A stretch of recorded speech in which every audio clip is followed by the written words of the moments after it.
champion. This is about as big as it gets. I'm not totally sure why we're doing this on SmackDown rather than doing this at Night of Champions, but we're doing this. This is what we're doing. We are doing Cody Rhodes, Gunther. We've got Sammy Zayn, a special guest referee. Now, big word doing the rounds that Cody and Gunther is currently listed as the opening match. It's going to be the opening match of tonight's show. So I don't know. Obviously, we've got like the World Cup that's going on. America picking up victory earlier. Many, many congratulations to them. I thought that Australia would prove to be a trickier side than Paraguay. I think it probably proved that way. You know, the score being 2-0 rather than, you know, was it 4-1 against Paraguay? But even so, a win is a win. USA picking up their second victory. I think that means they're guaranteed now to not only go through, but be top of their group, which is brilliant news for them. Absolutely brilliant news. So I'm really, really pleased for all of you in America. Congratulations. Well done to Canada as well, picking up a win. I mean, it's been brilliant for the hosts. Mexico winning, Canada winning, USA winning, Scotland in action right now. I'm sure many people have got an eye on Scotland. Scotland seems to have won everyone's hearts. So I'm not sure why we're starting the show with this rather than ending with this. You would think they would want to end with this, but is it that they just want to get as much attention as possible? Do they just want as many people tuning in early? There's got to be a strategy. I mean, I always think it makes it least likely or less likely that we're going to see a title change if it starts early, because you would imagine they would want the show to sort of end with, you know, the new champ standing tall. I mean, Gunther winning the this is the belt that main events WrestleMania. Like, to have it open the show is a bit bizarre. There's got to be a logic to it, though. Sometimes they do it because it works for the TV scheduling. Do you know what I mean? Like, later there's another game or something. They don't want to clash with it. So this is the right time. This is where they're going to get the most eyeballs, is by doing it in this time slot. So sometimes you've got that going on. But I don't know. I genuinely don't know. I was very surprised to see this was going to be opening the show. So, yeah, it's the show opener. Apparently it means that Liv and Charlotte are going to be closing this episode of SmackDown. So they're closing the show. And it's big. It's really, really big. We always start with a... blimey, now I just saw the Scotland score. Right, let's go over to the WWE preview. We always start with the preview. Then we're going to get to your thoughts. This is a massive, monstrous episode of SmackDown, right? We normally sit here and talk about, oh, I'm not sure about this week. Shut up, right? We are very, very sure of this week. This week is absolutely huge. This week is absolutely unmissable, right? Cody Rhodes battles Gunther in a commercial-free, undisputed WWE title match with Sammy Zayn as guest referee. Yeah, this is a big. This is big. So which way is that gonna go? There should be yeah, in the chat. I actually can't see it right now. I can't see it. It's there, but I can't see it on my poll. Where's the poll thing gone? Perhaps I have to refresh or something. I see people asking some questions. We'll get to those in a second. There it is. There it is. Okay, I can see it backstage now, behind the scenes. I couldn't see the poll. Get your votes in. We've had 64 votes. We want way more votes than that. Get your votes in. Who do you think is leaving as WWE champion? As well as that, we got Charlotte Flair taking on Liv Morgan, Queen of the Ring semifinals. Big. Is Liv going to progress and take on Io in the final, or is Charlotte going to progress and take on Io? If Charlotte beats Liv, what was the point in Liv being in this tournament? What would the point have been? Maybe we get Stephanie attacking Liv, but the winner of this is surely going to go after Liv. For two reasons. First of all, we don't know what's happening with Rhea. So we don't know how bad her injury is. But the other rumor is that we're doing Rhea against JC at SummerSlam.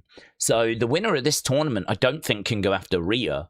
So whoever wins this thing surely is going after Liv. I don't think Liv is winning. I don't believe she's winning.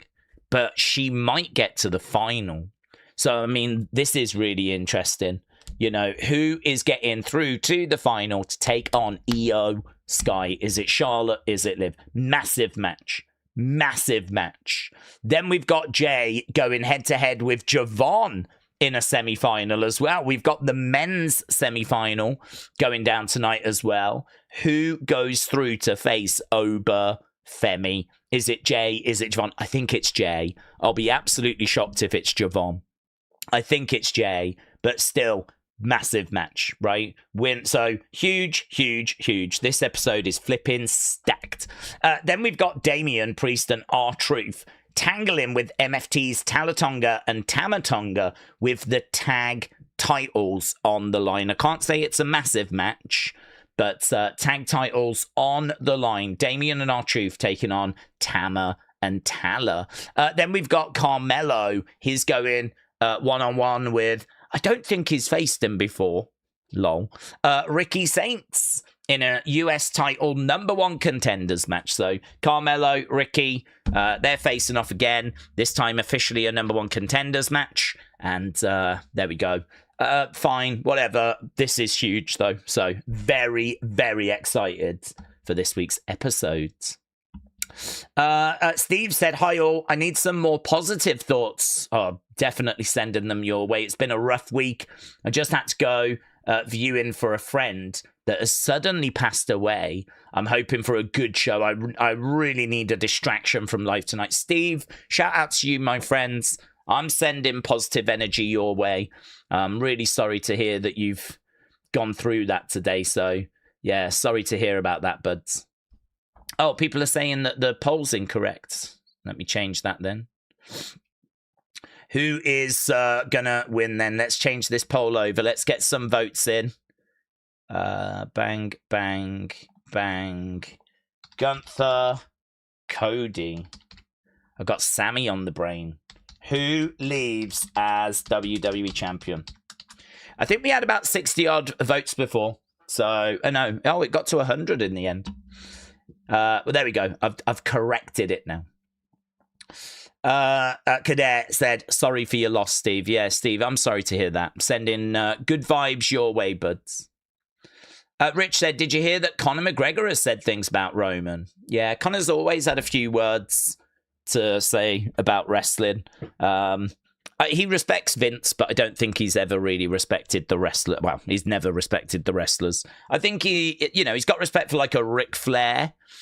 He's got respect for a Vince, but he ain't interested in a flipping Roman Reigns or a Seth Rollins or someone like that, right?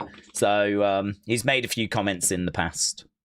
So I can't say that was like a great surprise. I actually understood what he was saying. He was kind of saying what we've been saying in wrestling. He was saying, why did we use our platform? Why did we use our TV time to show wrestlers that were in the crowds and, CEOs that were in the crowds? Why was we not promoting our up-and-coming fighters? So one of his arguments was, I want to see the fighters that are trying to emerge. I want to see them getting shown in the crowds. I want to see them getting TV time. This was a UFC show. I don't want to see these celebrities or wrestlers, whatever. And it's funny because we've said similar about celebrities that have matches. Why are they having a match when it means that, there's a talent having to sit in catering? Someone that's dedicated their lives to wrestling. Little different. None of the celebrities or wrestlers were trying to get in the octagon. It's a little different. But I understood where he was coming from. So, bit of a storm in a teacup, to be honest. Benito said, I'm sure about this week. I'm not sure about this week. The way I see it, it's going to be Cody winning and it's going to be deja vu. Do we think WWE would be disastrous if all wrestlers could book their own characters? Yes, 100%. It would be an absolute car crash. Connor said Tiffany versus Jade is reportedly planned for Night of Champions next weekend. The Women's United States Championship is finally going to make it to a WWE PLE match cards. King Gamer said, I've been wondering about the creative direction of LA Knight and the way that's been handled. Do we think his fans are right to be mad that he hasn't won the top title yet, said King Gamer. King Gamer, you asked that the other day, buds. We really got into that. We had a big conversation around LA Knight the other day. I can't remember what stream it was on, but I remember it was you that asked it. And we got into LA Knight and we had a big conversation around it. So, do you not remember us having that conversation? We really at length dug into LA Knight and was talking about how I think WWE viewed him as a mid-card talent. That's not a negative. That's not a bad thing. I think they brought him in at the age that he's at because they saw him as being this experience. They saw that they needed a bit of experience on the main roster, so they brought him in, and he was that experience. He can do a promo, he can have a match. I don't think they ever viewed him as being a world champion. I don't think they ever viewed it. I think if he gets there because of his fans. I think it's because of the crowd support that he makes it. I don't think WWE have ever had plans for him to be at that level. And that's not a negative. That's not a bad thing. It's just, it wasn't the job he was brought in to do. And so I think that this is where it's a grey area because I think his fans desperately want it and I can understand that. But I don't believe it's what he was brought in to do. So WWE are having to make a decision about, do we pull the trigger? And, you know, we had a big conversation on that the other day. Meeks Smeeky 92 said, are we ready for this show? Well, I think so. I think so. I mean, I'm really looking forward to it. I'm locked in. I'm loaded. I'm very much excited. I mean, I do agree that if it is going to open the show, it makes it a bit more likely that it's going to be Cody to retain. It's not a deal breaker. It's not a certainty. But it's you know, I think it shifts the dial a little bit. If it was 50-50, it becomes 60-40 now, you know? I think it does shift the dial a little bit. Daze, are we ready for the show? Javon and Jay, who do we see winning there? I think Jay. I'll be really surprised if it's Javon. Really surprised. Wrestling is going to be out of control tonight. It's going to be a lot of ass whooping, said James Denby. Have we heard Ticketmaster saying SmackDown has been cancelled? What do we think about that? Yeah, I heard it got cancelled. It's a SmackDown in September. I can only imagine that they've decided to go to a different location. I mean, obviously, SmackDown itself is not going to be cancelled. So I can only imagine maybe tickets were slow, or maybe they've decided to reroute and actually decided that this was a little bit out the way. I haven't looked to see where they were, you know, Monday, or where they're going to be. I don't know if it's just before a show. You know, I mean, for example, if they're doing a show on Saturday somewhere, and this one is completely in a different place, they might look to cancel that so that they can do the SmackDown closer to wherever this show is going to be, right, that weekend. So that was September 4th. So I don't think they've announced anything for like September 5th. I don't think there's a pay-per-view, is there? Because they moved Money in the Bank to October. So it could be something connected to the PLE. And it could be some announcement that's come in. It could be that ticket sales were slow and they've decided that there's a better market that they you know, should move to instead. So I don't think it's a massive story because they're just moving the show for a reason, but we don't know the reason why. But yeah, I mean, there will be a SmackDown that week, of course. Jay is going to win against Javon, said Ivan, and he's going to win King and Queen of the Ring because Brock will return. He'll attack Oba. Then it'll be a retirement match at SummerSlam. It'll be part 3, said Ivan. I could see that, Ivan. Yep, I can see that. I'm with you. Edward said CM Punk could return tonight or even at Night of Champions. Mackie Wilson said, I think Sammy is going to turn on Cody and Gunther gets the win. Kader said, Daze, today is the 10-year anniversary of all the Shield members holding the WWE Championship in the same night. Very, very fun moments. Shining Wizard said they're saying it's to give talent time off for Labor Day weekend, right? So does that'll be a tape show then? They'll record it probably the week before or something. Okay. Shining Wizard, thank you. September 4th is going to get taped now, says Kader. I possibly see a triple threat match happening at Night of Champions for the Undisputed Championship, Cody, Gunther, Sammy. It could take us that way. Yeah, it could lead to that.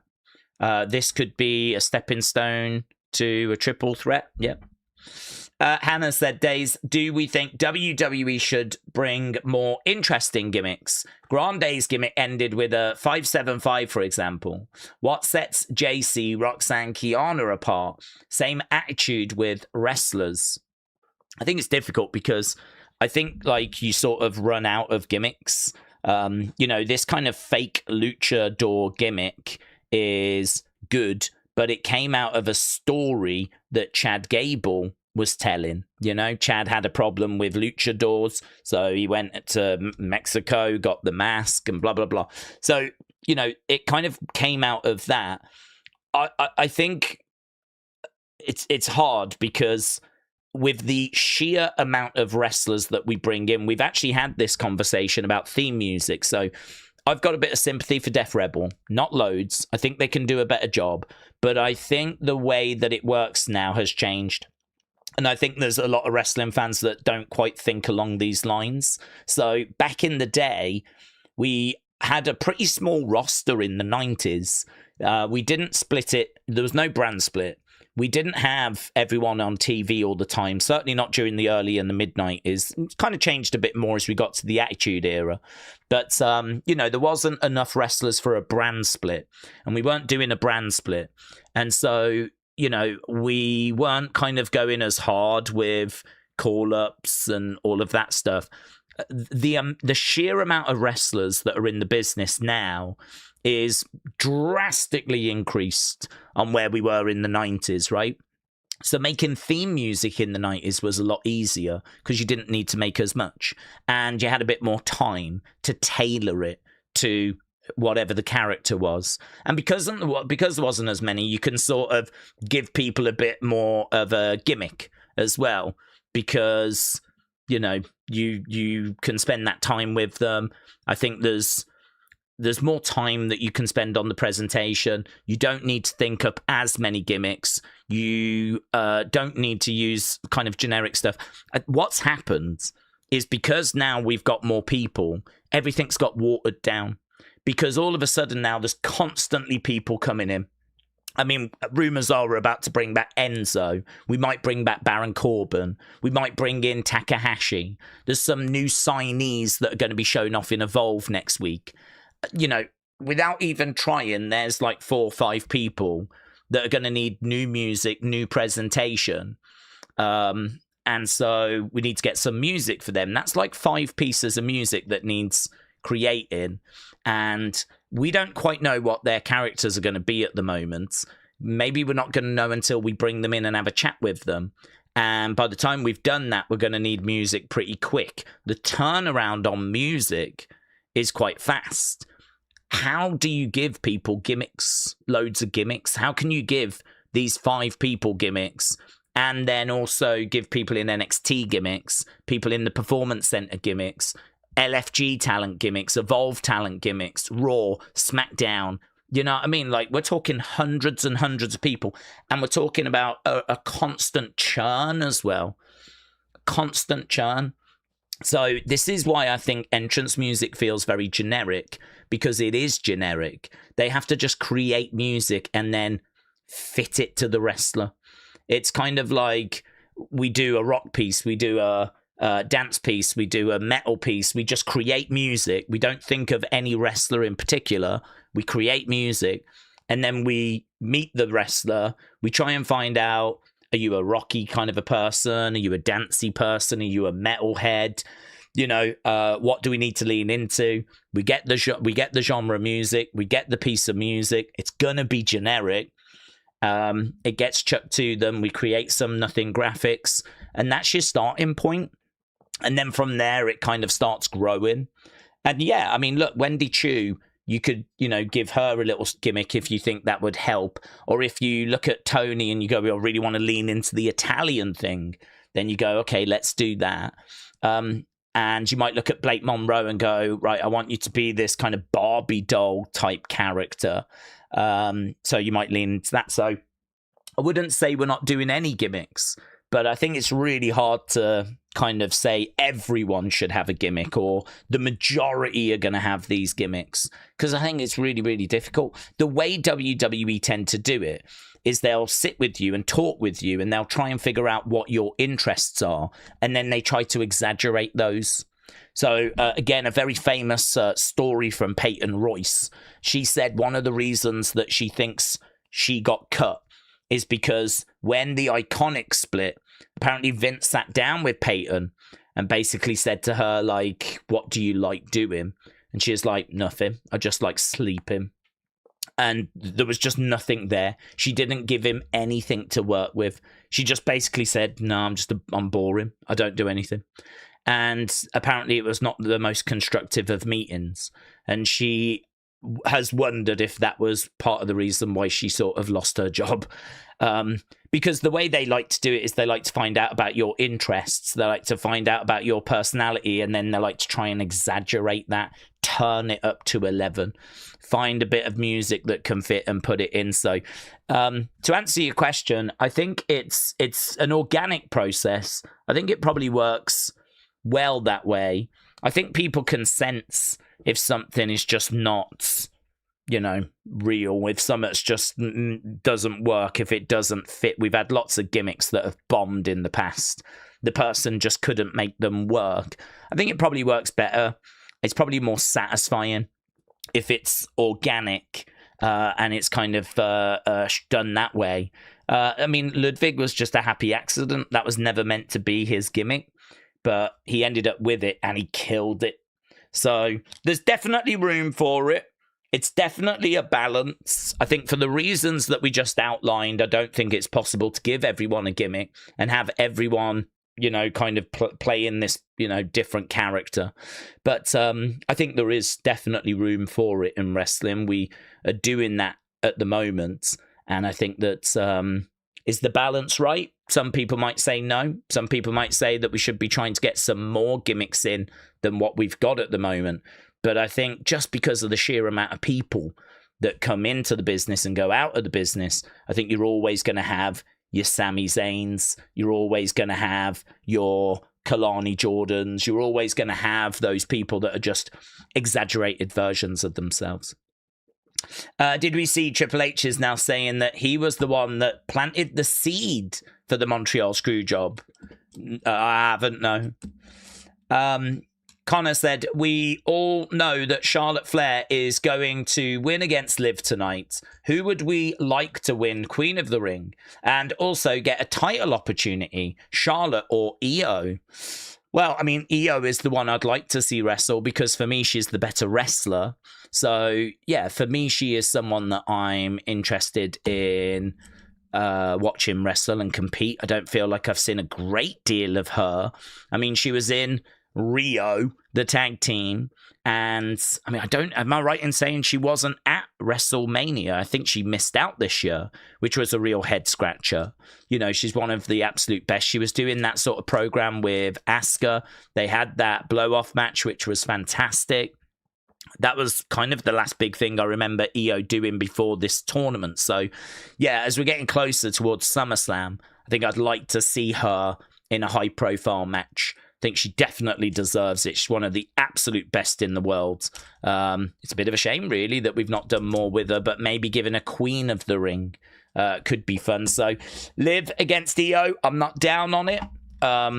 I'm not sure why Liv would be in the tournament. I can only imagine it's a case that it just gave her something to do. And Liv could maybe win this and then go after... Io could win this, then go after Liv. What we're doing with Rhea, we don't know at the moment. As we've been saying on Unseen, there's no word as to how severe this injury is. So I'm going to have to wait for an update on that. I do think the winner of Queen goes after Liv. I think Danhausen's gimmick is one that can play and get money. If we face-painted Daze and said, you are timed out, then it would sell merch everywhere, says Benito. Connor said, are you glad that CM Punk is expected to return in time for SummerSlam?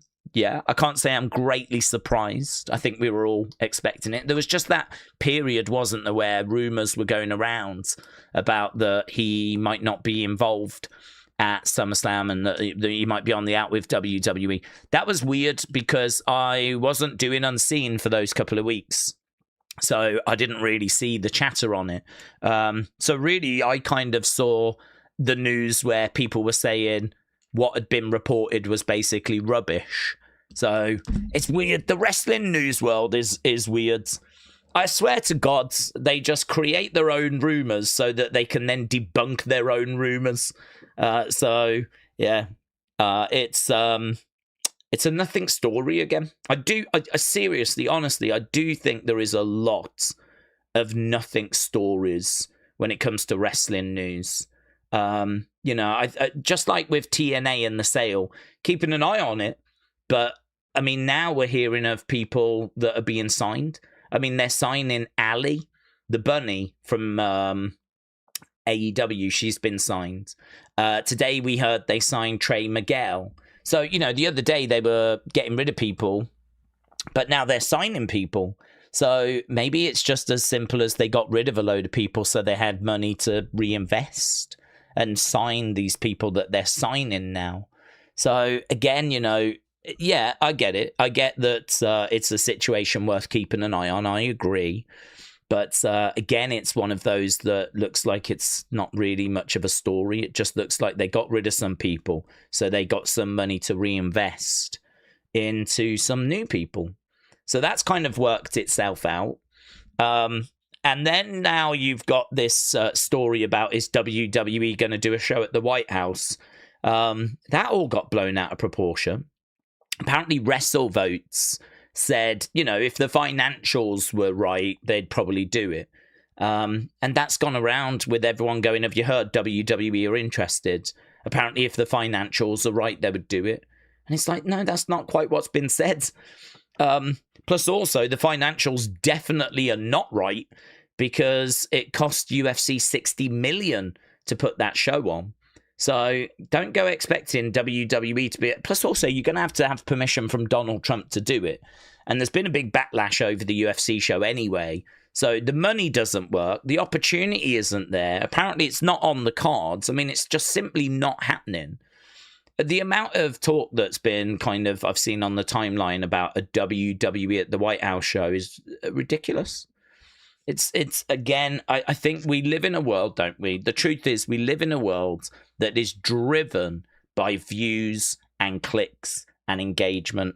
And it doesn't matter if it's true. It doesn't matter if it's false. It doesn't matter if it's exaggerated. People are going to just talk whatever shiz they need to talk to get the clicks, the views. I mean, I suppose in a way it works in my favor because it allows me to grab the rumors of the day, put it in Unseen and go, you know, this is nonsense, yeah? You know, this is nonsense. You know, this is just noise. Or this is interesting, or this is worth keeping an eye on. I think the TNA thing was worth keeping an eye on. Ultimately, I don't think it's going to lead to WWE purchasing them. Certainly not now that they're bringing people in, so it looks like they just cleaned out their, you know, the kind of people they weren't interested in to reinvest. But yeah, it is. I must admit, I do find myself sometimes asking, like, is this really what I want to be doing? Do I really want to be messing around with news that's just so dumb? It's so dumb. I don't know, man. I think my time could be used for something way more constructive. Even if it's like getting back out doing toy hunts or something, you know. There's just so much nonsense that's being spoken out there that it's just, don't know. But then part of me thinks, well, no, you're providing a service by saying to people, this is dumb, this is stupid, this is just noise, this is just people trying to get clicks and just trying to get views. So part of me thinks, well, you know, it does that. So I don't know. People enjoy Unseen. I get good feedback from it. So I ain't got no plans on it going away. But I know my focus is I need to get some extra stuff on the channel because sometimes I do finish kind of recording Unseen thinking, some of the stuff in there is pretty crazy, man. Some of the stuff in there is just noise for noise's sake, I think. Daze, have you made any progress in that Gorilla book? No, well, I bought it. I have not managed to pick it up and read it yet because I've been trying to get Unseens back up and running, and obviously it's been a bit busy what with UFC last weekend. I should have some time on Sunday actually because we don't have much this weekend. Really the big show for this weekend is tonight, SmackDown. But yes, I did purchase the book. There it is. It's chunky, mate. Very, very interesting though because it's obviously going to go through his time as a wrestler, and it's going to talk about how he was such an important figure that actually he ended up getting shares, you know, part ownership in WWF, which meant when Vince wanted to buy the company, it wasn't just his dad that he had to buy it from. He had to buy part of the company from Gorilla Monsoon as well. Part of that deal was that Gorilla got kept around, got a job, and that was part of the agreement, which is why Gorilla was on commentary so much. This is why he was a co-host of Primetime Wrestling, so with Bobby the Brain Heenan. And it was only when his health really started kind of deteriorating. I think also when his son passed away in '94, Joey Morella, the referee. This is where, you know, you start seeing less of Gorilla. And I think Bobby leaving around that time as well. Bobby left in '93. I think Joey Morella passes away, I think it's '94. And, you know, Gorilla's health in the mid-90s, certainly to the late 90s, it deteriorates. So I think the last time that he is seen on WWE TV might be WrestleMania 15. And he's at ringside. That would have been 1999. So timeline-wise, that's a rough timeline that I've got in my head for Gorilla. And obviously, not long after that, he passes away. So, yeah, one of the most important figures in the history of WWE. Not just because of what you saw in front of the camera, but, you know, his importance of actually being an owner of the company as well. So I've got a base knowledge of Gorilla. Obviously, he never won the WWE Championship, but he did challenge for it on a number of occasions. Big wrestler, big star in the 50s and 60s. So, yeah, I'm looking forward to fleshing some of that knowledge out. So I might dedicate a few hours to that on Sunday.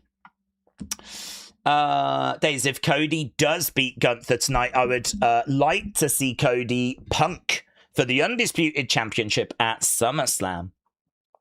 Definitely feels like they're on a collision course at some point. I don't think they would face without the title being on the line. I think the belt would have to be on the line.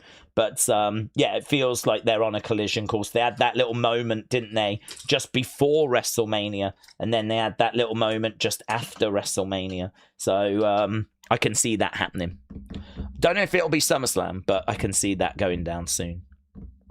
Carl said, when does Danhausen's creature appear? And who will Sammy screw tonight? I accidentally think he'll cost Gunther. Well, just looking at the poll, we've had over 200 votes right now, which is fantastic. Keep getting your votes in. Keep getting your thoughts in as well. I want to hear what everyone's got to say about tonight's show, because this is big. This is like, I mean, I don't want to get too carried away, but we don't have like a massive show this weekend. To my knowledge, I'm doing AAA tomorrow. We're going to do AAA. It's always a fun watch. We always start a little bit before. But yeah, to be honest, it's an hour. It's a fun watch. That's it, really. It should be a fun show. It should be worth watching. There's normally some great matches. But, you know, the weekend just gone, we did that UFC event, which was obviously a big deal. Controversial, but it was a big deal. And not long before that, we did Clash in Italy. We've had quite a few shows that have come up recently. We're building towards Night of Champions, but this feels like the show of the weekend tonight. So get your votes in, get your thoughts in. I want to get to as many as possible. In regards to who wins, yeah, I'm leaning Cody now. I'm leaning Cody because this thing's starting the show. And I think it was quite close before because, I don't know, it's on SmackDown. That does result in title changes, but I think if we was to look at every title match that's happened on SmackDown, percentage-wise, I'd feel very confident that the majority have resulted in the champion retaining. I think if you look at probability, yeah, it's probably, I don't know, again, 70-30, 60-40. I feel confident the champion has retained more than they've lost when the belt has been defended on Raw or on SmackDown. As well as that, it's opening the show. And if you're going to have a brand new champion, I would imagine it would be the final image that you would want everyone to see as the show comes to an end. Actually starting with it and then doing more show after it, that just again takes the probability down. And so I think, you know, it's very, very close. I wasn't sure which way it was going to go. At some points I've lent Gunther. At other points I've lent Cody. But I think now that it's starting the show, it's just got me leaning Cody now. If I was to vote, I think I'd vote Cody. So with that being said, Sammy accidentally costing Gunther. Maybe. Perhaps then Gunther goes up to Nick Aldis to complain, saying it wasn't fair. Nick Aldis can say, well, you chose the ref. And then maybe it does lead to a triple threat at Night of Champions. And perhaps we get to it that way. So, yeah, I mean, it's going to be weird for the WWE Championship to not be defended at maybe as Gunther as champion. Sammy, of course, is in the conversation. But yeah, I'm not down on the triple threat shout. I can see how we can get to that quite comfortably. Is this match here as part of a story? Because we need a title change tonight. And what's coming next needs Gunther to be champion. Or is it just a ratings grab? Is it just a case that we needed to grab ratings? Because, and that's the reason why we've done it. We're just trying to boost ratings. Don't know. I know we know the ratings can do with a boost. Last week, SmackDown only did 1 million views. And it was only a few years ago when they were on Fox. They were doing 2.2 million. I mean, this is a smaller platform. USA Network is not as big as Fox. So it's okay that it's not at the 2-odd million range. But even so, you don't want to go under 1 million. I mean, that's just not good. I know that they were up against like a USA game and whatnot. I mean, there are reasons. But even so, you know, they need to be coming back this week with a good number. So did they just put this match here to boost that number, to try and get some momentum? Or is it that they're going to switch the belt? Gonna find out. Plum Girl, hello, said, as a Sammy stan, oh, ride or die. Plum Girl is ride or die. I could see Sammy winning the championship in Saudi, then putting him against Jay. If Jay wins King of the Ring, that could be interesting. Oh, I love that thought. I tell you what, there's no reason why that doesn't happen, okay? So let's say they do the triple threat, and let's say that Sammy gets the win, okay, in a triple threat. It kind of protects people because let's say that Cody hits a crossroads on Gunther. Gunther's down. Sammy comes in, chucks Cody out the ring, steals the pin. 1, 2, 3. Sammy wins. It's because Cody hit a crossroads. Really, it should be Cody that's winning because he hit that finisher. It's just that because it's a triple threat, Sammy has capitalized. So there's a way of doing it so that Sammy is the winner, but there's a little niggle that's in there, you know. Which could obviously then mean that we've got Cody wanting to get back at the title. CM Punk can join the conversation and be like, no, I deserve to be at the top, right? I just put on one of the greatest WrestleMania main events of all time. I deserve the opportunity to try and get that belt from Sammy. Maybe that sets up Cody Punk #1 contenders match at SummerSlam. So Sammy has got the belt. He defends against Jay. Punk and Cody can do battle. Apparently Punk's coming over to SmackDown. So Punk, Cody do battle with a proper, the winner is the official #1 contenders stipulation added to it. I don't know where that leaves us with Gunther, to be honest. I'm not sure what Gunther would do at SummerSlam. Gunther can't go after Bron because I'm thinking that would be Ober. So that would be a loose end that we would need to figure out. But I can sort of put a few pieces together there and see how that makes sense, Plum Girl. So I like that.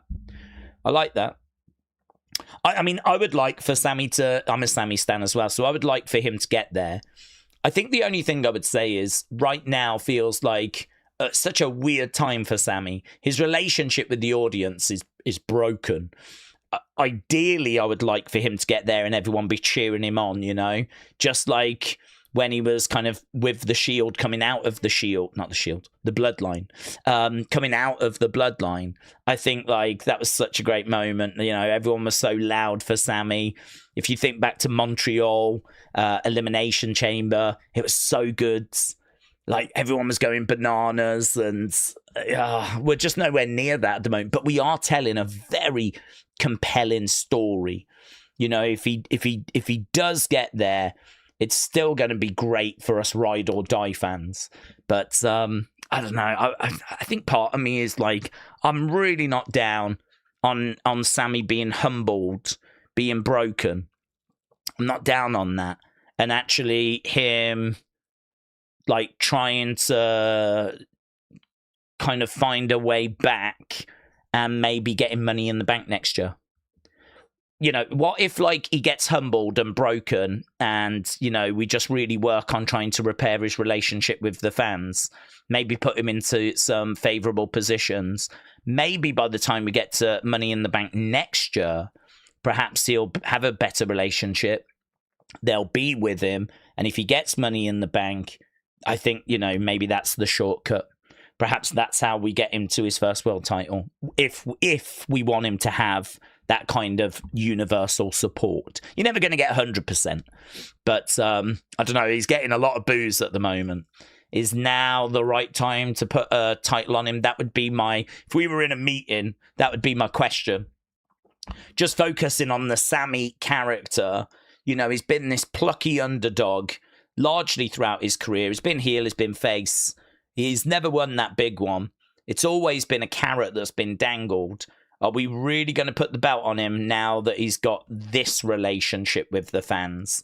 Or is it better for him to continue to fall short and let's work towards getting a better relationship with the fans and maybe putting Money on the Bank in him next year?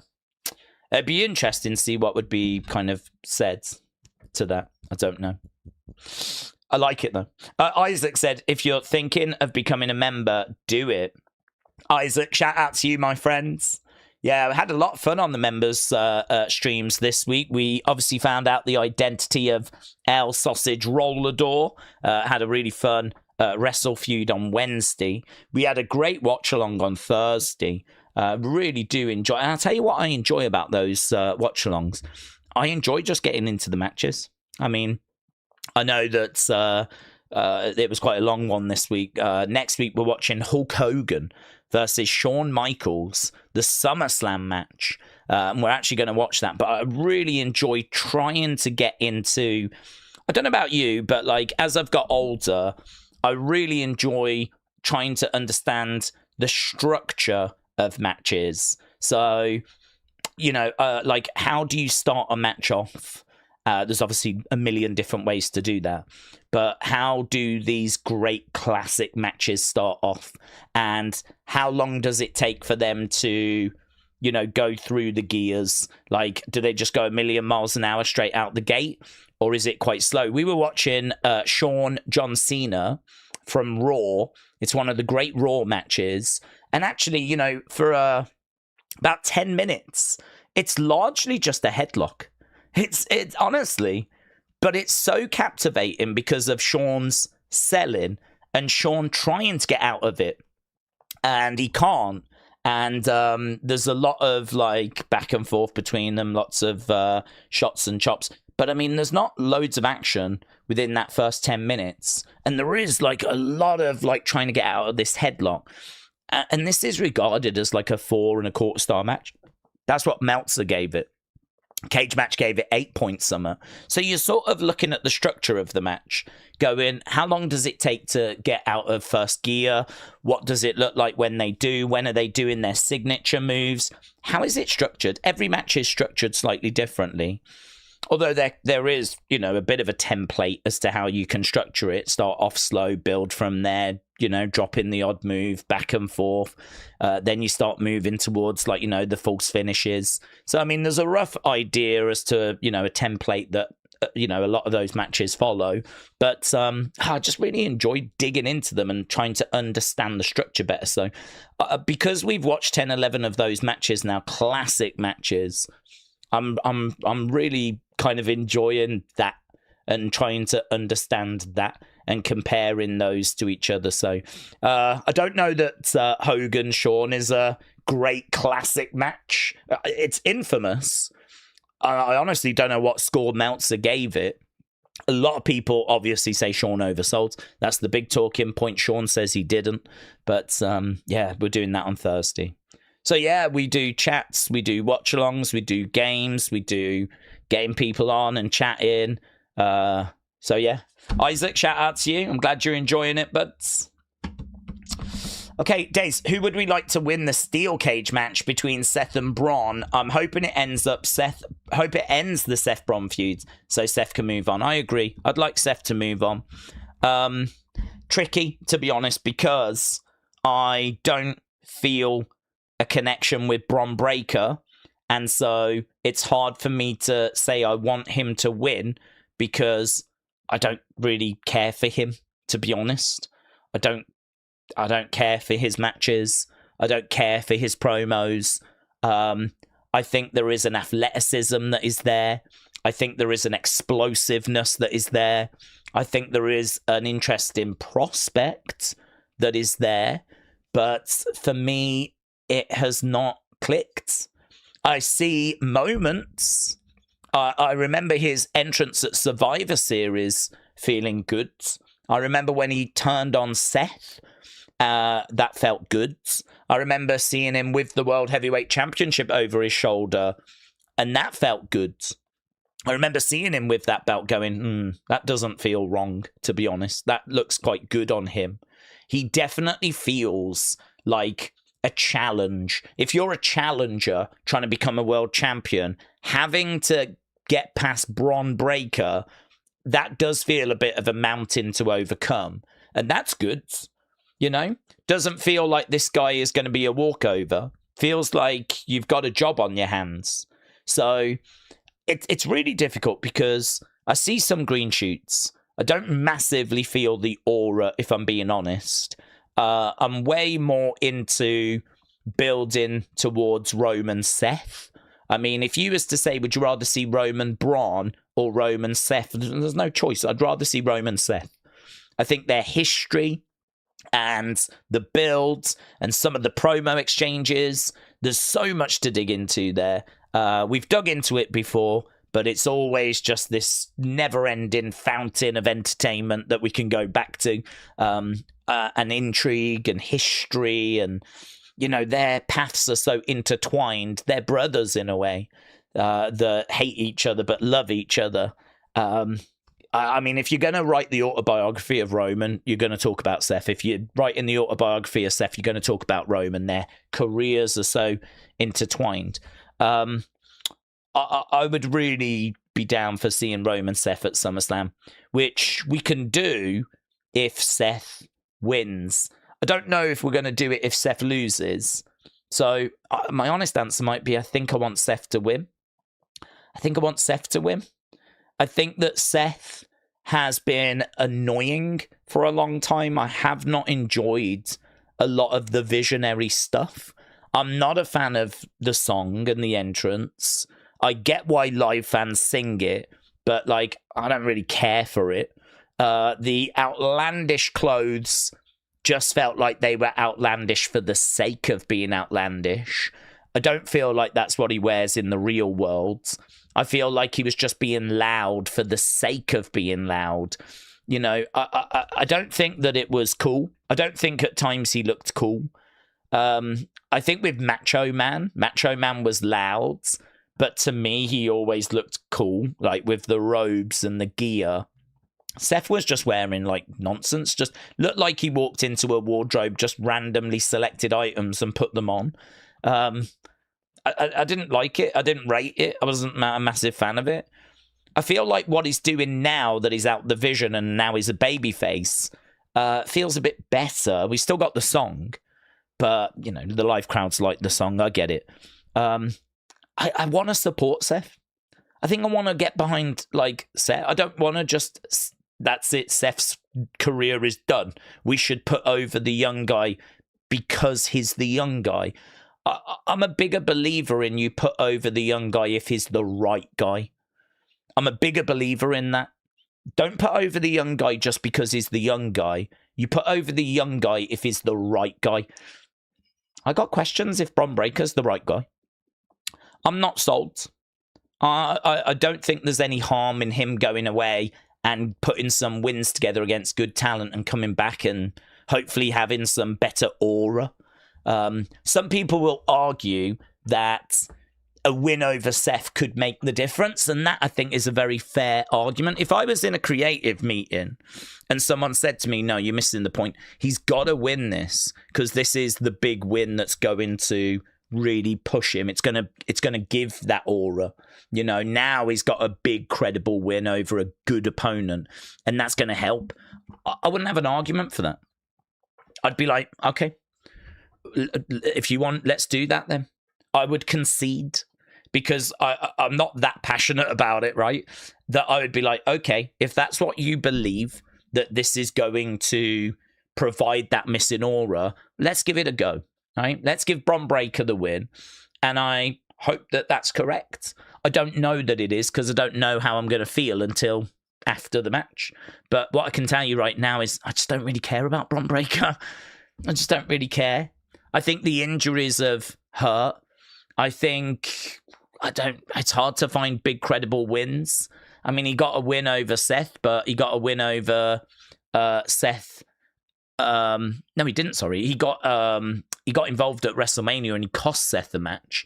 Then they did face on Raw, didn't they? And he lost. And we thought that was going to be the end. I did see criticism of people going, I can't believe it, they're burying young talent. Mate, I think if you look at someone like Oba wins at WrestleMania because Oba should win at WrestleMania. You know, there's no doubt in what he brings. If you look at someone like Bron Breakker, I don't think anyone's going to tell you that he feels the same as Oba. Bron Breakker doesn't come out and we don't all wet ourselves with excitement, right? I think that there's work to do with Bron Breakker. So for me personally, if I had a vote where I am right now, I'd want to go Seth. If you're making me choose between Bron and Seth, I'm way more excited by seeing Seth in a big match at SummerSlam.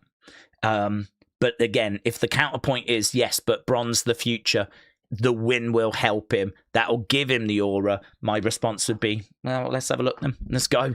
I'm not going to stand in anyone's way on this. This is not a hill that I need to die on. But if I get a vote and it's show of hands, who should win, I'm going to vote for Seth to get the win, honestly. Cody always be a second champ to Reigns. He's a real superstar, said Jake. WWE Vault is going to live stream King of the Ring 1997 on Sunday, said Telfords. Oh, that's interesting. That's weird as well. I suppose it's not that weird. We have got King and Queen of the Ring coming up at Night of Champions, the final, so we could maybe do that. I must admit, Sunday, I was sort of mentally like, okay, I can get the Night of Champions stream set up. I'll do some prediction videos. I'll try and catch up with my notifications that I'm just completely overwhelmed by. So mentally, I think I'd already kind of, mapped out Sunday. So obviously now to spend a few hours kind of doing a stream instead. Well, I don't know. I'm not going to say 100% yes, but let's say I'm interested. I'm definitely interested. Who would we want to... Oh, we answered that. Let's go down. I'll take overselling to no selling, says Let Him In. Yeah, that's true. That is true. The issue is Sammy has just fallen short too many times, said Mr. 4D. This is why fans are tired of it, and they're booing him. He needs a big win, said Mr. 4D. Well, I think part of it is to do with the Carmelo thing. I'm a big believer in that, because I think the fans really did take to Carmelo Hayes, and I think they really enjoyed his work. I mean, SmackDown has been atrocious, but the one thing on that show that was good was Carmelo Hayes. So I think fans really grew to appreciate Carmelo. I mean, he was the diamond in the rough. And so people really grew to like him. Sammy then gets the belt from Carmelo, and he doesn't need it. I mean, Sammy had carried that belt at the end of 2025. He didn't need it. He didn't need to go back to that mid-card scene. He was sort of moving on from it, or it felt like he was moving on from it. And he ends up taking the belt from Carmelo. People had really liked Carmelo. And not only that, it was so close to WrestleMania that it looked like Carmelo might not now make WrestleMania, which I don't think he did. Some people were saying, us including, perhaps they make it a triple threat. I still, to this day, right now, have no idea why we didn't do Carmelo, Sammy, Trick, triple threat. And if you really wanted Sammy to have that belt at Mania, why not put the belt on Sammy at Mania? Or why not just don't put the belt on Sammy at all, have Trick win it at Mania, and you can still do all the nonsense with Gingerbread Man and all of that stuff with Sammy trying to get the belts, but he just doesn't succeed. He just doesn't get it. Like, what was the point in Sammy having that little run? I mean, he basically gets the belt from Carmelo before Mania, drops the belt to Trick, and then we do the whole Gingerbread Man stuff. I mean, that run is just a flipping disaster. Whoever booked that should just instantly, have a performance review. I don't want to say lose their jobs, but if they're guilty of booking that, they're probably guilty of some other things. So a full performance review of whoever flipping booked that. Because I think that generated a lot of heat. I think a lot of people blame Sammy for, Carmelo missing out on Mania, and, us kind of taking the one thing away from SmackDown that we were actively enjoying. So I think that did a lot of damage. And I think as well, then Sammy started to sort of moan about the reactions. And then, of course, that just fueled more negative reactions. And it's just sort of spiraled now, where he's in this pit. I don't think the hatred for Sammy is I could be wrong, but I don't think it's real and intense. I don't feel like people hate Sammy Zayn. I just think they hate what's happened. And I think there's a general frustration around Sammy. I mean, you can't keep saying for years and years and years, I'm going to win the big one, all this stuff, as you said, and just keep falling short. At some point, people will just move on to someone else. You're just like a broken record, really. You're not doing it. Why should I believe you this time that you're going to do it this time? You haven't done it last time or the time before or the time before. You haven't done it at all. Since you arrived on the main roster over 10 years ago, you have never been world champion. So I agree, there probably is some of that's in there, but I don't think there's like a real hatred for him. He's a nice guy. There's not really anything to hate about him. So I think it can be saved. I think, Sammy and his relationship with the crowd, it's definitely salvageable. But, work to be done there, absolutely. Absolutely. Right, I've got a little bit of...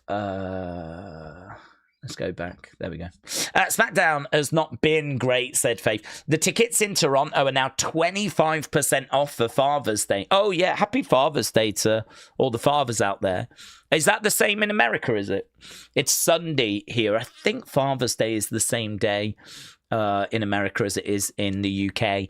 And Mother's Day, I believe, is different, though. You lot celebrate Mother's Day on a different day than we do, but I think Father's Day is the same. Connor said, what do we think about Roman whispering to Jacob in his ear on SmackDown? Could it have been about Jay winning King of the Ring or Jacob? I think there's a chance you see Jacob tonight.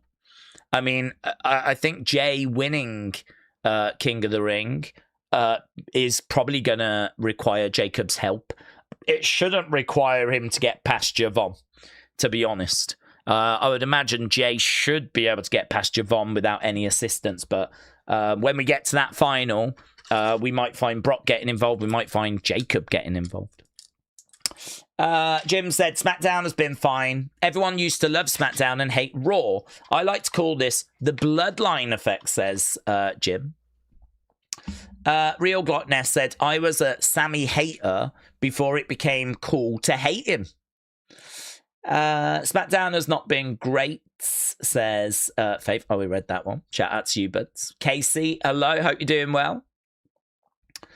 Any more Ride or Die Sammy fans in the chat except Daze and Plum Girl, said Flame Fist. Well, it looks like it's just me and Plum Girl sat in the Ride or Die boat.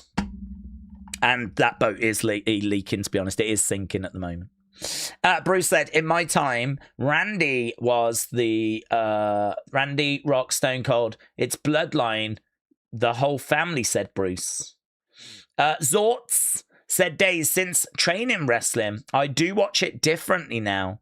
The parts I used to be bored at, I'm completely locked in with. How they start, how they build, it's captivating, said Zorts. Yeah, I think that's great, buds. I think the fact that you can appreciate wrestling in that level as well. I mean, when I was a kid, I never used to think about such things. So, when I was watching wrestling, in fact, it's crazy. I was so innocent and naive. I mean, when I was first watching wrestling, I just believed it was all real. I never saw a botch when I was a kid. I'm not saying there weren't botches. They never stood out. If someone slipped, they just slipped. Do you know what I mean? It's a fight. I mean, if you have a proper fight, people are going to slip and there's going to be, you're going to be off balance and it's going to be, but I don't even remember slips, to be honest. I do not remember seeing anything that you would call as a botch on TV. And they happened, they happened. But I just wasn't in that mindset. I wasn't looking for them. I wasn't under the impression that there was anything that, could be a botch or called a botch. I'd never even heard of the word botch. So, none of that existed. The idea that someone was booking this didn't exist. So, again, I'm just, I'm cheering for my favorites. I want Warrior to win. I want Bulldog to win. I like Shawn. So I was kind of behind Shawn winning. I loved Undertaker. Always wanted Undertaker to win. Really, I was watching wrestling hoping that one of those, ideally Bulldog or Undertaker, or maybe Warrior could come back, because when I was watching, he wasn't around. He did come back. I was hoping they would win the top one, the big title. That's what I wanted. I didn't mind Brett. I thought Brett was nice. But do you know what I mean? Like, the way that I was watching it, completely different to now. And when it comes to the matches, you're not thinking that's a nice sequence, or we're starting off slow. I wonder when we're going to pick the pace up. No, you're just like, come on, Bulldog. Come on, Warrior. You're just like cheering them to, win. And if they're losing, you're like, oh, come on.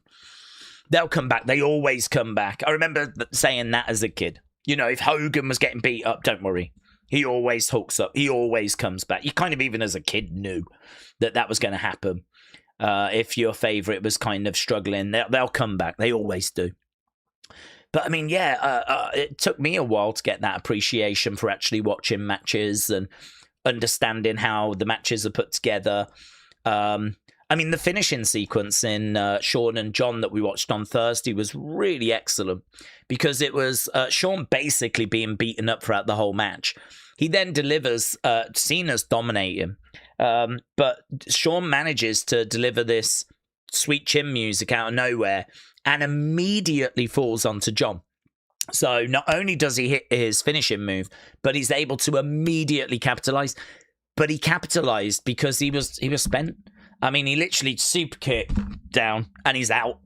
I mean, he is out just like John is out. It's just that Shawn is on top of Cena because it was immediate 1, 2, 3. Shawn wins, but, and I was saying this, there is no need for so many shenanigans because there are really creative ways that people can lose matches, but it still doesn't quite feel like a loss. John Cena lost that match to Shawn Michaels, which is one of the great Raw matches. And the way they did it, you kind of go, oh, that's unlucky for Cena. He's been hit with the super kick and Shawn has just happened. I mean, it is just, he happened to just fall on top of him. Shawn didn't know anything about it. Shawn was out. But because he fell onto Cena after the super kick, 1, 2, 3, Shawn picks up the win. So, you know, Cena loses. There's no outside interference. It's clean. But, you know, it's a great way of communicating that on another day, on a different day, that's a different result. And actually, it was not long after their match at WrestleMania where John had won. So, John had beaten Shawn. Shawn beats John in this rematch, but it could not be closer. And it's a brilliant match. It got loads of plaudits. Our community scored it great 100s. Yeah, great. Cena doesn't lose anything. Shawn, you know, is the winner, but oh my God, is he lucky? You know, a great finish to a match can, you know, really make all the world of difference. And I do think in this day and age we have and continue to rely on outside into. It's just so low hanging fruit. It's so simple, you know. Someone comes down, distracts, blah blah blah, you know. But there are really creative ways that you can have people lose, and you know they don't really feel like they lost. Oh, God, that was unlucky, man. That was unlucky. And I think, looking at like how matches are structured, what's the finish? When do they employ those signature moves? What's the build-up of the match? What's the pacing of the match? And if a match isn't working, why? Why is it not working? It's not grabbing me. Why? I think like if you can start answering those questions, like wrestling becomes more interesting because then it's not just playing out in front of you. You're more engaged with it. Because, you know, you're getting a deeper understanding with it. I must admit, this is why even when WWE are going through hard times, even when things are bad, I can still get something from WWE because I want to understand why is it bad. You know, if people are like, you know, last year, 2025 sucked. Why? Why did it suck? Why do the fans not like it? You know, we still had big stars, we still had big matches, but the fans didn't like it. Why didn't they like it? You know, I want to be able to answer that question. And I want to be able to give as much detail as possible. And in order to do that, you've got to understand what's happening. You've got to look at the structure of matches, the structure of the shows. You've got to have these kinds of conversations like we do day in, day out. And, you know, by watching wrestling and really digging into wrestling, you can sort of understand it more. And I agree. I think it does make wrestling more engaging because there's more to just keep an eye on. So, good. I'm glad that you enjoy that, buds. Hello, Kian. Hello. Hope you're well, buds. Hope you're doing well. And you. I enjoyed the pod last night. Oh, great. I came into the chat afterwards. Yeah, I enjoyed the pod last night. It's always good when we have a couple of guests on. Casey came on. Really fun chatting with Casey. Nick Storm came on. I've heard rumblings that Fanny might be on next week.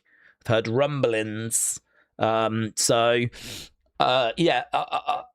enjoyed it as well. In fact, I feel like the Wrestling Escape Pod is having a bit of a good period at the moment. I kind of come away from the episodes thinking that was fun more often than not. Sometimes I've come away from the episodes going, I don't think we really found much there. Because I've said before, I do this podcast on a Thursday with Tommy Toy Travels. It's called the Wrestling Escape Pod. It's got its own YouTube channel. We do it on a Thursday once a week for an hour. And I don't go into it much prepared. It's literally a catch up with a friend. So for that hour, I'm trying to figure out where's the humor, how do we have a laugh, where's the fun, what topics are going to be funny.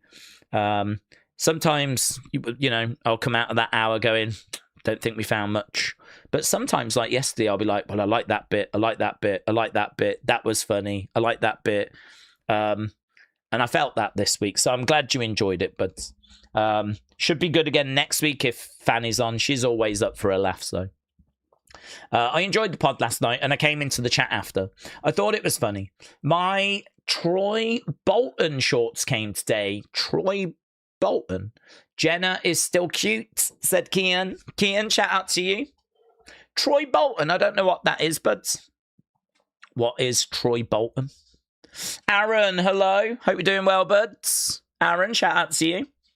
What do we think about Jay being in a world title match at SummerSlam? I suppose with the Bloodline, it could be good, but I don't get excited for Jay Uso matches personally.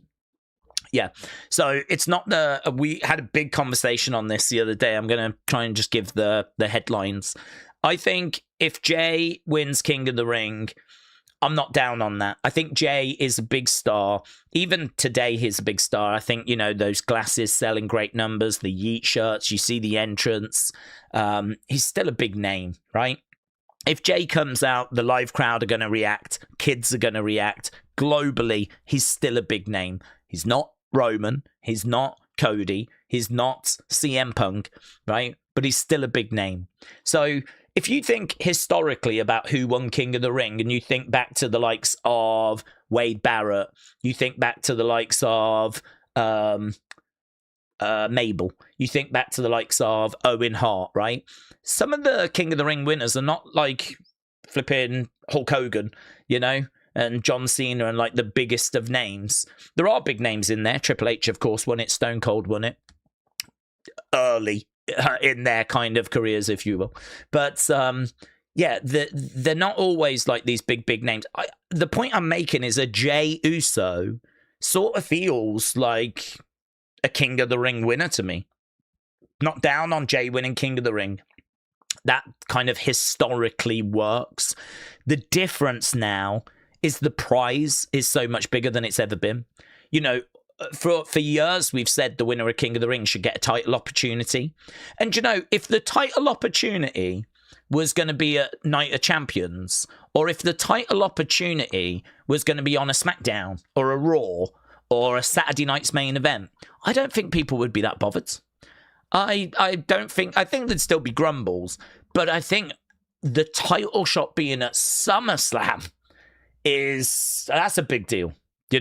That's big. That's not just a little prize. That's a major prize. All of a sudden you get the title shot at one of the biggest shows of the year. That does change the dynamic. So I really do understand. On the one hand, Jay winning King of the Ring doesn't feel weird if you look at it historically. But on the other hand, the size of the prize feels like it's probably a bit too big for Jay. And I don't think there's the appetite for it. But this is where, for me, I look at it and I go, okay, I got 2 days. I need 2 main events. If Jay wins, he's not going after Roman. He's going to go after either Cody or Gunther or maybe Sammy if there's triple threat, right? He's going to go after one of those. Do I need that to be one of the 2 main events? No. And the reason why I say that is because night 1 can be over Brock with Brock retiring. Night 2 can be Roman defending against whoever. So I actually don't need Jay and this match to kind of sell the tickets, if you will. I don't need Jay going after the WWE Championship to be something that's going to close out a night, be a major focus. I can actually get away with it opening a show. It can open night 1, it can open night 2.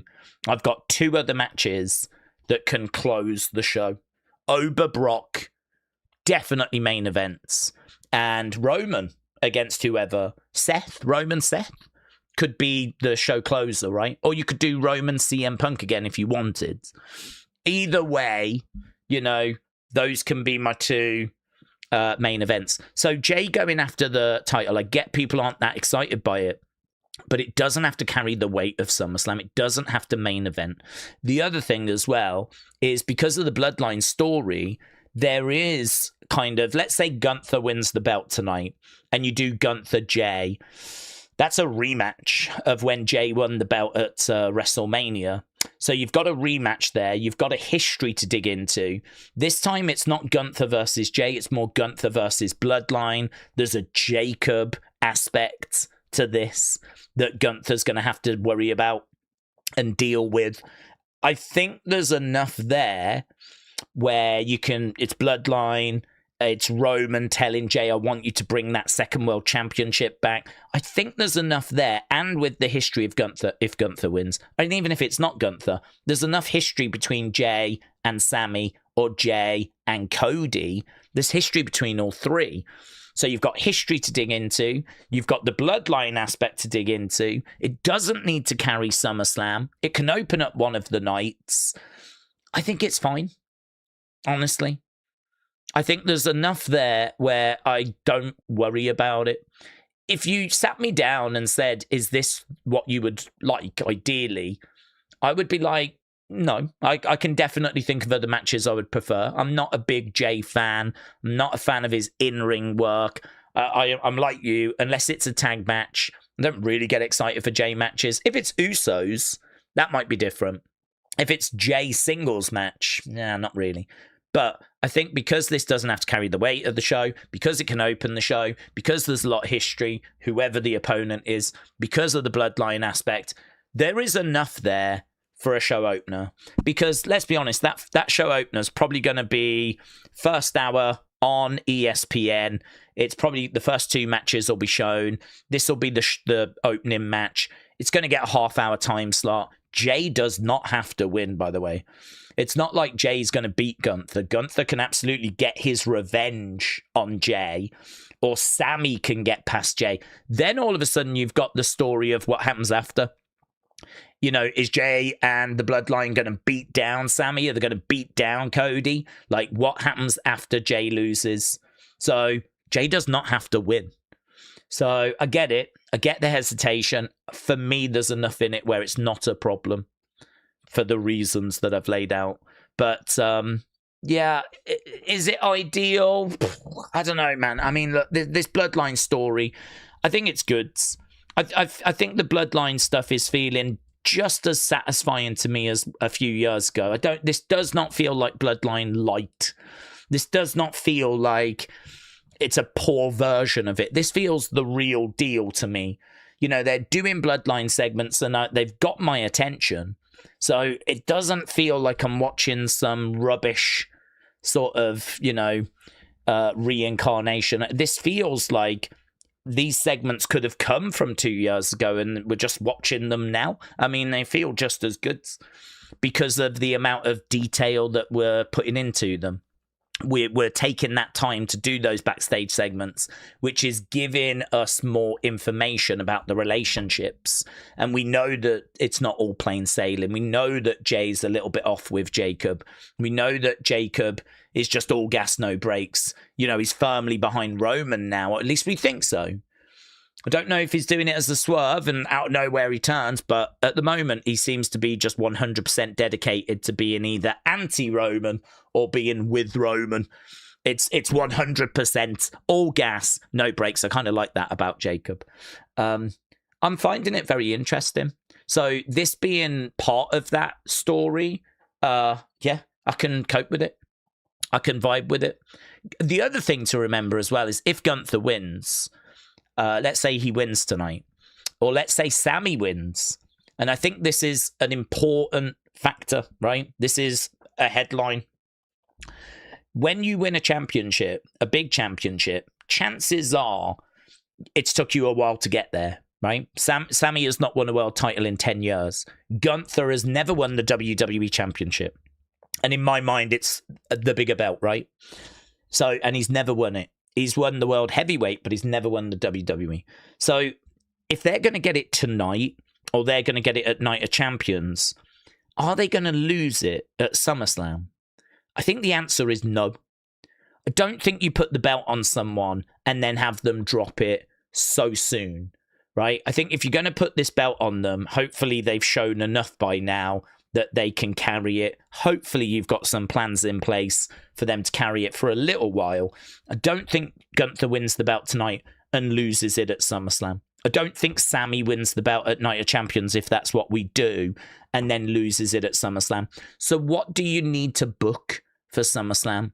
What you need to book is you need to book a credible opponent, a decent-sized name that's beatable. Hello, Jey Uso. Yeah? And in that regard, it might not be the worst booking in the world, because Gunther can beat him. He's a credible name. He's a decent-sized name. He gets good numbers, shifts a lot of merch. He's a former world champion, Jey. I know he's not, you know, kind of at the level that he was at, but still, it's a beatable name. And, you know, it means that the title reign continues.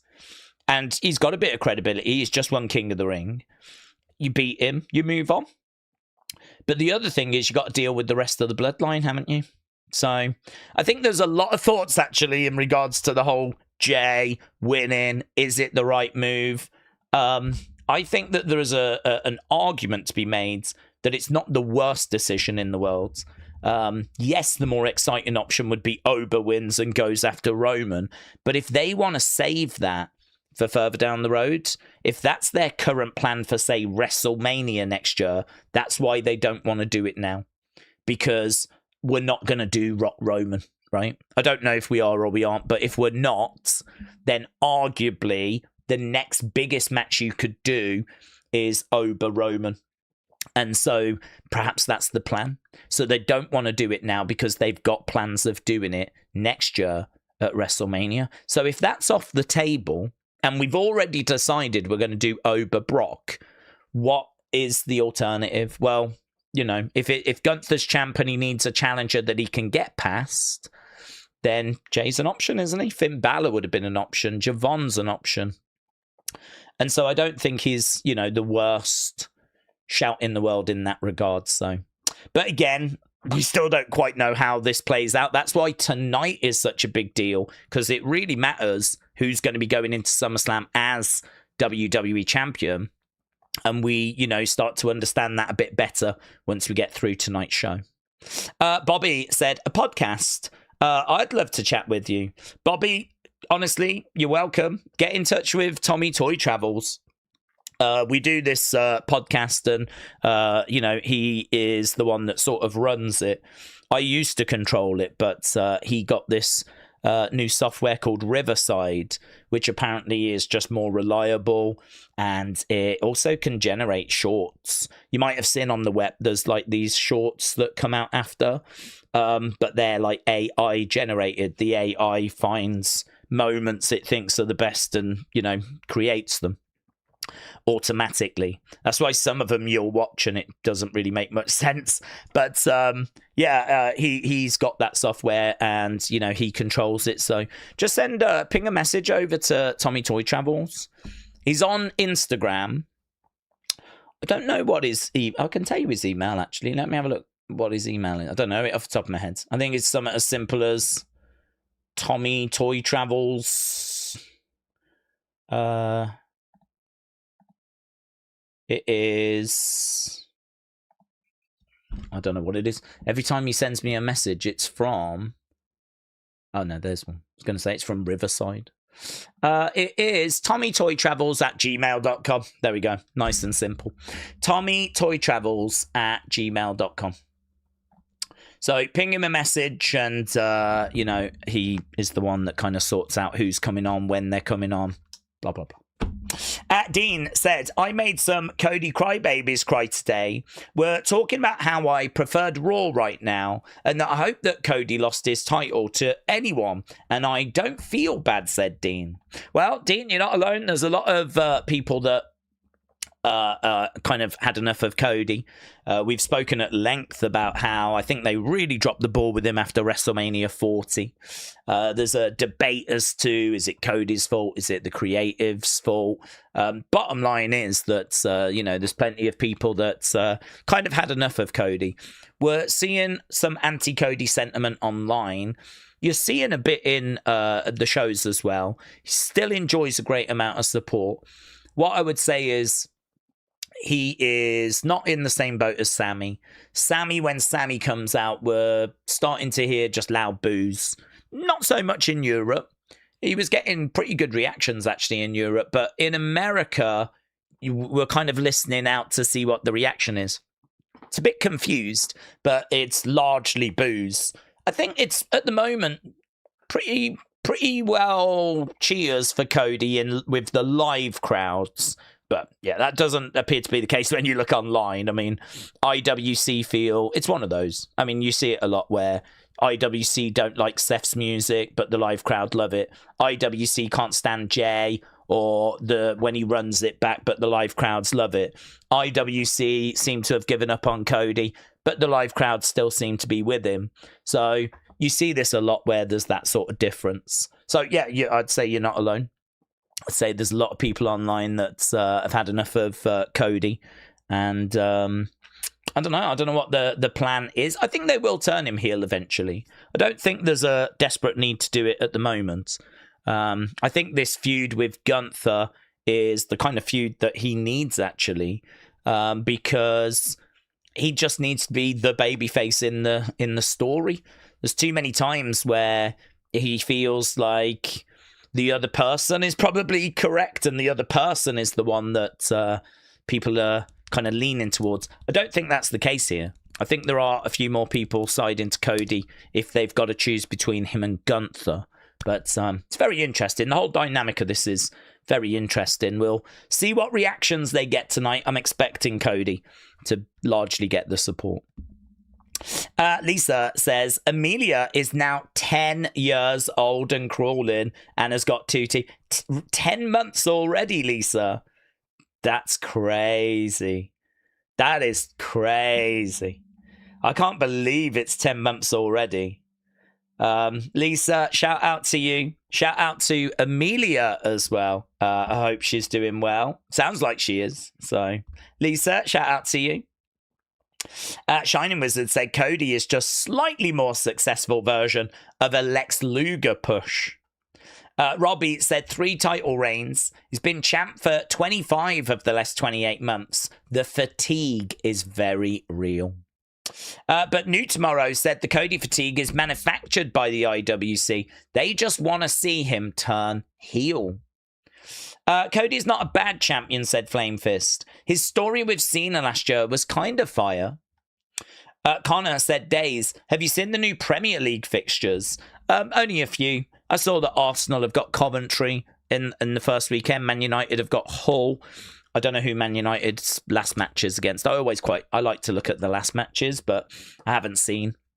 I always like to look at the last matches because historically Man United were normally in the title hunt.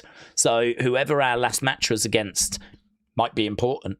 We might need 3 points. So I always like that last match to be an easier match.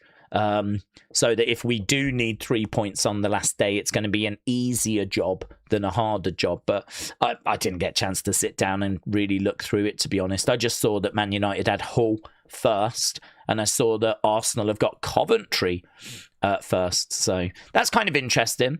Arsenal won the Premier League and Coventry won the Championship, so they got promoted. So it's kind of like, that'll be a fun opener, actually. Historically, not anymore. Well, that is why historically was doing a lot of heavy lifting. Who that's HJ. I do think United, though, are in with a chance of being competitive this year. I don't think they win it. I don't think it goes down to the last game. Hence why I've not, desperately searched for it. But I think United finished thirds, and we saw a big renaissance at the end of the season. We saw like this brilliant spell. Hopefully, if we can do a season of that, we're going to be there or thereabouts. I don't think we win it, but I'd happily take third again. Second, even better. It'd just be nice to see us sort of kick on. I'm sure Villa are going to hope to do the same as well. They had a good season last year. They'll want to just be that little bit higher. So yeah, it's going to be a very, very interesting season next year. No Pep Guardiola as well. So what does that mean for Man City? Arne Slot's gone, so what does that mean for Liverpool? What are they going to look like with their new manager? Are Arsenal going to win the league again? Are United going to be better next year? Are Villa going to improve? Are they going to bring in some people to give that? So yeah, it's going to be interesting next year. Long Beach Hippie said, Billy Gunn, Ken Shamrock, Magnificent Morocco, Xavier Woods. They're the least known King of the Ring winners. Yeah, he loved it, didn't he, when he got it, Xavier? I mean, you're correct in saying those names. I think all of those names very valid. But that's King of the Ring, isn't it? That's, yes, you had your Macho Mans, and you had your Stone Colds and your Triple H's, but yeah, you had your Billy Gunns, and you had, as you said, your Ken Shamrocks and whatnot. So there's a lot of King of the Ring winners that they're not the biggest of names. A Jey Uso, for me, sits alongside them quite comfortably. It's just the prize is so much bigger now, where you get that title shot at SummerSlam. Dean said, I understand how it works. I value wrestling and those that put in the work over those that have beep loud enough and rode daddy's coattails. Dean is not having Cody Rhodes at all. Colin said, United won't be better if we don't make signings. Yeah, that's true, actually. I mean, this Edison thing should get over the line. I think it's the World Cup that's got in the way of that. But I am a bit concerned that they haven't gone out and, picked up a few other players. We need at least like 2-3 midfielders. Another centre-back would be good. We definitely need another right-back. I've never been a big fan of Dallo personally, but I think we can absolutely do better there. Luke Shaw as well. I mean, he did do a full season last year, so I mean, might be okay this year, but the cover's not brilliant. To be honest, I don't know who's coming through the academy. I mean, there's got to be some kids that are ready to come through. We keep signing these youngsters. I mean, they've got to be coming. We saw Mainu come through. That was good. Garnacho, we were right to sell. But yeah, it'd be good to see some kids coming through. There's that JJ Gabriel, isn't there? Very excited by him. 16 years old, meant to be a wonder kid. I don't know what the plan is for him this year. He won't start, but I mean, he should feature at some point. They're very excited about him. JJ Gabriel. English player coming through 16, and he's just absolutely tearing it up in the youth ranks. Arsenal have got Max Dowman as well, haven't they? Another player that's just tearing it up. So there's some good young English talent that's coming through. It's going to be good, man. I'm really looking forward to this year. G Doggy Dog said, Daze, whatever is going with TNA at the moment, this would be a good time to bring back the Wyatt Six and have them wreak havoc over there, said G Doggy Dog. I don't know, but to be honest, because I think it's very difficult to sign a group of that size. Certainly a group like that, they're going to be relatively expensive. A Bo Dallas and Nikki Cross. Plus also she's now running Progress, isn't she? So I think her plate is pretty full. I don't think Nikki Cross is really that available to kind of step away and do Wyatt Six stuff. Plus you think Rowan, you think Gacy, you think Loomis, you think Dallas. I mean, if TNA are downsizing, they might be downsizing so they can free up some funds to bring some other people in. But that's a big investment, isn't it?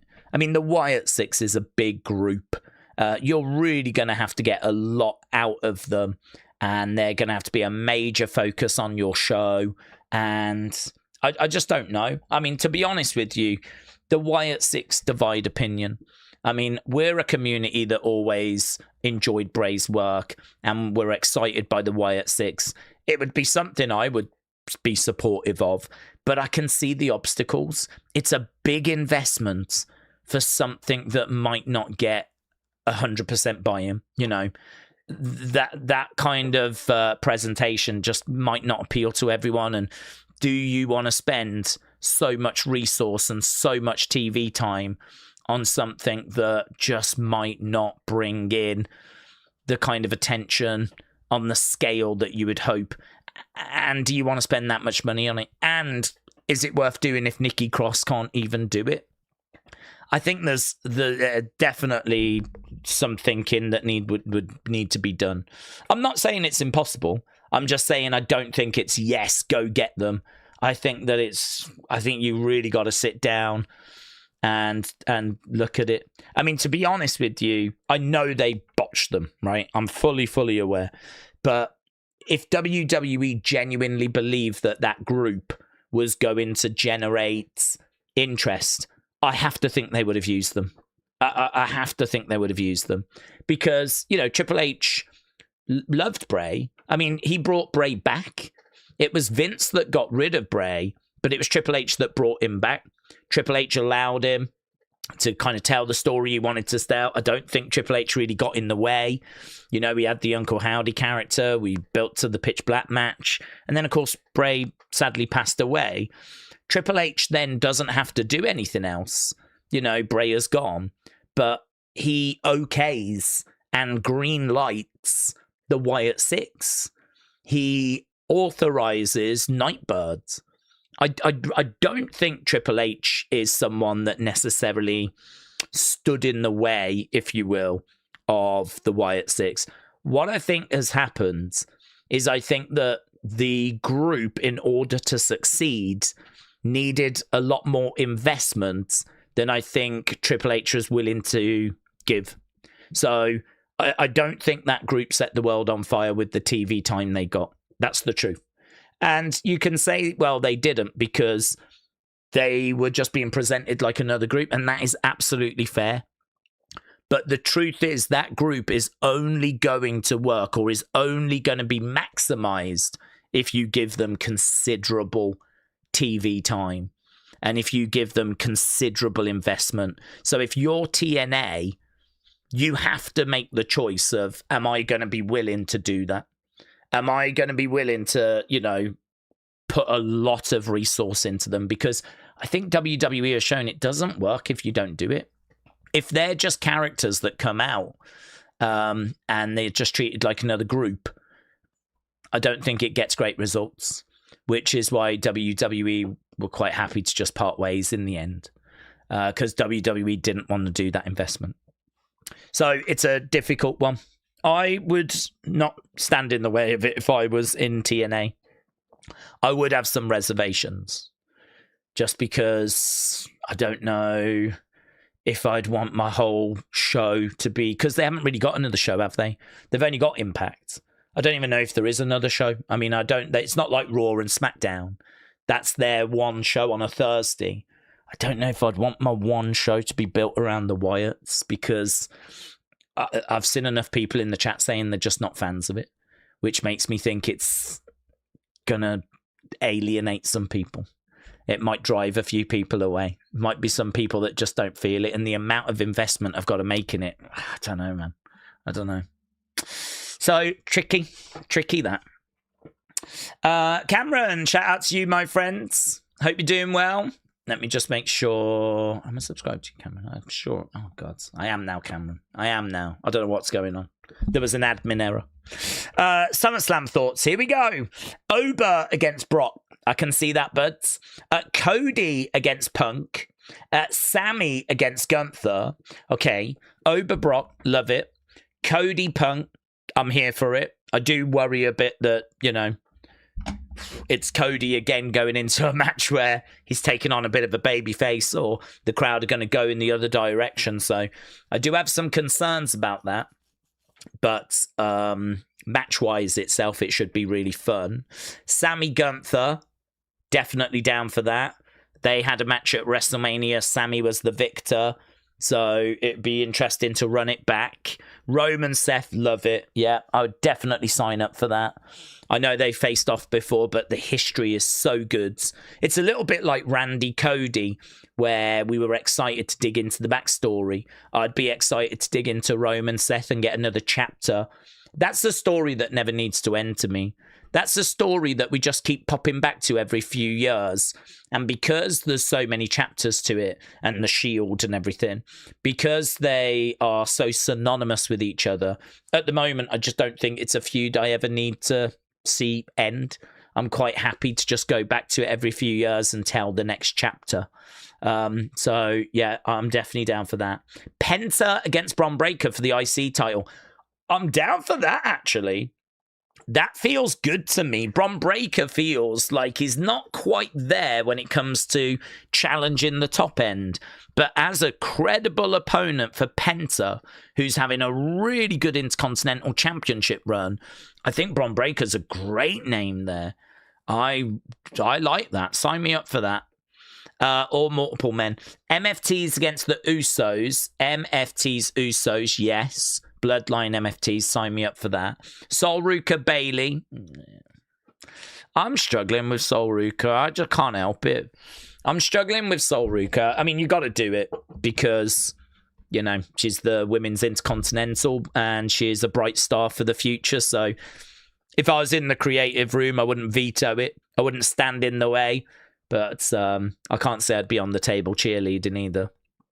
I just think we've botched. We just botched. She's been botched in my eyes. And it's not even to do with her botching the finisher that few times. I'm not bothered by that. I've said it before, when she was in that feud with Zarya in NXT, which some of you won't have seen, I just didn't think she came across that likable. People interpreted it different ways.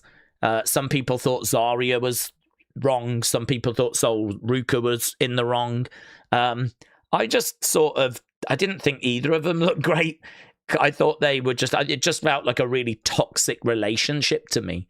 So I certainly did not root for Sol Ruka. So when she came to the main roster, I was ready for a restart, a refresh. Right, let's put that behind us. And she was losing matches, and I was actually okay with that. The problem was she was botching some moves, but she was losing matches, and I was like, that's okay.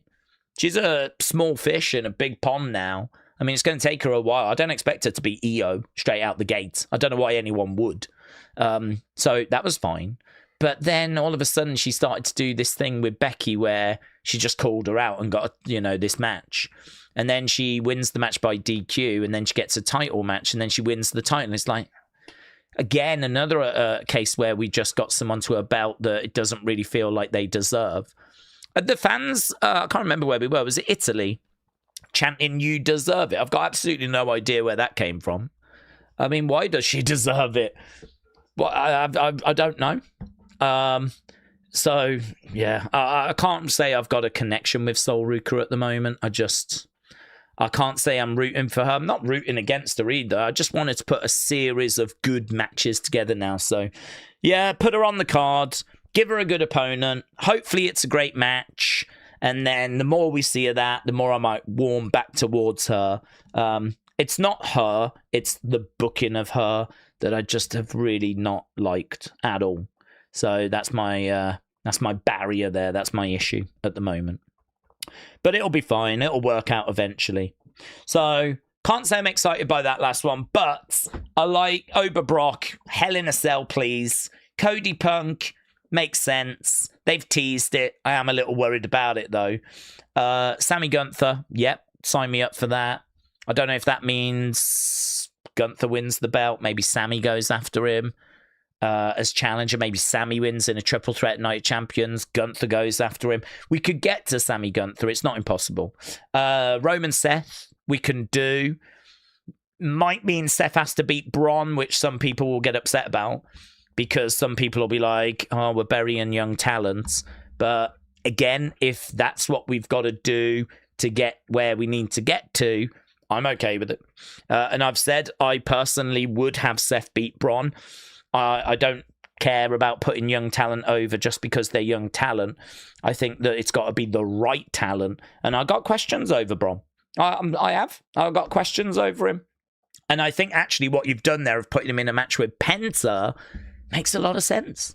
It really does make a lot of sense. I think Penta's had a great IC run and Bron Breakker would be a brilliant challenger. MFT's Usos, yeah, sign me up. Sol Ruka, although the only problem is if Jay wins, Jay's going to have to, get involved, isn't he, in some title match. So the winner of King of the Ring gets that title opportunity. So it can't be Seth because he's not in it. So that means that it's got to be, it's going to be hard to get to this because of the King of the Ring thing. But I see where you're coming from, and I like it. I'm on board with it. It's a thumbs up from over here. Keegan said, I put that out. I hate the haters that are out there.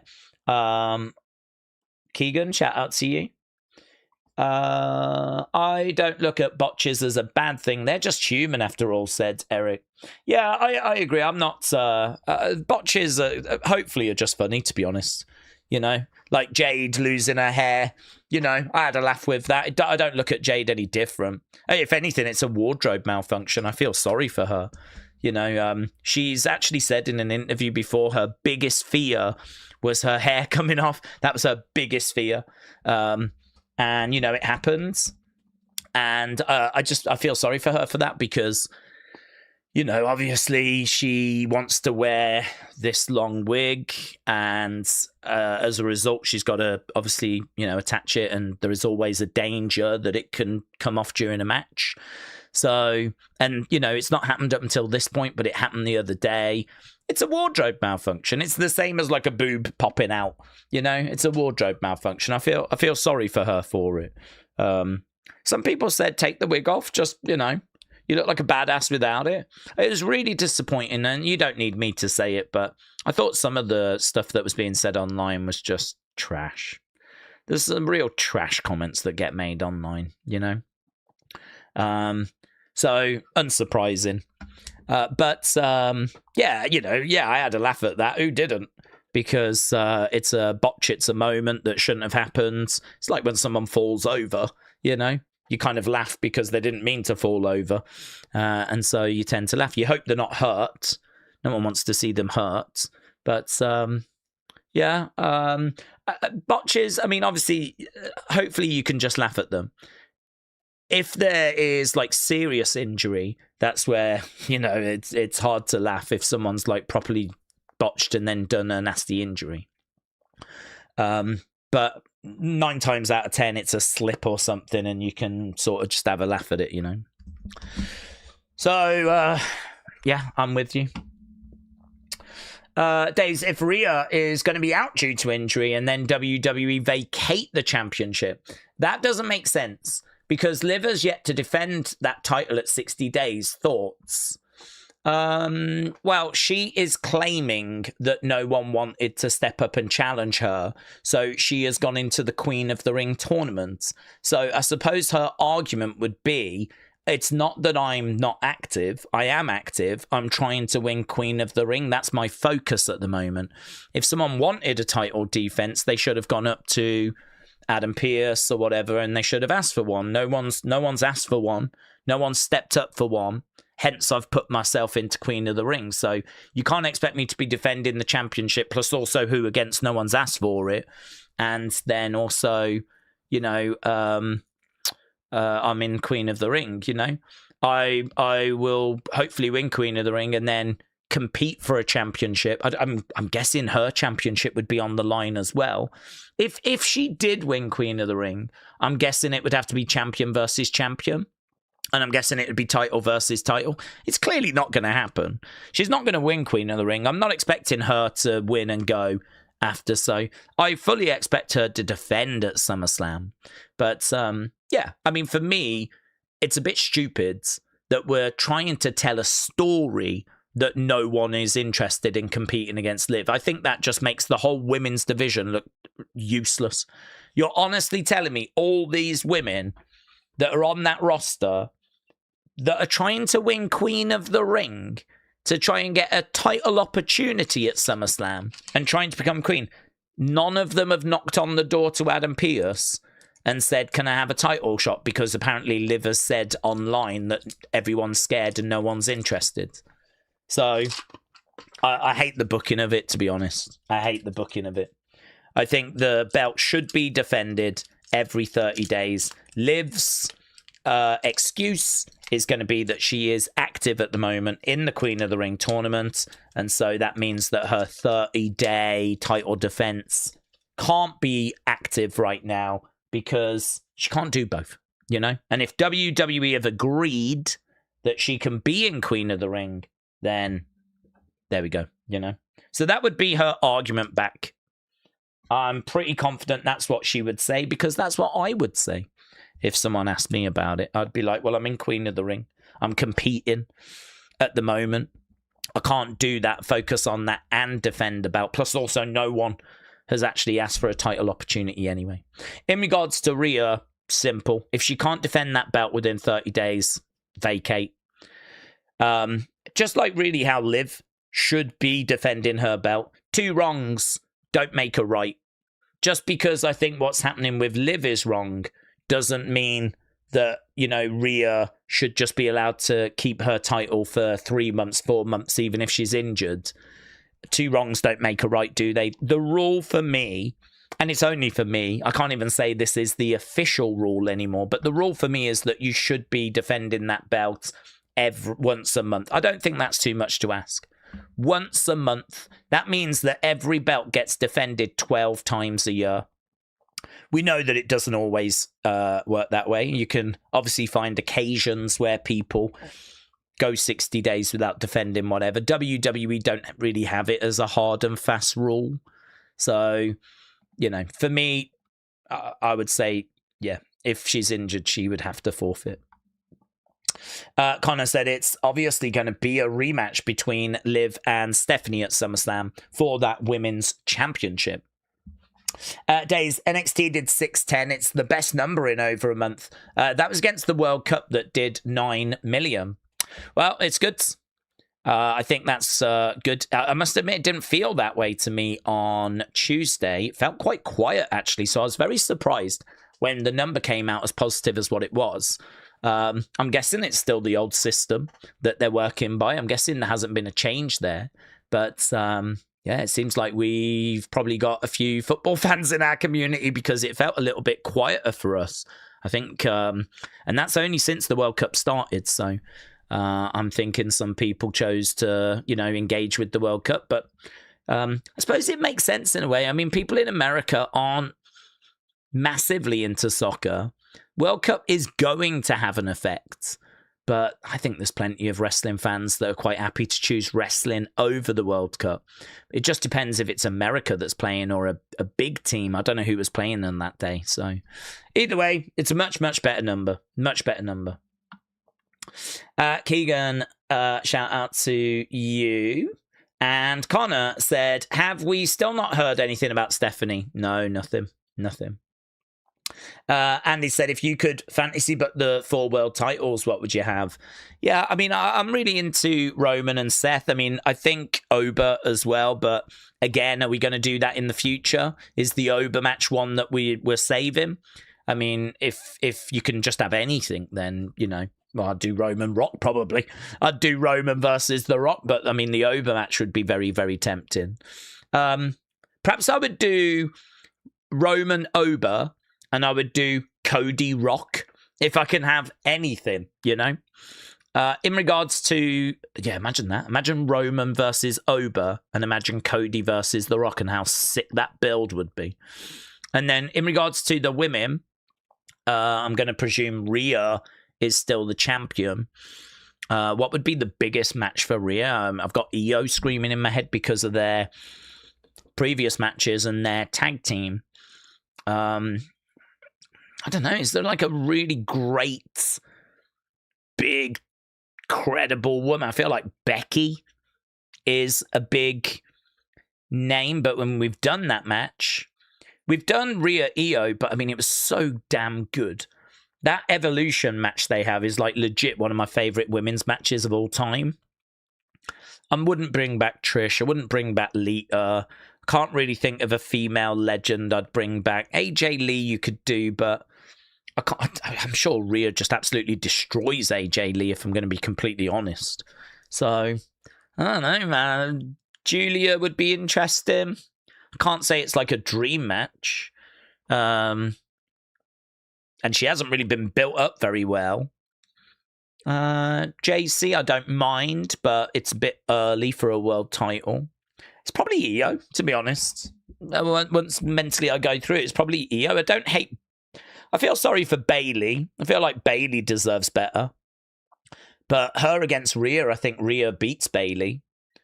I can't say it's a dream match. Over on the other side, we got Liv. I think I'm quite interested in Liv Roxanne, you know. I think I'm quite interested in Liv Roxanne. Again, if it's dream match, you can do anything. Liv Roxanne, because I think you've got the turn that would happen in the build. I think Roxanne is a great wrestler as well. She was really good down in NXT. I had a lot of fun watching her have her championship run. I think she's, you know, not going under the radar. People know of Roxanne, but she's a much better talent than what we've seen so far on the main roster. Roxanne is someone that can have a really great match. And height-wise, she's not the biggest. And actually, that would work well with Liv. So I think Rhea, Io, and Liv, Roxanne, Roman, Ober, Cody, Rock, if I could probably just do anything right now. But obviously none of that works in regards to where we are with King of the Ring or, you know, The Rock coming back or anything like that. But rough ballpark, that's kind of where my head would be. They need to bring back Carmella, said Mark. She went on a podcast saying that she basically got let go because she had a baby. I don't think that's true. I don't think that's true.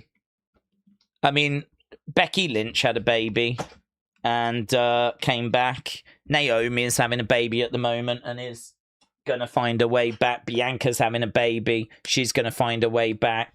I think that's a false narrative, to be honest. I think that it's kind of sour grapes in a way. Like, oh, I had a baby and they let me go. And it's like, no. I think the truth probably was that they kind of did a lot with her and kind of felt like they'd done pretty much everything they could. There was some talent coming through they were more excited by. And I think, you know, you could say timing wise, the baby may have played a part in the timing, but I don't know that it's the reason. Because I can point to others that have got pregnant that, you know, it's not like you have a baby and you automatically lose your job. So I'm struggling to buy that. Daze, those are all good names, but you can't have everyone be the champion and the king and queen of the ring. Like Triple H said, you need to have some things for Raw and SmackDown. That is true. Yeah. But if the question is what's your dream kind of card, then, you know, that's where my head would go. But yeah, no, I'm a big believer in, like, people often say, shouldn't pay-per-view cards be bigger? And shouldn't we put more title matches on? And, you know, my standard answer is no, actually. I'm okay with some tag titles and mid-card titles being defended on the go-home SmackDown and the Raw after. Because, yeah, I do think that, you know, every SmackDown we want to tune in and be excited. Like tonight, you know. Every Raw we want to tune in and be excited. Like, we watch all the shows. And we deserve to get excited when it's time for a show. And so in order to be excited, you've got to have some matches on there to be excited about, you know. They could have done this match tonight, this championship match. This could have gone down at Night of Champions easily, right? And there might still be some version of it that does. But we're doing it tonight. Apparently we're opening the show with it. And, I mean, I'm super excited for it. So I completely agree with that. You can't just put everything onto the pay-per-views. You got to have some stuff for Raw and SmackDown. And talking of SmackDown, we're about to begin, guys. Let's go. Big episode on deck. As, don't forget, we're over in Europe next week. Is this the last of the 3-hour ones as well? Next week might be. I know it's the end of June that it kind of changes, but next week is a taped one. Perhaps it's going to be a 3-hour taped one next week. Gets recorded on Tuesday, doesn't it? There is a video of Sammy. Sammy's all smiles in catering.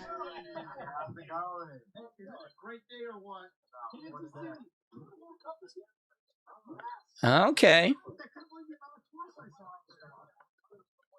Sammy's in good spirits. Might put that in the video, actually, the breakdown. Okay, so SmackDown has started, my friends. SmackDown has started. We are in Kansas City. We are seeing Jay. We are seeing Javon. Let's go. King of the Ring semi-final. We've got the women as well. There is Liv. There is Charlotte.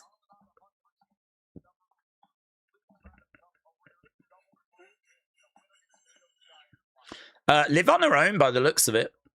There is the Ring General.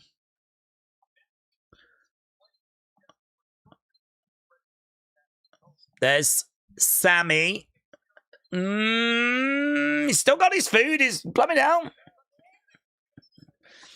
Oh, that might be the video that we just saw, actually. There he is in catering. All smiles. Cody Rhodes. Big cheer, actually, for Cody.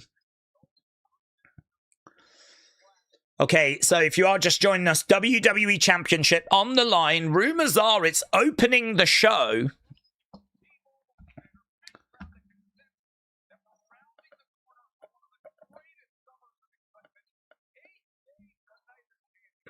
Eight days till Night of Champions.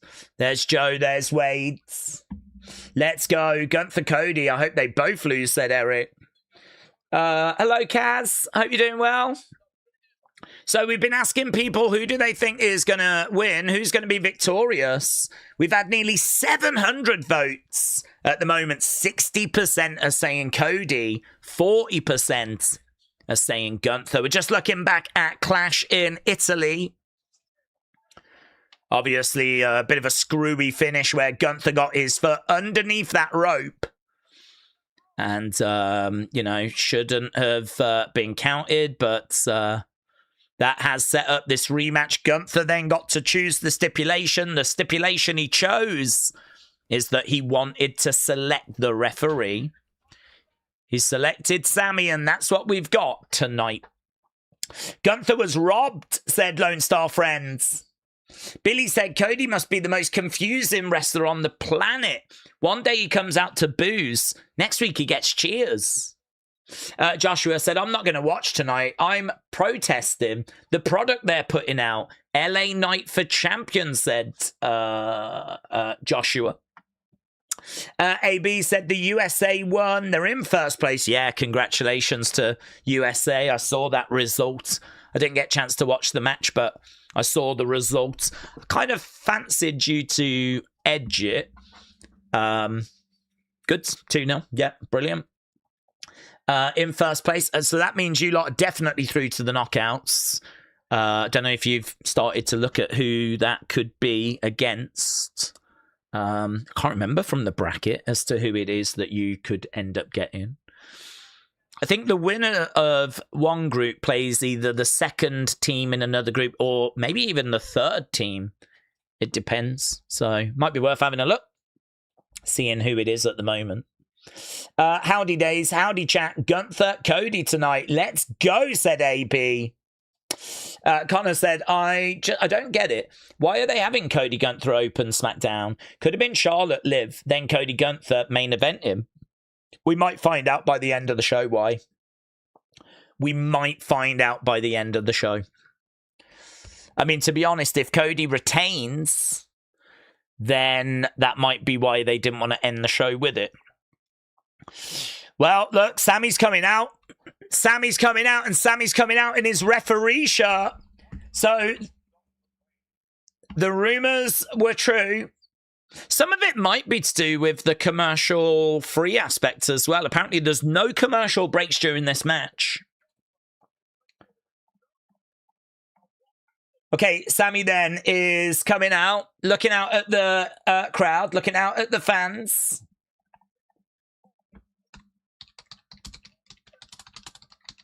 This is going to be a big moment. I mean, the great thing about this show is I don't need to flip and worry about what the thumbnail's going to be for the breakdown video. We always do a breakdown of each episode afterwards.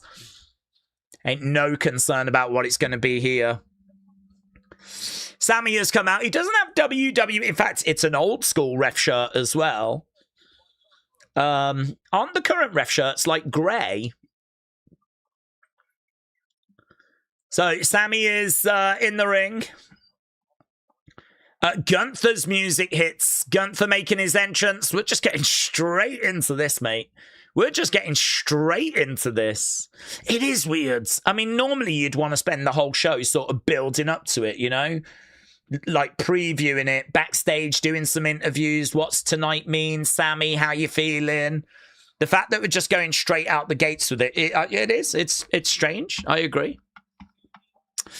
Gunther could have offered Sammy a title opportunity. We could have seen that, Blake. I agree.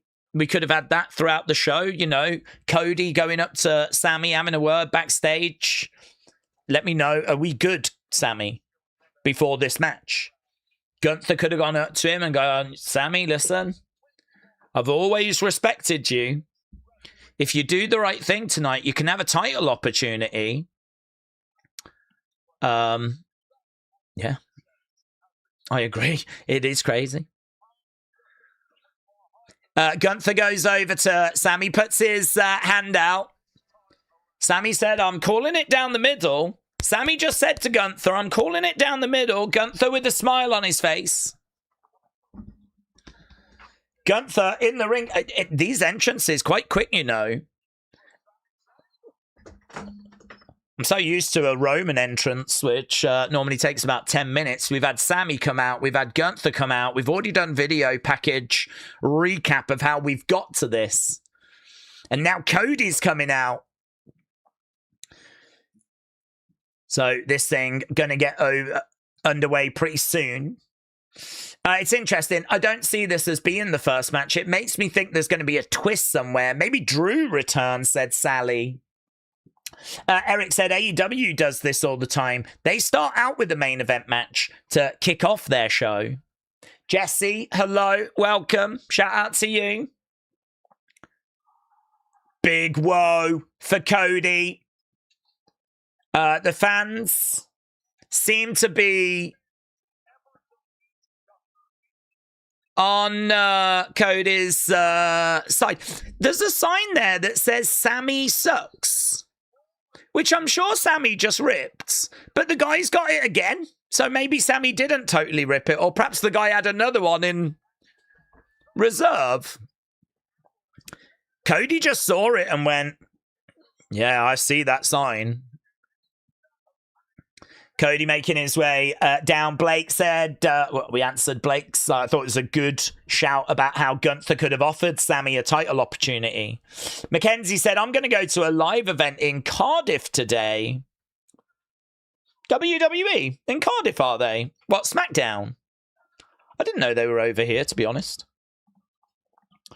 Raw, I mean. Obviously, this is SmackDown. That would make sense, I suppose. If SmackDown is doing this show and the Raw roster is over in Cardiff. Well, have fun.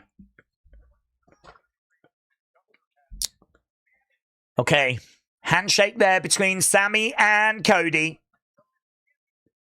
Sammy in the ring. Standing just behind Mark Nash. Okay, here we go then. Announcements being done. Which way is this gonna go? You lot are split. Sammy Zayn gets booed. Thank you, everyone. Thank you. Big smile on Gunther's face, you know. Big smile on Gunther's face. He is very happy about where we are right now. He is seemingly very confident. Laughing his head off. Pointing over at Cody.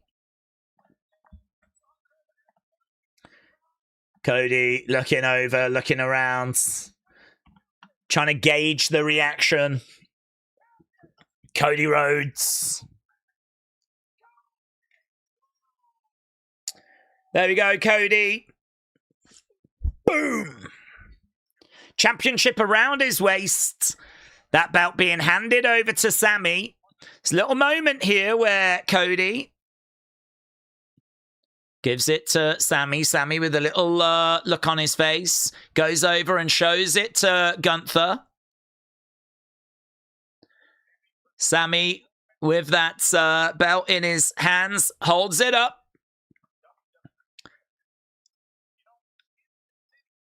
Sammy holding up that undisputed championship belt. Everything has been as you would have expected so far. Gunther in the ring, Sammy in the ring, Cody in the ring, bell has sounded. And whatever they've got cooked up, whatever they've got planned, we're about to find it out right now. As the bell has sounded and we are officially underway with this WWE Championship match. As Cody, slightly different attire for him. Normally we see him in white. He's wearing black tonight with gold. Quite sparkly attire around the waist. Bejeweled. We've got a bejeweled Cody Rhodes. As Gunther delivers a chop. Cody goes down, gets back up to his feet. Gunther working on the arm. Cody goes down as Gunther again working on the arm. Sammy is right in there. Gunther.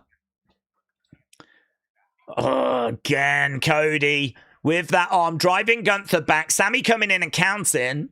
Telling Cody he's got a break. Oh, okay. Sammy actually steps in there. Okay, Wade Barrett said it's great refereeing. Gunther's laughing. Yeah, I mean, this is where we're going to start getting the grey area stuff, you know? Sammy was counting, and as soon as he counted the 3, break it up, he stepped straight in. Even though it was right at the moment that Cody had actually broken the holds. And he was ready then to move on to some shots. Interesting. There's going to be quite a bit of that in this match, of course. That's the whole point in having a special guest referee. There's a shot coming into the back there by Gunther.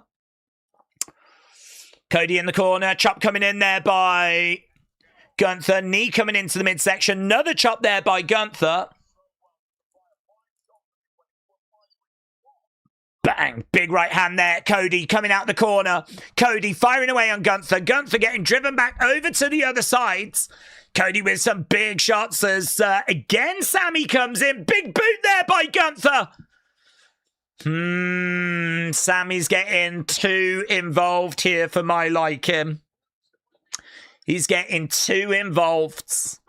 The best referees are the ones you don't even notice, and Sammy has very much made his presence felt in this match already. But then he's not an actual referee, is he, to be honest, you know? Sammy isn't an actual referee. We couldn't expect him to operate the same as a referee would.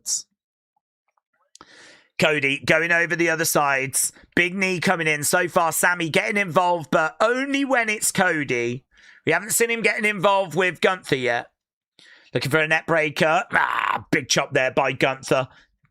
Going for a cover.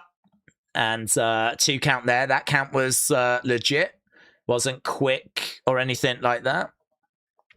Do we think the Guns are going to do his finishing move? Because that's what he always does when he beats people, and he beats gay Guns. He beat Jay Uso, he beat John Cena, he beat AJ Styles. I don't know what you mean by, do we think Gunther will do his finishing move? Actually, the headlock, the sleeper hold thing where he gets them down in the middle of the ring. I could see Cody being in that position. Yes, it's kind of like a signature spot for Gunther. Gunther in control. Cody is down. Connor says, come on. Eric said, yeah, Sammy has no ref experience. This is normal. Bang, lands on the feet, gets the ropes. Coming off the ropes, looking for the Cody cutter, gets it. Gunther goes down. Cody with the Cody cutter. People in the crowd applaud him. Sign in the crowd says, and the crowd goes wild. Shot blocked there by Cody. Right hands, gets the ropes. Down goes Gunther. Yeah, over the top. Lovely work by Cody into the power slam. It's one-way traffic right now. One-way traffic. Nice Cody cutter. Over the other side goes Cody. Cody over against the ropes. Gunther is right in there. Big kick coming in there by Gunther. Cody, and again, Gunther kicking out. Cody goes off his feet. Gunther working on the leg there of Cody into a figure four. Figure four is in. Sammy is right there. He's right there. Sammy asking Cody. Cody is screaming in pain at the moment. He's nowhere near the ropes right now. He's probably going to look to reverse it, isn't he? Yeah, and he's probably going to look to shift it because he can't get to the ropes. But what he can do is Gunther using those ropes as leverage. Sammy not noticing. Sammy looking. Taking his time there, actually. Sammy, for a moment, was like, hey, what are you doing? Yeah, I mean, you know, the vibe I'm getting from this match is, you know, Sammy being heavily involved as you would have expected. Sammy is a major part of this story. Big boot. I wonder if this match really is just to set up the triple threat.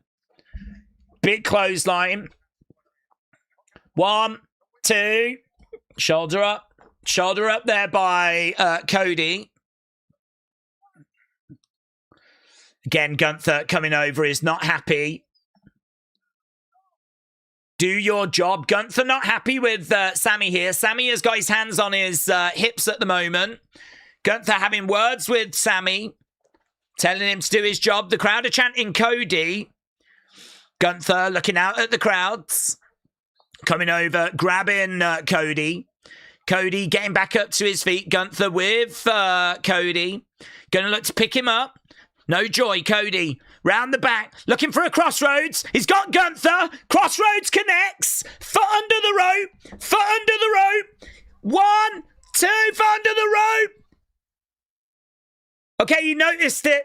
He noticed it. Sammy noticed it. Yeah, it's the exact same spot that we got in Italy. Foot under the rope. Sammy pointing. I mean, look, the crowd are booing, but it's the correct call. It's the correct call. Okay, right now there's arguing here. Cody is arguing with Sammy. Sammy is like, I'm the referee. Oh, Cody knocks Sammy's hand away. Sammy is having a words with Cody. Oh, he pushes him. Oh, right into the sleeper. Right into the sleeper. Sammy's like, oh, I didn't mean to do that. Oh, my God. Cody down. Sammy in the corner. Gunther. Oh, this is high drama right now. Big dramatic scenes. Cody is fading. He's trying to get back up, though. He's trying to get back up. He's trying to get over to the ropes. Is he going to make it? He does make it. Just gets over to the ropes. Oh, they sold that so well. They sold that so well. Right now, Sammy is trying to get Gunther off of Cody. He's gone a bit OTT there, Sammy. He's gone a bit OTT. Gunther pushes Sammy now. I mean, we really do have a lot. This is really like the Sammy show at the moment. Right now, Gunther pushing Sammy again. Sammy's going to have to respond. And he does. He slaps Gunther. Sammy slaps Gunther. Gunther, kicks Sammy, picks him up, powerbomb. Sammy goes down. Well, I don't know if that means we get another official or if this match is just called. We don't have a referee. Against the ropes, Cody, duck underneath, shots coming in. Throwing in some shots, Cody, bang. Sammy is down, Cody going up, monstrous, huge Cody cutter. Look, we don't have a ref. We're going to do a crossroads. We're going to do a crossroads. Bang, it connects. We don't have a referee. 1, 2, 3. 1 comes down. 2. Kick out by Gunther. Oh, my God. It's great. I think we've gone very heavy with the Sammy involvement. But that's a good little spot there. That's a good little spot. That referee come running down, and that was so close. That's 2.99. Look at Cody's face. So this stipulation seems to have gone out of the window. Sammy, a special guest ref, seems to have gone out of the window. As Cody steps through the ropes, climbs up. This now just a normal match. It still feels like Sammy is going to make his presence felt, though. I don't feel like we've seen the end of Sammy. So right now, trying to climb up. Shots coming in. Right now, again, another shot. Oh, Cody jumps over. Drop kick there by Gunther. It's got him up. Power bombs him down. 1, 2. Oh, Sammy pulls the ref out the ring. Sammy pulls the ref out of the ring. It felt like he was still going to have a presence. Sammy saying to Gunther, you put your hands on me. I'm the referee. Oh, this match has just completely gone off the tracks now. I mean, whoever wins this, there's been so many shenanigans. Right now, we got Cody. He's trying to get Gunther down. Gunther holding onto the ropes. Sammy kicks the hands away. 1, 2, 3. Fast count. Fast count. Sammy screws Gunther. Sammy screws Gunther. Do you know what? Both Cody and Gunther put their hands on Sammy. Wow. Yeah, look, Cody's not satisfied with it. Gunther's absolutely livid. Cody has retained. There's definitely more to this story. Definitely more to this story. Triple threat at Night of Champions has got to be on the table. I mean, look at this right here. Bang! 1, 2, 3. Yeah, look. Oh, Nick Aldis is livid. Nick Aldis is livid. Yeah, there's going to be more to this. So there we go. I mean, fun in the sense of just a big mess. Dramatic. Gunther's livid. Sammy's a dead man. We didn't have any commercial breaks. It's the first match on the show. We felt that meant that there was a good chance that Sammy was going to be heavily involved. It's all gone the way that we thought it was going to go. President Jack Chunny needs to ban Sammy for life, said David.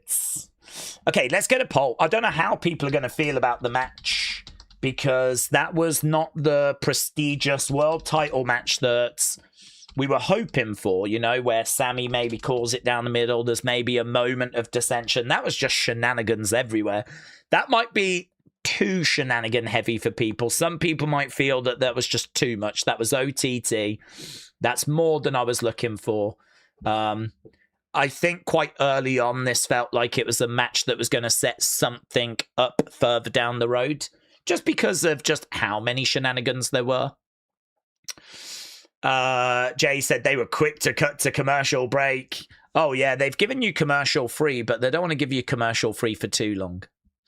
They get too nervous, don't they? They break out into a rash if they're commercial free for too long. So, yeah, they've gone straight to commercial break there. I knew there would be some fudgery, says Davids. Some fudgery. What the hell was that ending? That match was boring, says Roadrunner. Who won? It's a win for Cody, but it's as screwy can be. It's a real screwy finish to that. If I'm booking the Sammy feud, I would have Sammy finally reveal his 2022 conspiracy documentary, says Benito. Robbie said, I'm no longer a Ride or Die Sammy fan. He didn't do the right thing. Well, lots of controversy in the air around what we just saw. If they skip more than one commercial break, they would go into hyperventilate. They really would. They really would. You know that TKO throughout this whole thing were just screaming at the TV, like, go to commercial, go to commercial. They probably didn't even know that they had agreed for it to be commercial free. They're probably, whoever, Ari Emanuel was probably in the back hyperventilating with like a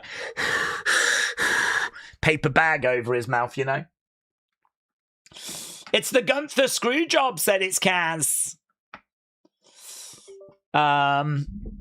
Yeah, get your score in, get your thoughts in. What did you think about that? Action figure retains. Ref's decision is final.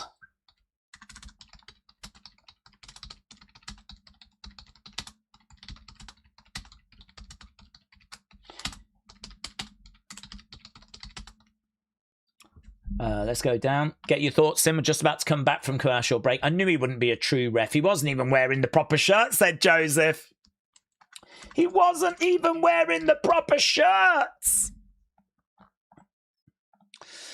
So, yeah, I mean, there's so many shenanigans there. It's going to take them a while to show us all of them.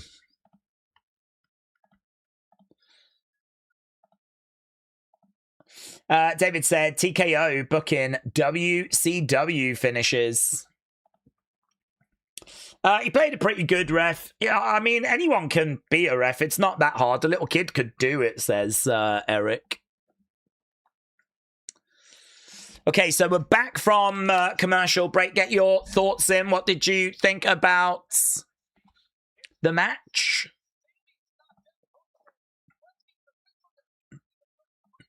Yeah, this other ref came down. Obviously, Sammy... bang, powerbomb.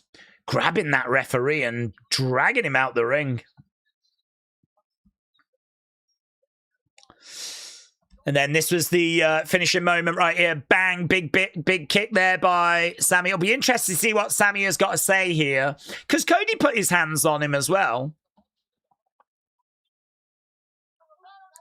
Oh, big arguing backstage.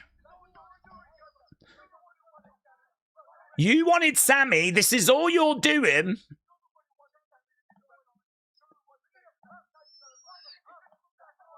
Cody is making his way out down to the ring. So it looks like Cody is he's not happy about it. This is where we might get Night of Champions. Sammy wants the microphone. Cody wants the microphone. Oh, he wants to go again now. Restart the match.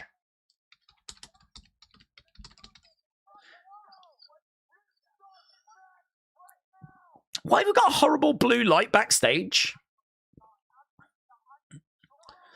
Oh, big shot there by Gunther on Sammy. Sammy getting thrown into the into a table. Cody in the ring. We got chaos. Gunther's making his way down to the ring. Gunther's coming down. Gunther's running down. Referee is down. They're ringing the bell. We're going again. They're ringing the bell. We're going again. Yeah, we've got Gunther Cody. We're back underway. They're doing it.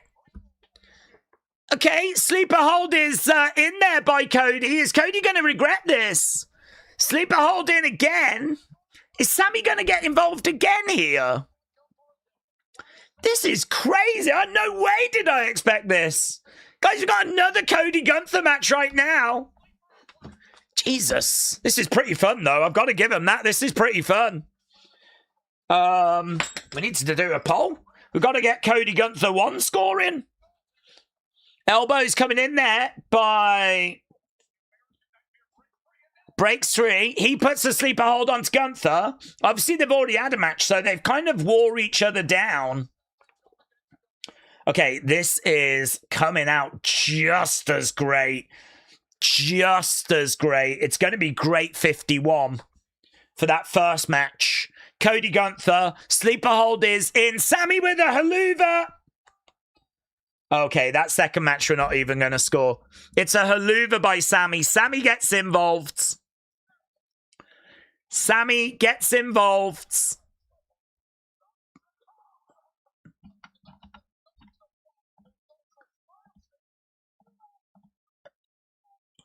You asked for this. You wanted me to be ref. Sammy wallops Cody with the belt. I don't even know if he meant to. Okay, he wallops Cody with the belt.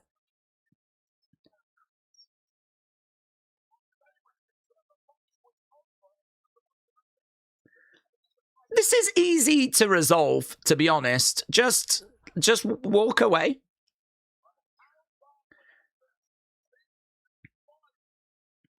Sammy is in the ring, looking around Gunther being down and Cody being down. Sammy sucks is the chant. That's not helping. That's definitely not helping. Sammy is in the ring. He's doing the right thing, actually. Walk away.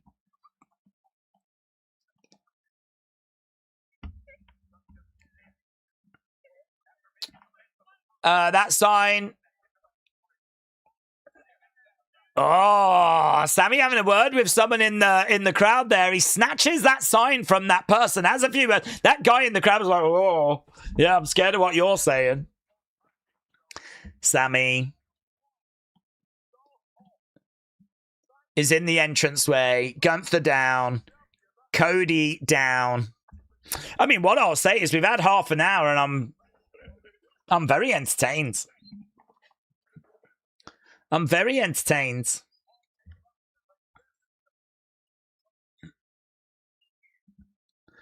Right now, Sammy head into the back, head in his hands. Cody grabs that championship belt. He just got absolutely nailed with it.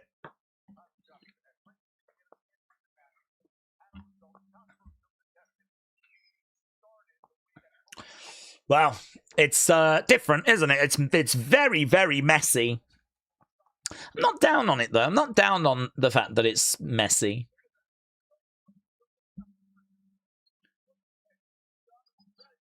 Cody in the ring.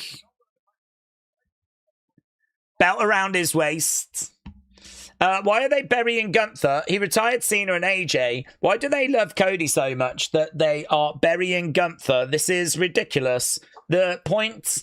They're making Cena tap out. It's ridiculous, says AAA. Connor said, a triple threat match needs to be booked at Night of Champions. Steph said, that guy could sue Sammy for psychological distress. I wonder if we could sue TKO for psychological distress. Have we got a case to sue TKO for psychological distress, given how bad 2025 was? And how bad SmackDown has been this year? Okay, looks like we are moving on then from Cody and Gunther. David said, maybe we just do a tournament like WrestleMania 4. Well, we've technically just been doing one, haven't we, with King of the Ring? I mean, the King of the Ring winner is going to be joining the conversation at some point. This mess could end up getting messier if we do end up adding Jay to this mix. Okay, we're backstage with Jade, Michin, and B-Fab. Yes, the championship match was the big match, but we do still have 2 semi-finals for King and Queen of the Ring to turn our attention to. I'm sure there'll be some follow-up on the whole Sammy, Cody, Gunther thing as well.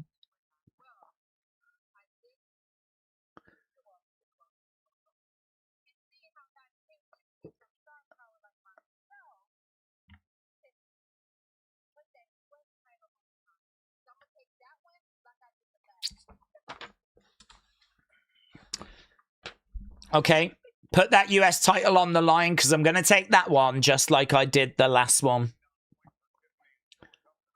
So Jade, Tiffany on a collision course. Charlotte, Liv, semi-final coming up later tonight. We might go to like a tag match or something just to get a breather now. Wrestler said, I love that open. It was like the Attitude Era. RTX said, what if we just pretend that SmackDown is Raw problem solved? Just pretend that SmackDown is Raw and then it's problem solved. It's going to be hard to do, isn't it? Raw, I think, is better than SmackDown this year. I'm with Andy, though. I don't mind that open, personally. I know that there'll be people that really wanted Gunther to get the win, but clearly we're telling a story, and I think we can see that there's a good chance that Night of Champions is going to feature in the next chapter of this story. Jade got the Gorilla Glue tonight. Well, I hope so. I hope so. I figured it out. First hour ad-free means we get to watch ads for free. From 9 till 11, we have to pay to see the ads. Real Gartner said, did Sammy bury the ref? He did attack him twice. I don't know if he buried the ref, but he certainly didn't hold back on going after the ref. I don't know, actually. I mean, are you in trouble if you're a ref and you attack a ref? If you're a WWE superstar and you attack a ref, then you're in trouble. But, I mean, technically, Sammy was not the referee for that second match.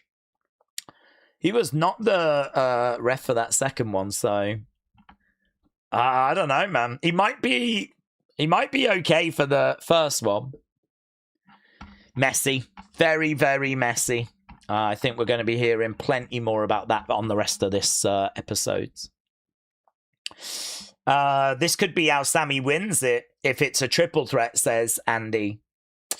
This is why the championship matches don't work well on TV. Screwy finish was predictable. Keep title matches on PLEs, said Netforce.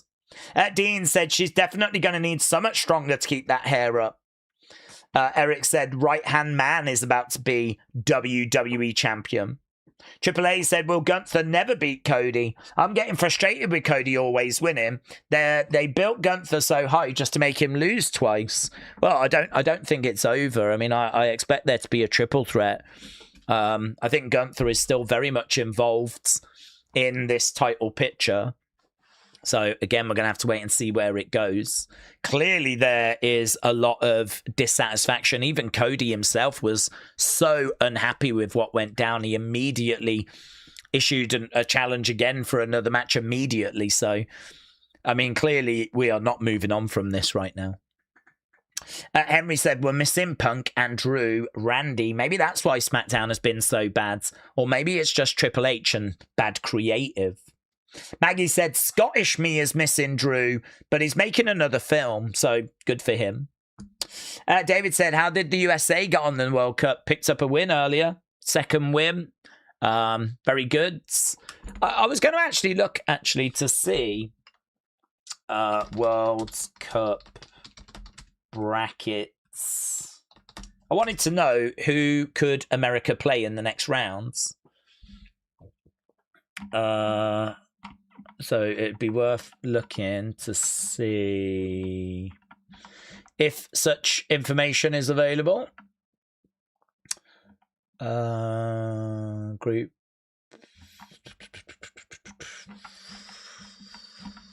I'm on the Wikipedia page. That might not have been the... Oh, no, yeah, maybe. Maybe. Winner of... Is USA in Group B? Are you in Group B? What group is USA? USA is Group... What flipping group is USA in? USA is in not Group A, that's Mexico. Not Group B, that's Canada. Group D. Group D is USA. So, winner of Group D has to play a third place team. So, it's hard. It's going to be... You're not going to know. It's whoever finishes third in Group B, E, F, I, or J. We've never done this before, so I don't really know how they're going to do it. But you've got a third place team. Okay, we're back from commercial break. I mean, that's good. If you're going to play someone that finished third in their group, America, I'd quite fancy you to win whoever that's against.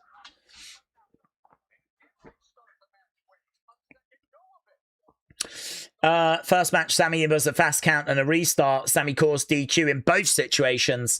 Gunther protested him. How is he buried? Said Real Glockness. At Netforce said, I think if they were to do a draft, they should include the creative people in that. That would be funny. Quick count was fine. I don't get the restart. Finish was fine, said Willow. Okay, they're just showing a replay of what went down. And there's Sammy with his head in his hands. Gunther, backstage, livid. 2 times. You screwed yourself. The reason why I'm not champion is because of you.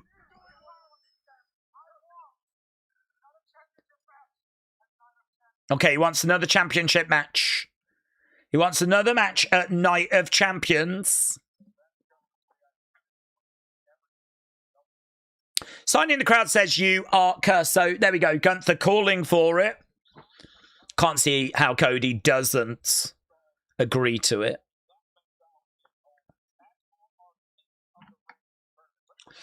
Okay, this show is already sucking, said DeBoomer. I don't think it's going to recover from this. DeBoomer not feeling it. Daze, let's go, Sammy. Triple threat, said TJF. So TJF is cheering for the triple threat. Serini said, Sammy has been a babyface and a heel in 20 years of wrestling. Most of his new fans wouldn't recognize him with short hair and a shaved beard. He was fine, better in those years. Night of Champions rematch. Who'd have thought, said Shining Wizards. This show is fire. Give me more drama, said Flame Fist. Metal Mama said, I think it's been a good start to the show. We're not even an hour in. Let's give it a chance. Well, here's Solo. Big Mig said Nick Aldis looks more intimidating than Gunther. Okay, here's Jacob. I'm not here for that. Orders from the tribal chief. I've been told, make sure no one gets involved.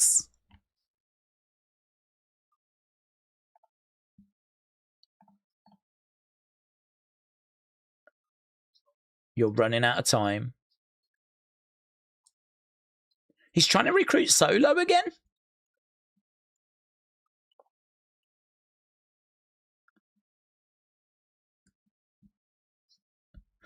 Running out of time. Make the right choice.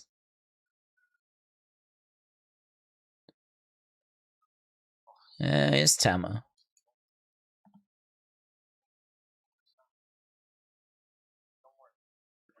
Okay, Solo says he wants me to go back to his family, but don't worry about that.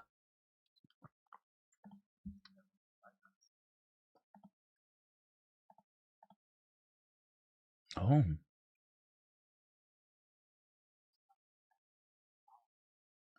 Your family business is starting to mess with our family business.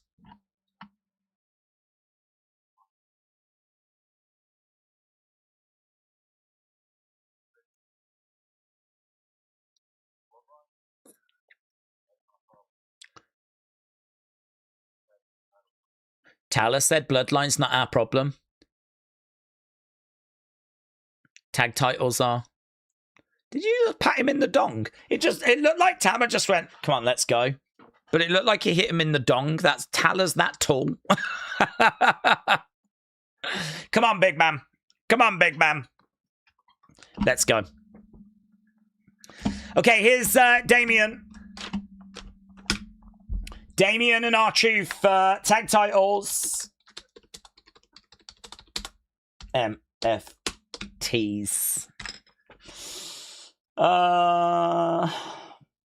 Boom. Okay, Damien then in the entranceway. Tag title match coming up. This is match number 3, technically. The PC Cults, they're annoyed that the Tongas missed promo class, said China Wizards. It's Kaz said, people over there, what's up? Yeah, R-Truth making his way down. Please let Solo join the Bloodline, said Eric. Oh, you want him in? What would that look like, though? What role would he play? Would he be the new Sammy or something? I mean, you've got Jimmy, Jay, Roman, Jacob. What does Solo do in that Bloodline? He can't be the enforcer. That's Jacob. Is he going to be the comedy guy? I don't know. What's he going to do? What the hell would that mean for the MFTs? Not that it matters. Not that anyone cares. Darren, shout out to you, buds. Damian Priest, R-Truth, MFTs, My Family Tree. I know. Flipping My Family Tree. It's like the kind of thing that you do at nursery, innit?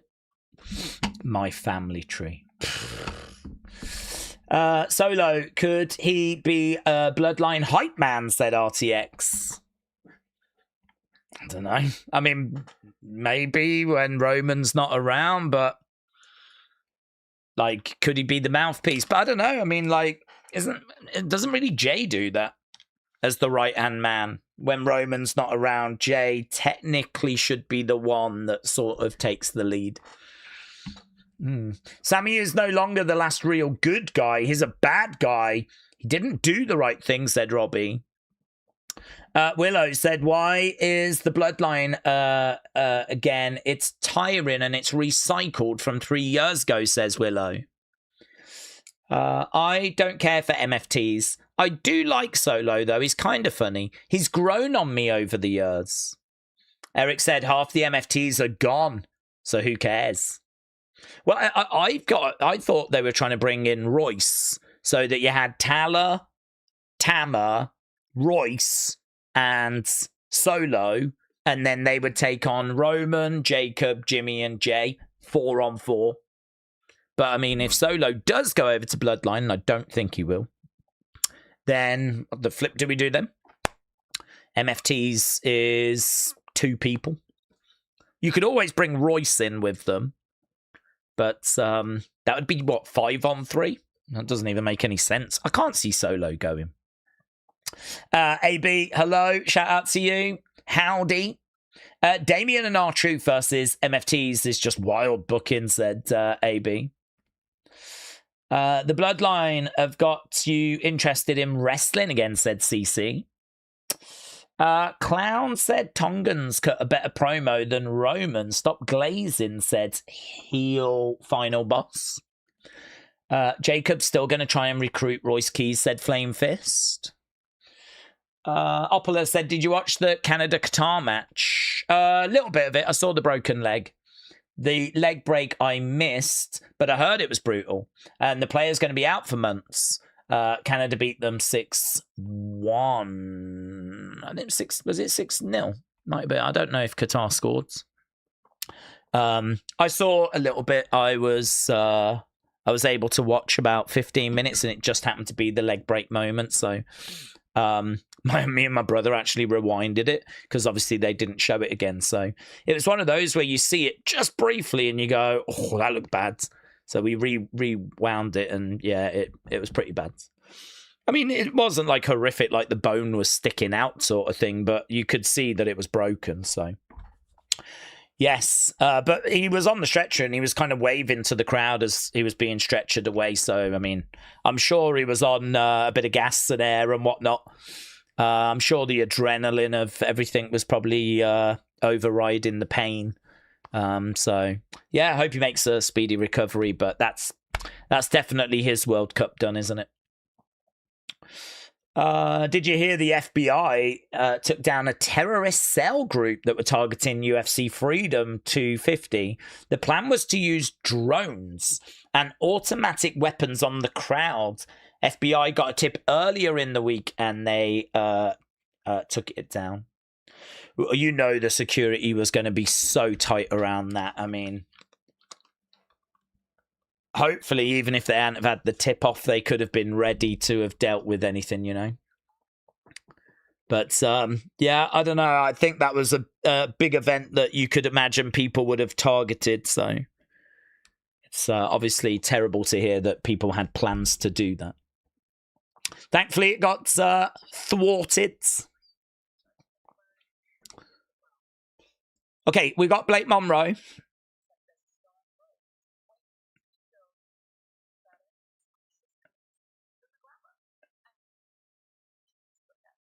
I am a vision to look at surely next week. Surely.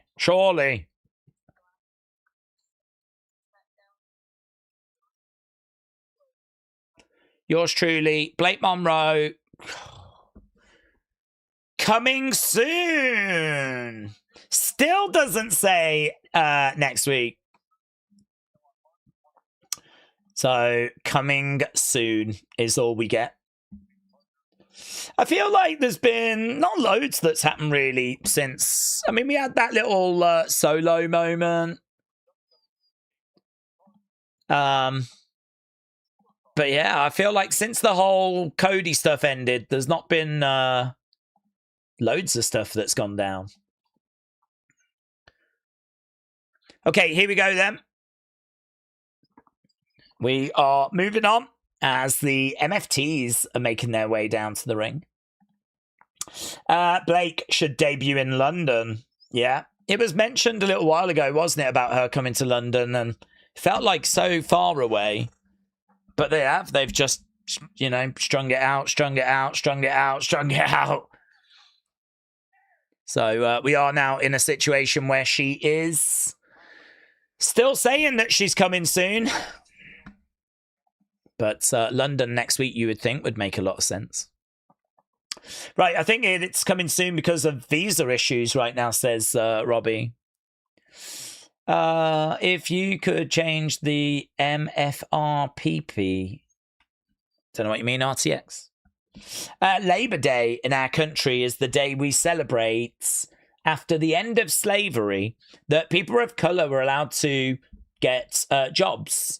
I didn't actually know that. I didn't know that it connected to that. I didn't actually know what Labor Day was for, so that's interesting, Trini. Okay, here we go then. About to get underway. Damien and R-Truth taking on MFT's tag titles on the line. David said, new blood tests. Kentuckian Hillbilly J replaces RR. What, in the bloodline? Damien goes back to the corner. Serini said, Blake Monroe is a backstabber. Tony Storm got enough stories about her being a she-devil. Rico said, I hope that Blake faces Tiffany next week in London for the US women's title and the glamour wins. I met her last week on SmackDown VIP, said Rico. Oh, that's interesting, Rico. Was she nice? Did you have a good time? Clothesline there by Tala. Damien going over the other side. Big shot there by Damien. Tala gets rocked. We almost had an hour of this week's SmackDown. Tala still on his feet. Damien going over the other side. We still got a couple of big semi-finals coming up. AB said, Sunday's UFC was so wild. Security almost stole Fight of the Night. The whole event turned into a crossover episode. Daze, the call tip to the FBI was one of the guy's mothers that overheard her son's plans. Thank goodness for the mother calling the FBI, said Christopher. Yeah, definitely. Shot coming in there by Tama. Big Mick said she's been coming for a while. Is that even PG? Says Big Mick. It's a good question. I don't want to venture too far down that road. I think I went far enough down that road during the Wrestling Escape Pod this week. So we'll leave that where it is, shall we? All I'll say is that if I was involved, she would have come a lot quicker. Yeah. Okay, shot coming in there by Damien, and Damien makes the tag. In comes R-Truth. Bang. Against the ropes. Coming over. Into the corner. R-Truth then with low blow. Going over the other side. Duck underneath. R-Truth against the ropes. Shoulder tackle there by R-Truth. Over the other side as well. Another shoulder tackle. R-Truth, duck underneath, picking up Tama, planting him down. You know what this sets up? You know what this sets up? You can't see me. R-Truth against the ropes, 5-knuckle shuffle, connects. Ron Cena in full display. He's trying to get him up for the AA. Goes over, throws in a shot there to Tala. Bang. Tala goes down. Is Blake like Via Mahan, said Spawny Boy. It is this generation's Via Mahan, yes. Okay, big boot there by Tala. R-Truth goes down. That might be a commercial spot, but Damien comes round.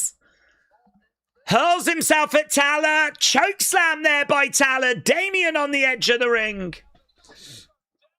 War Raiders watching this match unfold backstage as we do go to commercial break.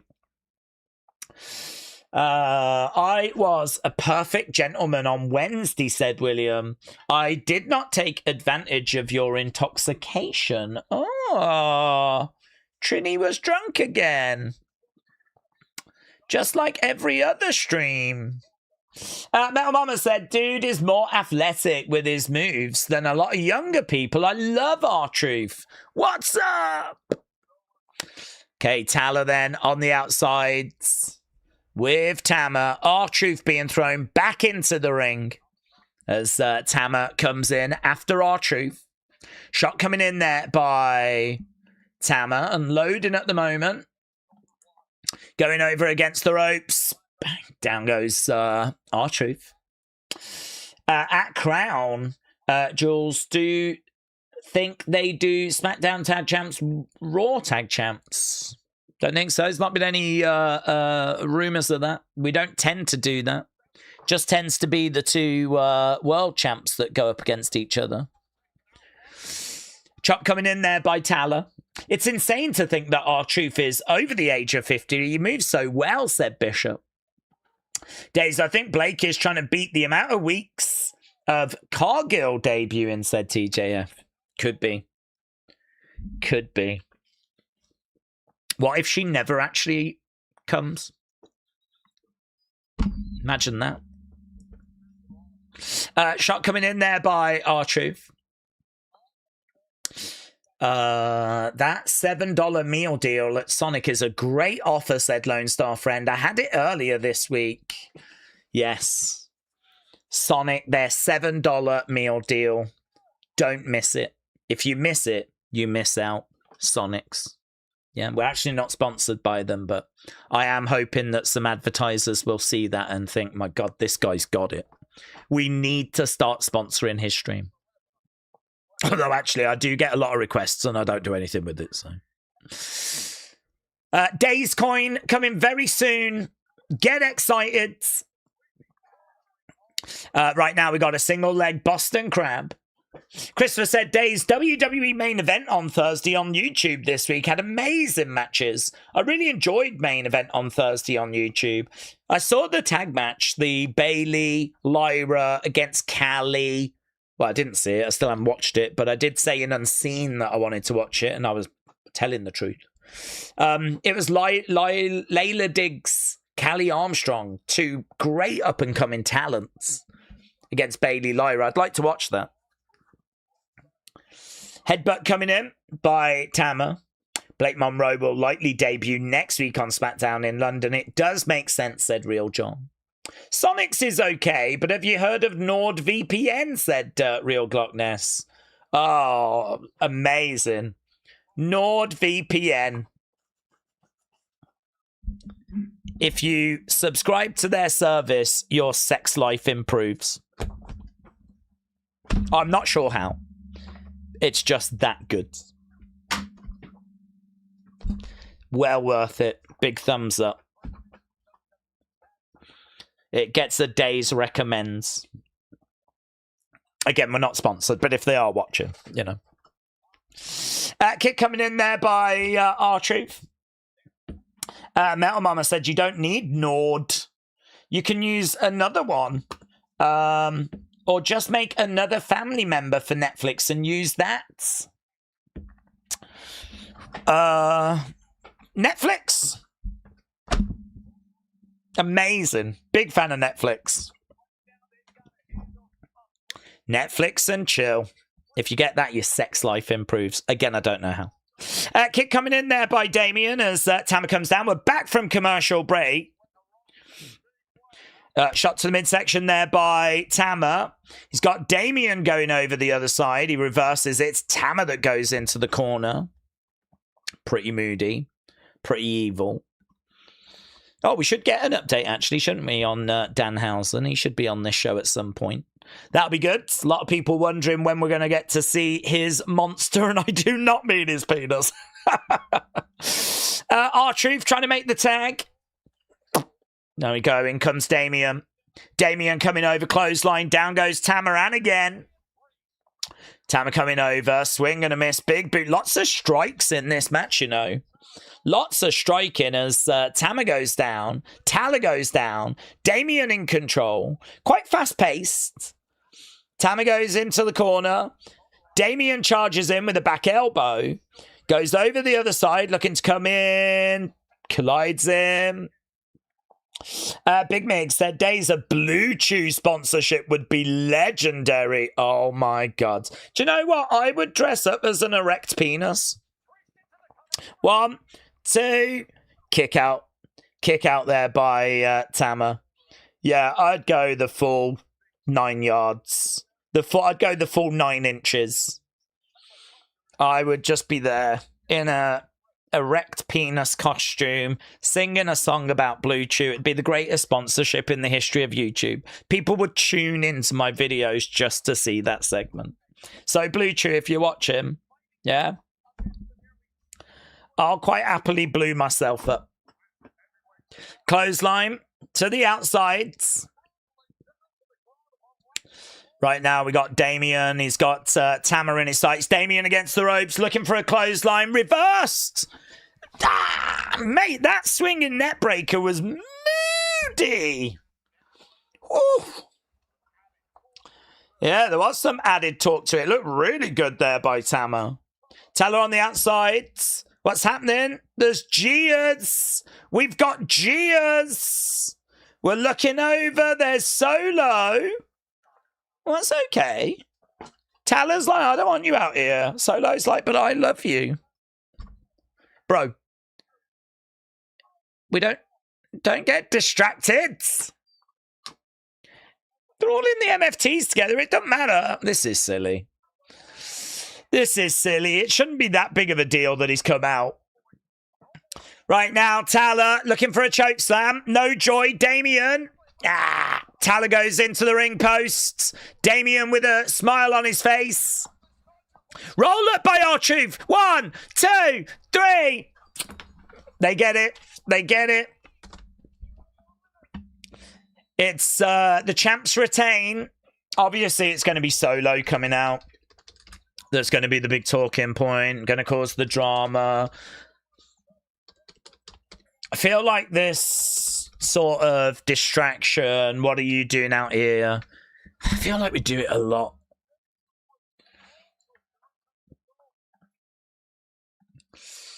Well, there we go. Tala and Tama are not going to be pleased with that. They're looking over at Solo. What the hell are we doing? Are we going to split up the MFTs and have Solo join the Bloodline? Are we doing that? Solo's getting in the ring. What are you doing? Tala says to Solo. Solo looking around.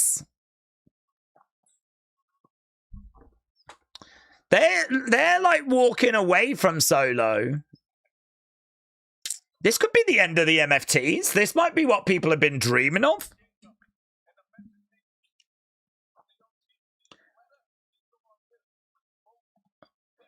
They're walking away. I mean, it feels like there's going to be a backstage segment here. Solo finding himself growingly isolated. What are we doing? Okay, here's Sammy. We're going to get an update here from Sammy. He's going to be talking, isn't he, to...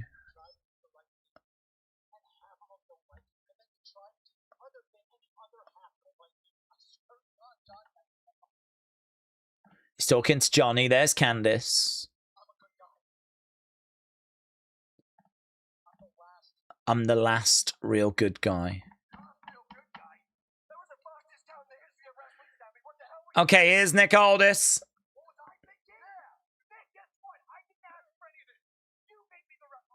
You made me the referee.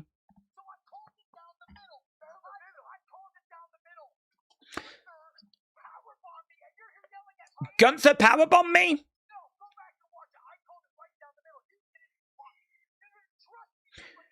You didn't want me. You didn't trust me. I called it down the middle, said Sammy.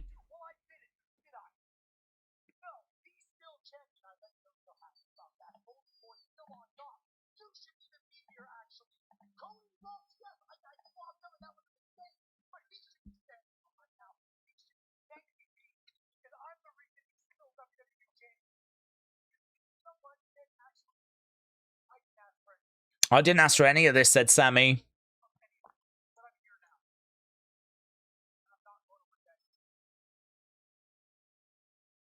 Oh, he's good. Sammy's so good.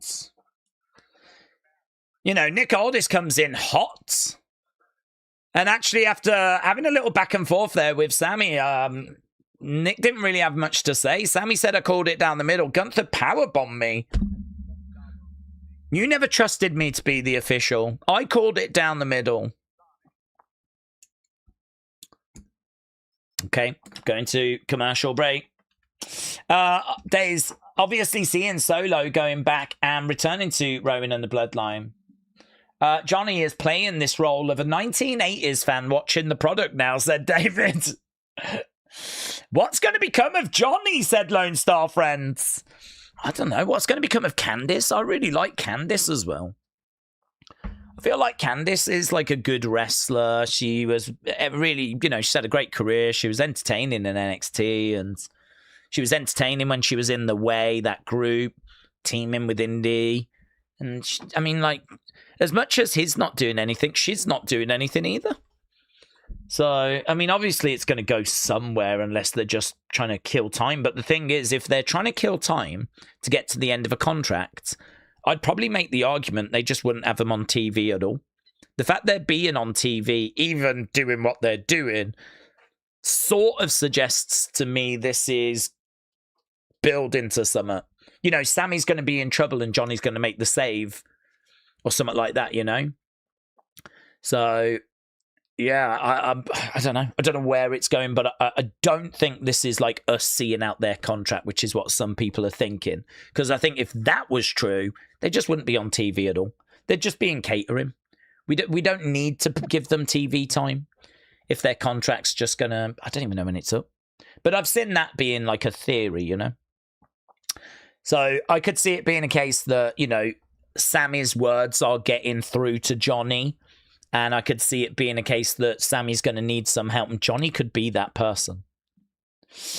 Carmelo is better win this tonight. Carmelo had great thing going with that US championship run. I want to see Carmelo capture US title again, said Christopher.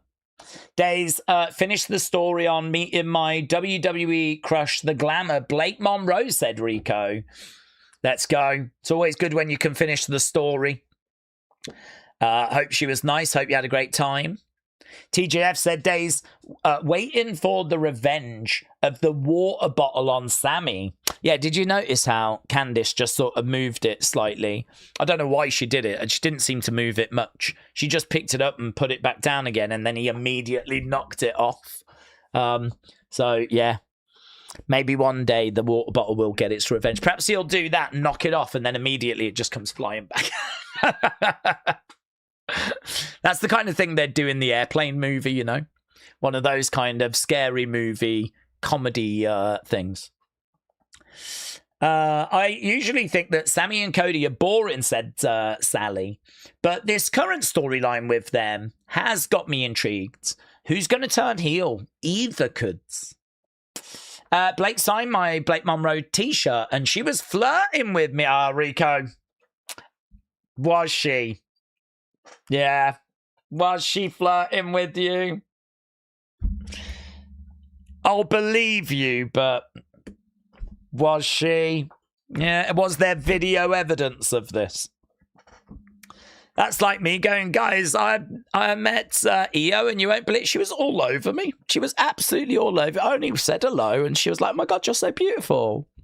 You're amazing. I love your voice. I love your face. And I was like, I know. She was like, I might quit wrestling and just hang out with you on the streams. I was like, no, the people need you, EO. They love you as a wrestler. Don't do that. She's like, I don't think I can go on without you. I'm like, EO, come on. Just tune into the streams if you want to, you know. I am peeved that I have missed Gunther Cody, said Joshua. Well, it was dramatic. It was definitely dramatic. But also maybe a tinge of disappointment from some out there. I think some were hoping that Gunther was definitely going to be getting it here, and obviously it's not quite gone that way. Okay. Liv Morgan is going to be at Zuffa Boxing, and you can get a photo up with her if you go. They're desperate, aren't they, man? Here he is. Hey. This is the real OG. Let's go. Everyone's favourite. Everyone's favourite.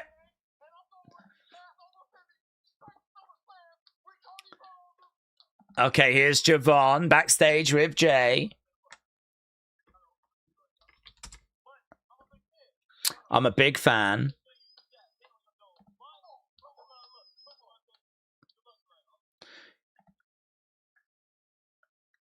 Good luck tonight, Unk. What did you call me?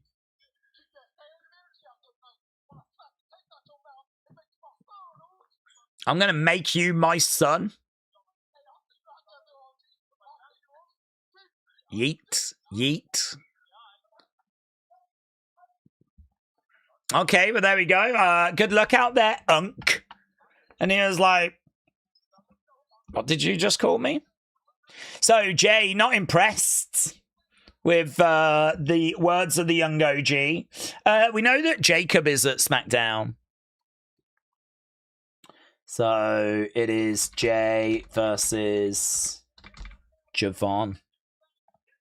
Okay, tag match. Let's get the score, shall we? Damian and R-Truth versus Tala and Tama. Carmelo's making his way down. Okay, you weren't blown away by that tag match. You scored it good 92. Good 92.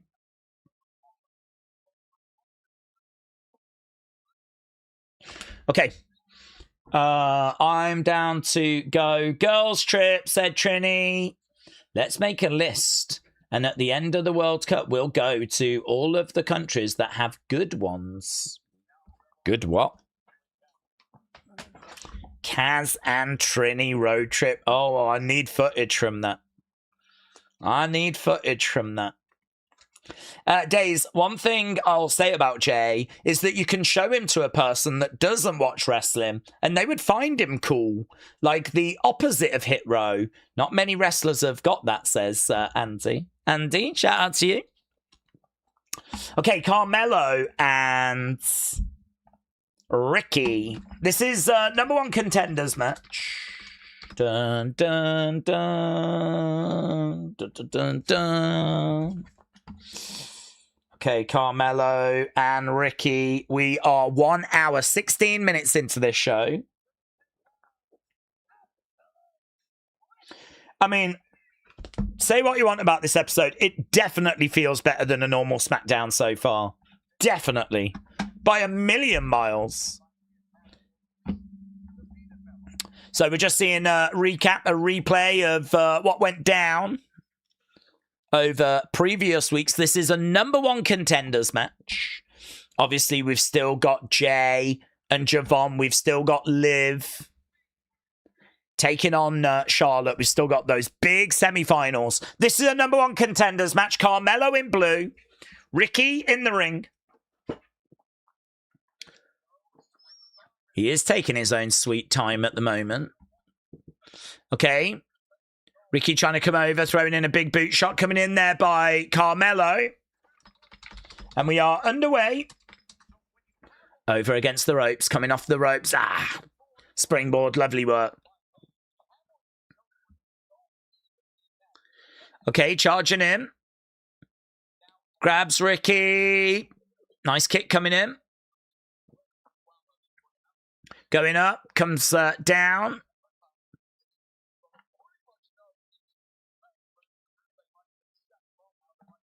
Ricky going up, climbing up. I do feel like he goes to this a bit too quickly, to be honest.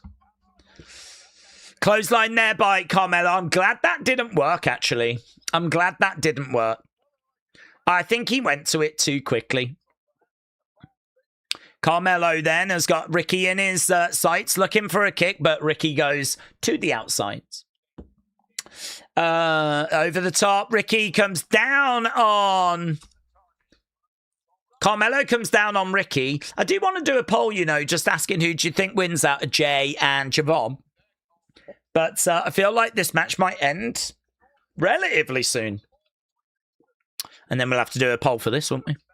Roll through there by Carmelo. Ricky charges over, collides into Carmelo. Grabs him, running bulldog. That was nice. I mean, look, it's however you feel about Ricky, and I like Ricky. It's always worth watching a Carmelo match. Carmelo has been a real highlight of SmackDown throughout 2026. Here he is with Ricky. Kick coming in there by Ricky as Carmelo goes down. Ricky stomping down on Carmelo. Coming over, looking for a chop. Carmelo goes down. Carmelo by the ropes, going over the other sides. Back elbow coming in.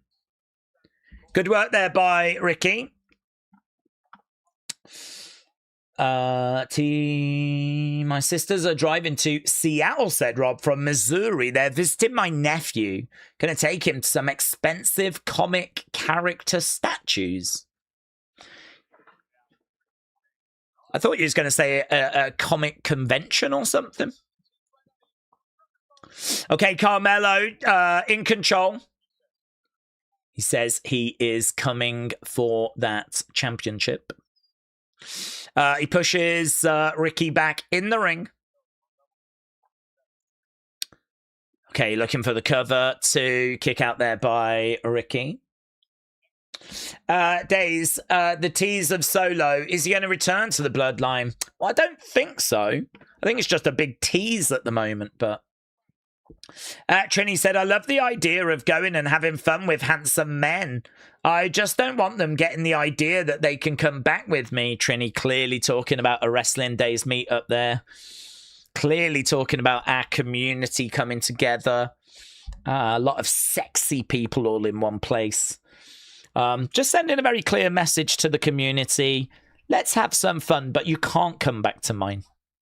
So I think it's good to get that out there, Trini. My understanding is that Kaz feels very different to that. She feels the exact opposite, so. It's good to set boundaries. Carmelo stomping away on Ricky. Carmelo Ricky is already hitting that flow where you just know it's going to go off. This is about 3.5 stars minimum on it. Eric said, I see main event at SummerSlam being Jay Cody or Ober wins King of the Ring. Brock attacks after the match. We get Ober Brock night 1, Ober Roman night 2. Okay, right now we're at commercial break. Carmelo going over to Ricky. Carmelo ended up going into the rope. That was unbelievable. 1, 2, shoulder up. That was moody, mate. That was moody. I don't even know if it was intended. He just hurled Carmelo against the ropes and he ended up kind of crashing into them. More so than like bouncing off them. Still at commercial break at the moment. As we said, this a #1 contenders match. Trini said, I just get too comfortable in the shadows, thinking that he wasn't ever going to see me. But then suddenly I'm in the spotlight. I think I'm going to go back to silence. Trini, shout out to you. One of the community's great lurkers. The match is so good. We're all wilding in the chat, says Real Glockness. Here we go. Ricky doing that top rope walk. I think at a better stage in the match where Carmelo is definitely wore down a little bit here.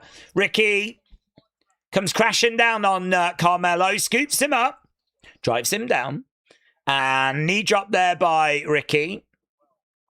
Into the pose. Nice. Generating some heat from the crowds.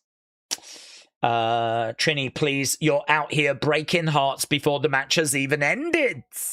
Oh, it seems like AB was really up for going back to Trini's. The first time I saw wrestling was Rey Mysterio. He was doing the 619 to someone, and I've never left since, said Joe. Joe, shout out to you. Hope you're enjoying SmackDown tonight. I do think it's a better episode.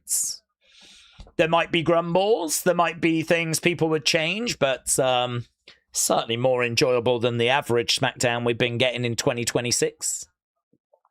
We're back from commercial break. Ricky is in control. Headlock is in. AB said Trini is out here just setting boundaries and causing trouble. You love to see it. When is little Yachty showing up, said Video Watcher. That's the only reason I tune in.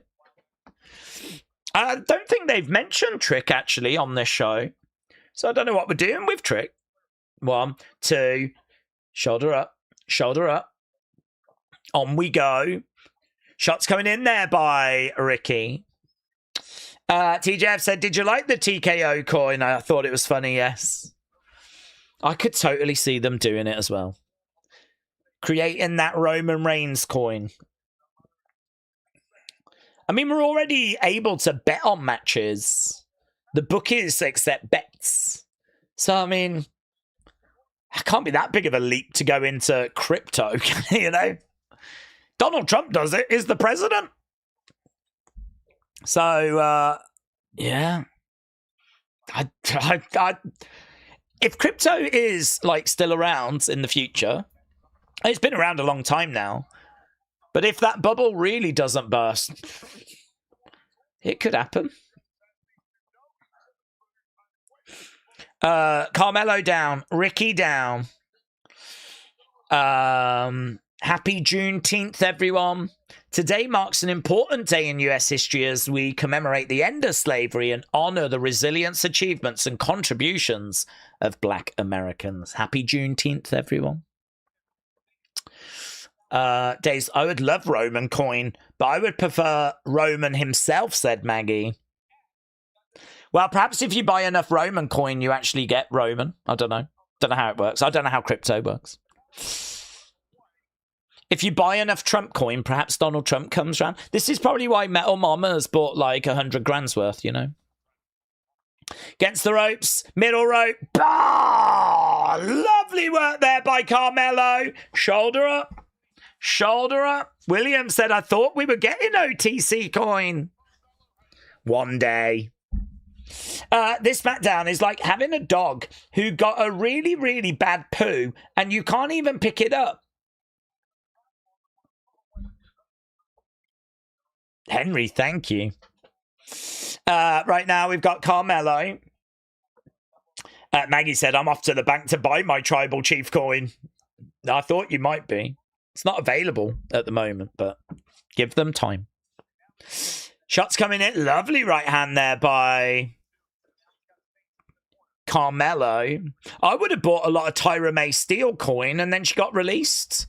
So I think I'm out the game. I was all in on her. I was shocked when she got let go. Over the top there. Oh, pin by Ricky. Two. Reversed by Carmelo. Ricky grabbing the legs of Carmelo. Slingshot. No, I don't know what he was going for. I don't know if he was going to try and turn him over into a Boston Crab, but he jumps up. He's on the shoulders of... Gets planted down. 1, 2...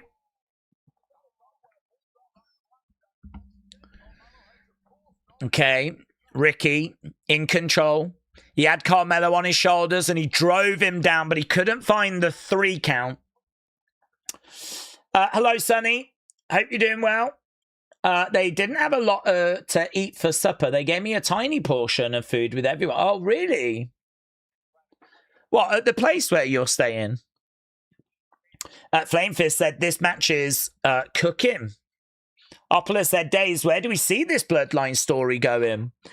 Well, I mean, I think it's definitely here for the summer, obviously, but whether they want to do it long term, I don't know if it's not just a bit of a plaster at the moment, because we've tried a lot that hasn't worked. So they've just gone back to something that is working and you know, is kind of maybe some people think's tired, but I think it's definitely more engaging than anything else. It's certainly better than the Vision.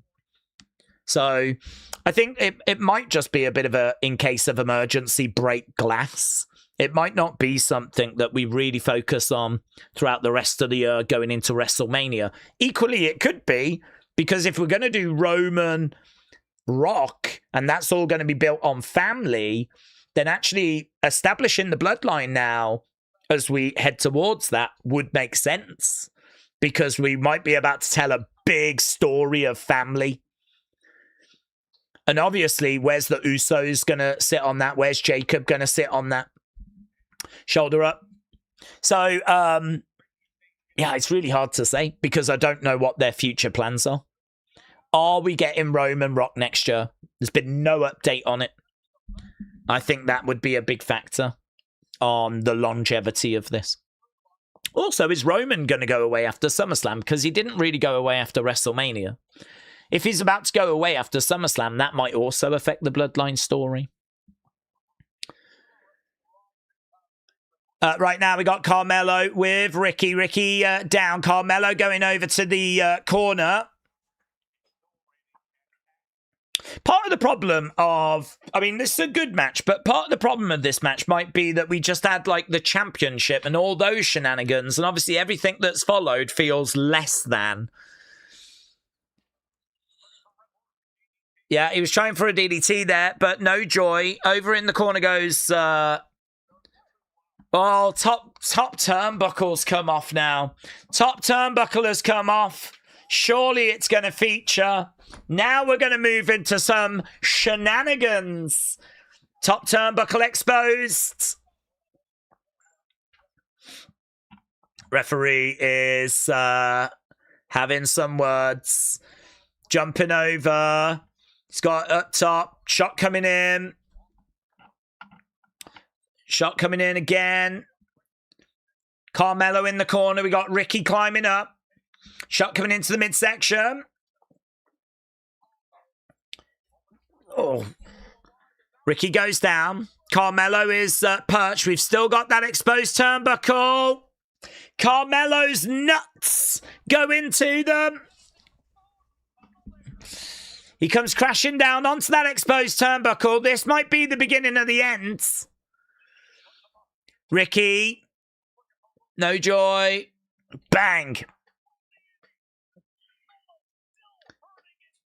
Yeah, he's still in pain. Ricky is down. He's kicking Carmelo back into the corner. That sort of knocks Carmelo out. There's a lot of shenanigans here. 1, 2, 3. Ricky gets it. Ricky gets it. Okay, let's get match score on that. Ricky gets it, but the exposed turnbuckle played a big, big part in this. Played a big part in this. What did you think? Did it grab you?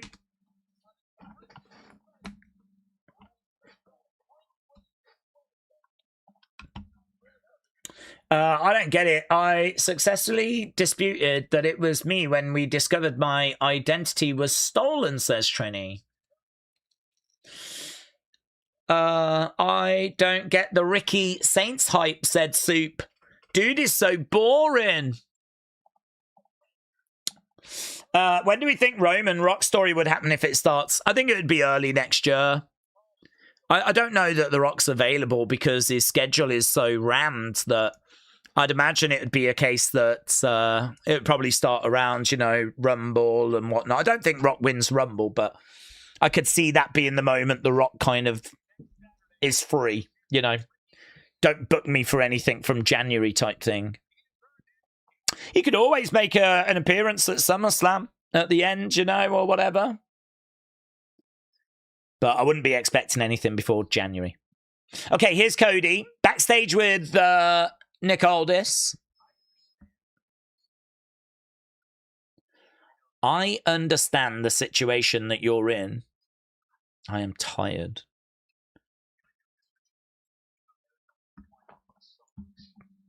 There's only one solution. I want to beat them both.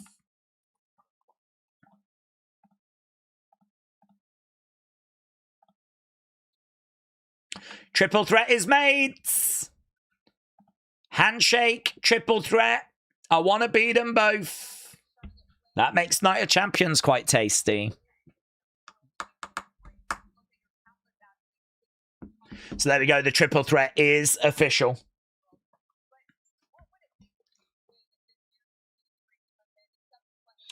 Okay, we've got Charlotte. Streets are saying she's in the main event.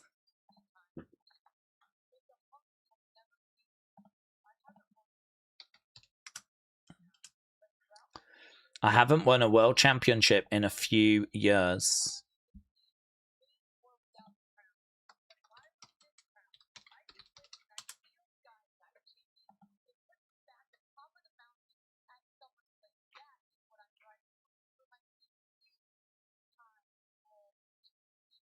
Okay.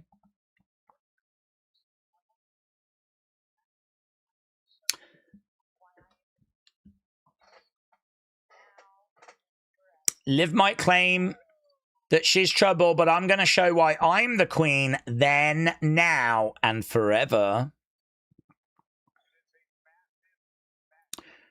Charlotte Liv goes down tonight. Daze, I agree with Sue. I don't see Starks as a main guy. Not even a mid-card guy. He's giving me Curtis Axel Mania vibes. I think Ricky has got a lot of future potential, said Maggie. Would we like to see Solo reunite alongside Roman, Usos, Jacob? Not really. I don't really understand how he fits in. So I'm not really looking for that. But if they've got a plan for it. Oh.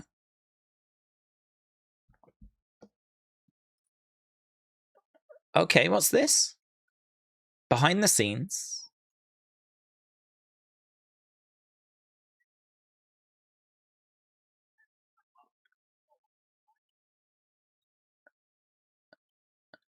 An entire network of premium content just for you. So they're kind of teasing that there's going to be like exclusive shows. We're seeing like Danhausen kind of cooking. There was something to do with Maxine as well. So looks like that exclusive content isn't just going to be the odd interview. Looks like it's going to be something quite sizable, actually. That's an interesting Club WWE update. That's an interesting Club WWE. So the network, think the network, but without any of the PLEs or historical stuff on. But it looks like it might still have some of that kind of original content that they would have created for the network, you know? Benito said, Daze were all we are missing from Cody is to say I'm a fighting champion. So let's add 3 more superstars and make it a 6-pack challenge. Yeah, it does always irritate me when champions put themselves in those situations. I think part of being a champion is having the brains of a champion. And, you know, that means not putting yourself in stupid situations where you're outnumbered. So you can very much debate if Cody just made a good decision there. Daze, how you doing? I'm good, thank you. I hope you're well, Matt. Tonight, my girlfriend is feeling much better. I was able to see her yesterday. Matt, shout out to you. Shout out to you, girlfriends. Shout out to everyone's girlfriends. Yeah. Metal Mama said, I'm calling it now. The Divas will be back by the end of the year. Wrestle with Andy said a mini network. Jason, hello. Daze, curious. What do you mean when we say that you're not down with something? I'm not privy with the way you talk. This is not me being nasty. I'm just curious. It just means that I'm not really feeling it. Not really down with it. If I'm down with something, then yeah, I'm with it. I'm down with that. That's good. I can go with that. But if I'm not down with it, then I'm not feeling it. I didn't really think about that as being a saying that is not used worldwide, to be honest. I think I've said that my whole life, really. So, yeah, so I mean, like, Solo, for me, I just don't know how he would fit into the group. We're at commercial break, by the way. I don't know how he would really fit into the group because we've got an enforcer, which is Jacob. I feel like we've got Jay, who's meant to be the right-hand man. The right-hand man, to me, is the person that steps up when the man is not around.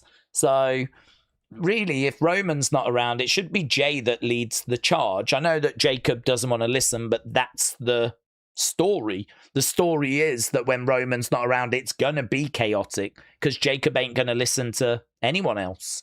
But technically, the right-hand man, Jay, should be the person that takes the lead when Roman's not around. So to me, I wouldn't have Solo being in that position of being the Roman replacement. He can't be the enforcer. I just don't know what role he plays. Do you make him the comedy guy?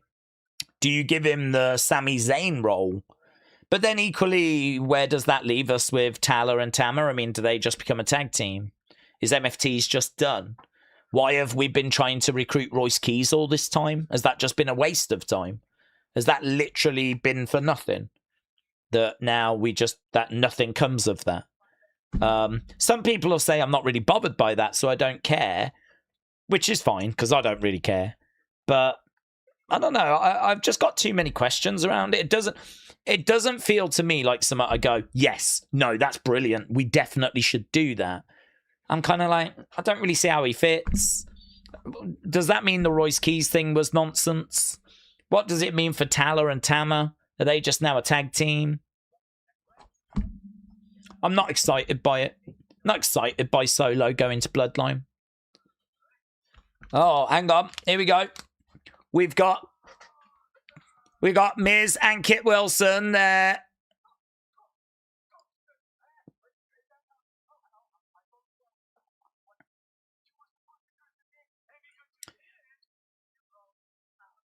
We lost thousands of dollars. You were meant to curse the Knicks. Are they going to be working with Danhausen now, Miz and Kit Wilson?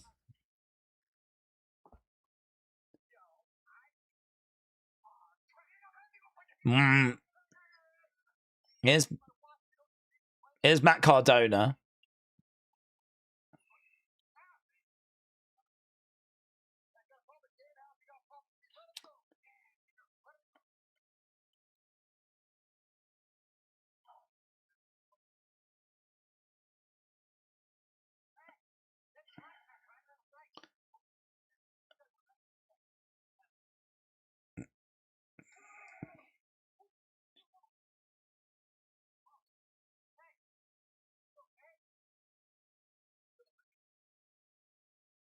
Okay.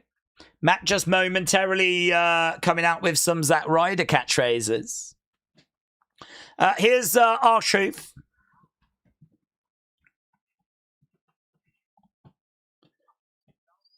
R-Truth, Finn Balor.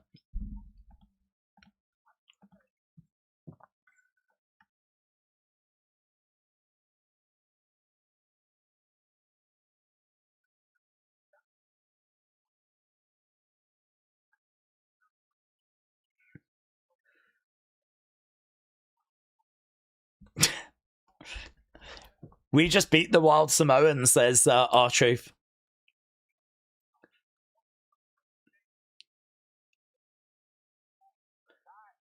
When you're in the Judgment Day, your Judgment Day for life. Actually, I actually like this R-Truth moment.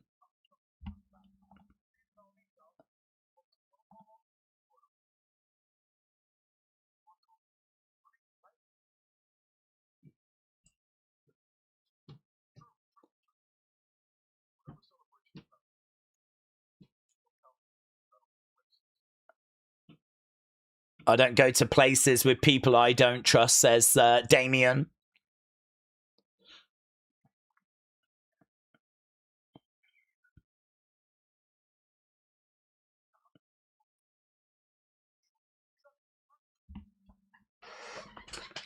Yeah, I don't know. I wasn't like crazy about the Danhausen segment this time, but it was okay. I like some of the R-Truth stuff there. Now we've got Jay. Anyway, where are we time-wise? We're about an hour and 15 minutes away. We're about an hour and 15 minutes away. Woo! Let's go. Let's go. Animal. Jay Uso versus Javon Evans. Okay. Daze, did you ever listen to Oliver Tree? No, I didn't. I've been downloading like some best of stuff because I've been putting music onto my little player. And just whenever I get like chance to do that, I'll do that. And I found one for Oliver Tree like a month or so ago, and I'd never heard of him. And I was like, who's this guy? So I ain't got around to listening to it. But that's the first time that I'd ever heard of him. I'd never even heard of him. So I don't know where he came from. I don't know any of his songs. I mean, he's completely passed me by. I only heard of him about a month ago. It's kind of weird, actually. Heard of him a month ago, and then obviously he passes away so recently. So very sad news. I can't say I've ever heard his stuff, but I do have his kind of collection, if you will, and I will be checking it out. Since the opening debacle, I've not missed anything significant since I turned this show off, says Robbie. No, I wouldn't say you have. Tag Champs retains, and I mean, yeah, good 92 for Damien R-Truth. we've been getting the poll results for that Ricky Carmelo match. You lot said that was just good as well. I mean, you've actually gone good 89. You was not that impressed with that match. There was a chunk of people, though, 36% that said it was great, but it was good that won. So it comes out as good 89 because 11% of people said it was bad. So yeah, you weren't really like blown away, to be honest. I think probably the finish didn't help. But we did get the announcement of the triple threat. So we have got that going down. We did get the Backstage Danhausen segment for anyone that's interested. And we also had an R-Truth moment, which I think had its moments, maybe went a touch long. Okay, Fanatics Fest just getting hyped up now. Daze, do we think that Sammy might win that triple threat? I think he's got a chance. I'm not sure that he will win it. I think he's got to be the outsider. But there's a chance. There's only 3 of them in the match. Agreed. That is ridiculous, said Alex. It's surprising that Finn Balor looks what he did in 2016 and he looks as young as you, says Benito. Benito, thank you. Daze, when do we think Roman and Seth should feud again? Well, I'm not down on... I do say that a lot, don't I? I don't have a problem with that being at SummerSlam. So SummerSlam is what I would look at. I mean... I don't know what Roman's next challenger is going to be. I don't think it's going to come from King of the Ring. I feel whoever wins out of Jay and Javon is likely to go and win King of the Ring because I think there's a good chance Brock's going to get involved in the final for Night of Champions. So if Brock gets involved, that would be a way that Oba loses. That sets up Oba Brock at SummerSlam. And then that means that whoever the other person is going to go forwards. If it is Jay, he ain't going to challenge Roman. So then that sets up Jay going after whoever the WWE champion is. So that means Roman is going to need a challenger. And so it's going to have to be someone, you know, just kind of out the blue. Could be Bron Breakker. Could be Bron Breakker. I mean, really, whoever wins out of Bron Breakker and Seth probably feels like they're in a prime position to be a number 1 contender. You could probably make that an unofficial number 1 contender match, that cage match. They're going to face each other at Night of Champions. And maybe the winner of that should be the number 1 contender. So we'll have to see how it plays out, but it might not be that far away. Robbie said, Triple H doesn't have the balls to give Sammy or Gunther the belt. I've lost hope and faith until proven otherwise. You spend all year building up Gunther only to waste it. I would be peeved if I was Cena, says Robbie. Joe said, that will not happen. Sammy is good guy for life. Trini said, I think what she needs is a caring worker who will fight on her behalf, so no one can accuse her of behaving any particular way. I've walked in there halfway into a conversation. Opala said, Daze, imagine if we all come together to make a wrestling company called DPW, Daze's Pro Wrestling. We have a rivalry with WWE and then show them where they're going wrong. I think there's a lot of companies that are already trying to do that, to be honest. I know that that's JCW, is it? Gigolo Championship Wrestling or whatever. I think there's quite a few that's different promotions out there that are trying to put a product on. Look at AEW. They're trying to put a product on that they feel that WWE is failing at. So I think there's quite a few promotions that are trying to do that. AAA is better than SmackDown, said a Wolfoian. Yeah, we should be doing that tomorrow. I don't think there's a massive show tomorrow. I think this is the massive show this weekend.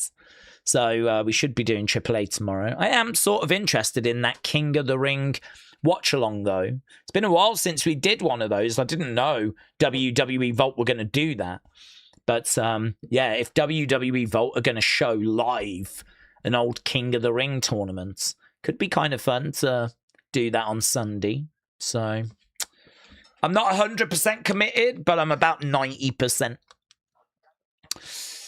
Right. Joe Henry said it's the perfect time for Sammy to go heel. Jennifer said Triple A has been better than SmackDown consistently. Okay, here we go. There's the graphic. Undisputed triple threat match graphic.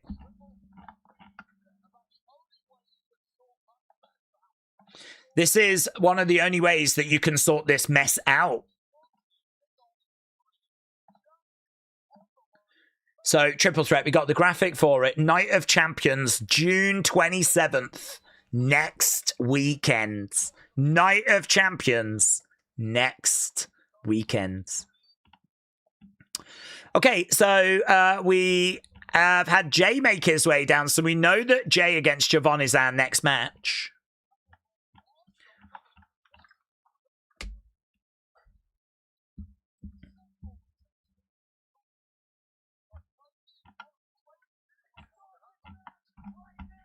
Okay, they're just showing us what happened earlier in the night.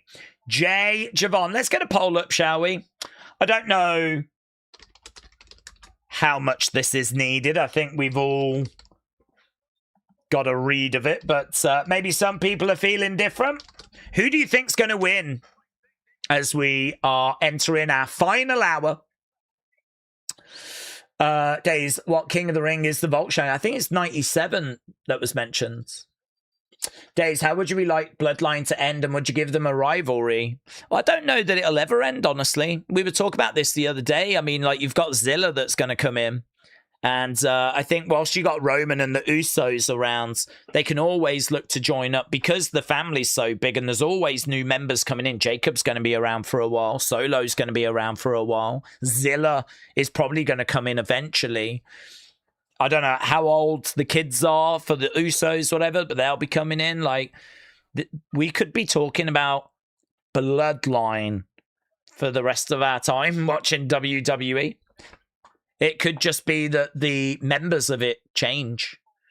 As, you know, this family has been connected with WWE going back decades.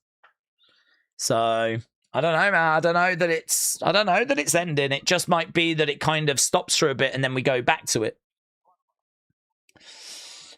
Jay in the ring. Daze, I think Opala might be onto something. We've already got factions, faces, heels, roster, and feuds. WWE take notice, said Benito. David said, yeast infection, Jay Uso wins. What, you think the young OG's got a yeast infection? There we go. LA Joey's pet sitter said, Daze, tell Joey to please drive carefully. Joey, come on. You know what you like. You are known as being a very, very sloppy driver, so please take your time, drive carefully. You shouldn't even be listening to me. It's known worldwide that your driving is atrocious. I've heard a lot of people when they teach driving, they just show a picture of you and they go, don't be this guy. Don't be this guy. So, Joey, please take your time. In fact, it's better if you pull over and let someone else drive, Joey. I'm just going to say, you're a disgrace. When it comes to driving, you're an absolute disgrace. So, bear that in mind. So, hopefully that helps. I take road safety very seriously. Okay, Javon has made his way down. Daze, what if Solo helps Jay win and then that'll confuse everyone, said Ian. That would confuse everyone. It would certainly confuse me. But it does not take much to confuse me, to be honest. Okay, Young OG then is down. Let's get going with some graps. I feel like the pace of this show, I don't know, a couple of matches that haven't really grabbed me. I feel like we started off hot and then SmackDown has just been SmackDown. This could be good, though. Obviously, a big prize at stake here. Winner taking that big step forwards. to face Oba. I mean, it's not a great prize. But, yeah, whoever wins this gets into the final of King of the Ring. I'm right here, says Javon. These two locking up and we are underway. Daze, I watched your videos on TNA possibly being bought by WWE. It does seem like TNA are changing contracts to not allow any outside appearances from talent. William, thank you. William, hope you're doing well. Okay, Javon getting the early advantage right now and push there by Jay. Oh, beautiful drop kick there by Javon. That looks so good. That looks so good. Javon with a big drop kick.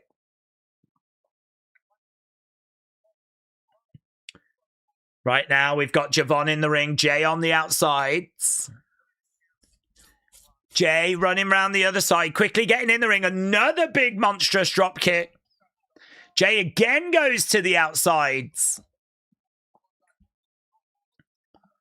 Okay, against the ropes goes the Young OG. Big air by the Young OG. Comes down on Jay. Both go down on the outsides. That was good.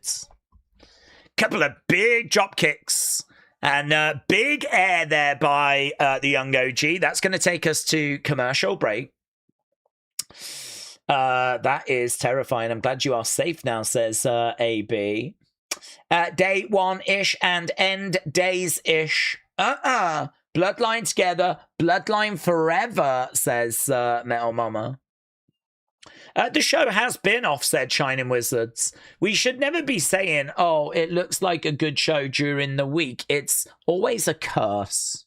That is true, actually. I mean, I think that the Open was interesting. I think that that ate up a good, 30, 40 minutes. And then I feel like what's followed is a pretty standard SmackDown. Right now, we got Jay in the ring saying to Javon, shake my hands. The crowd, some in the crowd are booing, some are yeeting. Jay yeets back with those that are yeeting. Jay saying, shake my hand. Javon reaches out. Kick to the midsection. Javon catches the leg, though. Bang, big shot. Big shot coming in. Jay goes down. Right now, we got Jay going back into the corner. Shot coming in again there by Javon. Throwing in some shots. Okay, Jay moves out the way. Javon goes into that top turnbuckle. Jay is in control. He throws down some shots. Javon Evans, former tag champ with Jackson Drake, says Robbie. Big Time said, I get that age is going to catch up with everyone, but Usos at 40 being so washed in the ring for the better part of 3 years. What happened? Do you remember how they were moving back in 2020, 2023 as tag champs?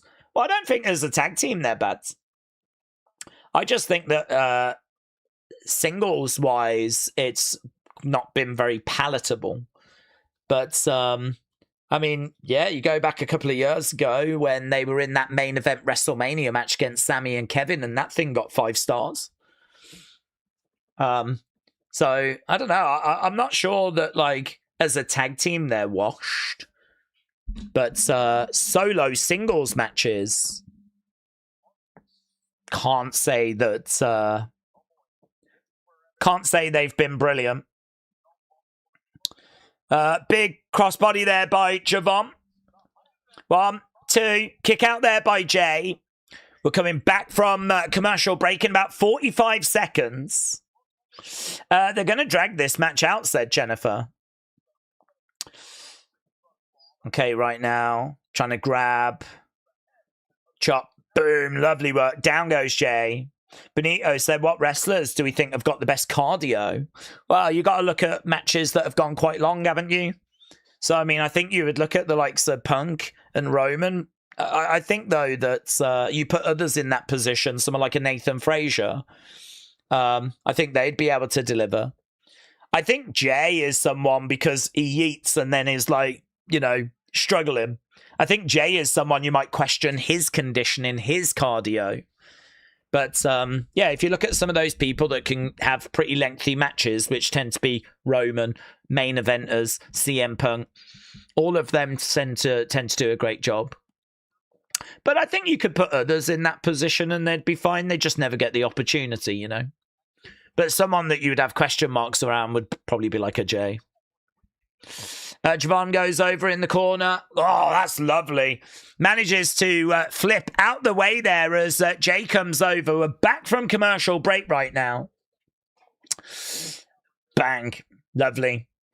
Jennifer said Ludwig and Chad have definitely got great cardio. That's true. After that banger of Mask versus Mask. Right now, Javon is going over to Jay. Jay is down on his knees, and we are now officially into the final hour. We've done 2 hours of SmackDown. I think the first hour was really good. Second hour was pretty much a standard episode of SmackDown. What is hour number 3 going to give us? I do think that Charlotte and Liv is going to be quite interesting. I don't quite know which way that goes. Over the top. Against the ropes. Big air. Oh, into a Samoan drop. He went really high. As he came down, he caught him. He did a great job of catching him. I mean, he did a great job of like doing it, but I think he spiked him on his side, really. Yeah, look at this. Against the ropes. Look how he lands here. Ah! He kind of landed on his arm. And he's really acting winded there. It was a big, big spot.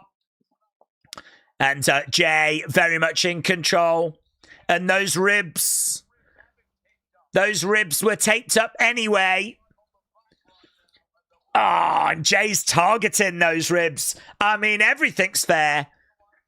When it comes to King of the Ring and when it comes to battling your opponent, Jay has found a weakness. He's going to exploit that weakness. I don't think he's wrong to do it. I don't think he's wrong to do it. Some people might question the sportsmanship, but I don't know, man. You got to win the match. Interesting. Very interesting. Jay coming over. I'd probably take that tape off. That's what I'd do. I'd take that tape off. I'd start grinding into the ribs. Shots into the midsection. Blocked there by Javon. Javon trying to fire back. Shot again. There's been some big moments in this match that have kind of got me back on side, that have got me really invested. Ah! Shot coming in. Backbreaker there by Jay. And again, he's feeling it. Javon is feeling it. Javon is down. Serini said, my cardio is better than Jay. I walk 3 miles a day except on weekends. Right now, we've got Javon down. Right now, we got Javon over by the ropes. He's trying to choke him out at the moment. Jay in control. Jay on his feet, just throwing out some words to the crowds. I'd do this, Javon. Javon going over the other sides.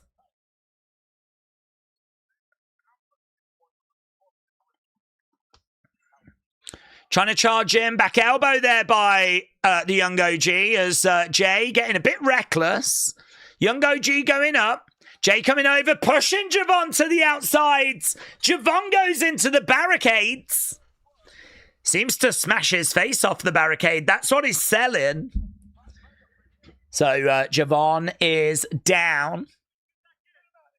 Get him out of here, says Jay. I think we're going to commercial break again. It feels like it. Feels like it. Right. Is Jay trying to mimic Roman, said Alex.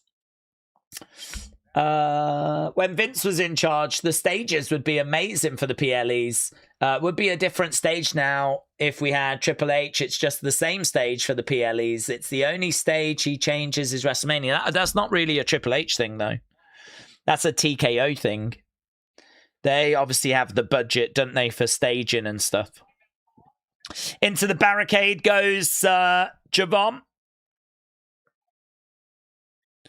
So right now we have gone to commercial break and we are just beating the life here out of Yeet. Javon. Jay against the ropes. Suicide dive lands into Javon and Javon again going into that barricades. Goes into the barricade again. We got Jay on the outside. Jay getting back into the ring. 100% she is going to shiz in a shoe. Shining Wizard, Javon is going slow because of Jay's poop cardio. Probably someone backstage told him to dumb it down. Referee counting away right now as Javon gets back into the ring. Javon is in the ring. Those ribs are bandaged. Jay is got a smile on his face. I think he can sense that this is going his way. We've still got about 2 minutes until we come back from commercial break. Javon again goes to the outside. Jay goes out after him. Kick coming in there by Javon. Javon trying to battle back. Clothesline. Jay goes over into the timekeeper's area. Javon trying to find a way back into this. He's going to go on the outsides, running around. We got something big happening. Charging over. Big air. Whoa! Straight over. He goes over the timekeeper's area. Goes actually into that front row. Big air there by Javon. Kind of too big, actually, because I don't know how much Jay got of that.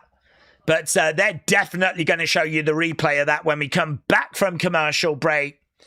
But Javon chucking himself around, grabbing Jay, taking him back to the ring. Fans burst out into "This is awesome" chants as the advantage has swung in Javon's favor. Javon springboards, Jay moves, bang, super kick. Javon goes down.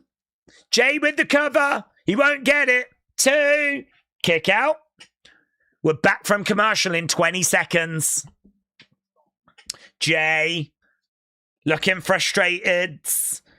Everything was going his way. It's not quite going his way right now. Things were going his way, though.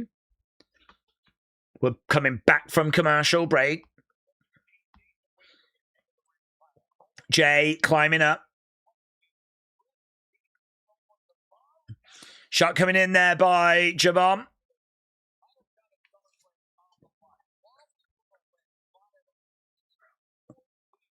So they're just talking about whilst we were away. Javon.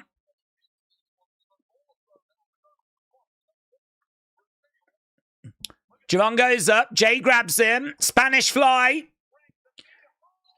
Oh, wow. They kind of over-rotated. That looked moody. Referee straight in. That looked moody. That did look like an over-rotation, but Javon can't capitalize. This is carrying on.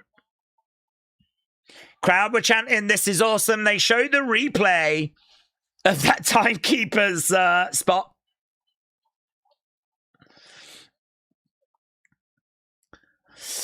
If you're trying to pay attention, you'll notice that the custom pay-per-view stages are making a comeback, said Jadam. Okay, right now we got...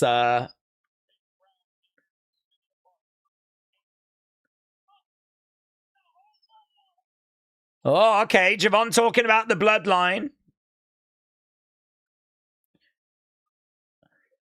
Come on, man. He just stood there and allowed Javon to hit him, which looked a little bit strange. These two exchanging blows back and forth. We got lights out in the crowd. Fireflies out. Going back against the ropes, looking for a big right hand. Javon against the ropes. Big boot. These two are doing a great job here. We're cooking away at the moment. Lovely kick coming in by Jay. Javon against the ropes. Big knee. Huge knee. Jay goes down. Yeah, oh, very nice. Very nice. Referee in there, checking on both guys at the moment. Javon down, Jay down. Jay really struggling here. I mean, Javon giving a really good account of himself. He's the first one back up to his feet. He's going over. It's a good match, said Jay. Let's end this poll. We don't really need this poll. Going up. No joy. Bang! Super kick coming in there by Jay. Spear there by Jay. Javon goes down. 1, 2. Shoulder up. Shoulder up, Jay. Still struggling to put him away right now. Yeah, fans are enjoying it so far. Great action. Great work between these two. I think undeniably this is the best match of the night so far. The first match had so much shenanigans. This has just been great action.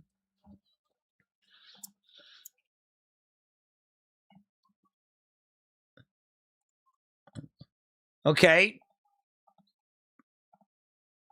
Jay telling him to get up. There's a spear come in. Super kick there by Javon. Jay goes down. Javon's like, yeah. Yeah, you felt that? Okay. He's super excited. Bang! Big kick. Jay goes down. Look at Javon. He's like, yeah. Yeah, he's trying to get this over, isn't he? I'm not sure about it. He goes up. I think, if anything, it's cost him, you know. This, yeah, I'm not sold on it.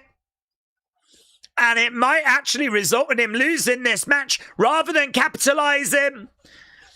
Jay with the spear. Jay with the splash.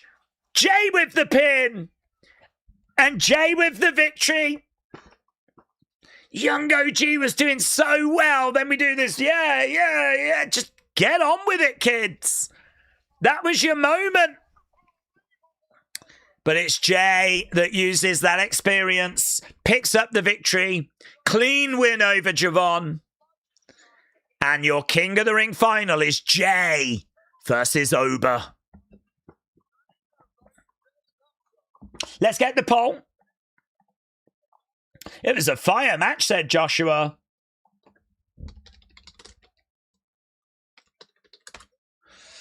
Some great action. I love the pacing was great. I felt like I was watching something really fun.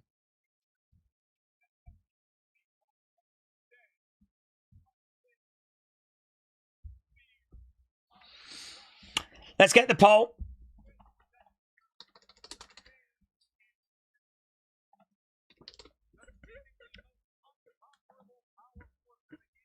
There we go. Oba Femi, Jay Uso. They're on a collision course. Yep. I've seen some crowd footage on Twitter. It doesn't seem like there's as many people yeeting as there used to be, said Robbie.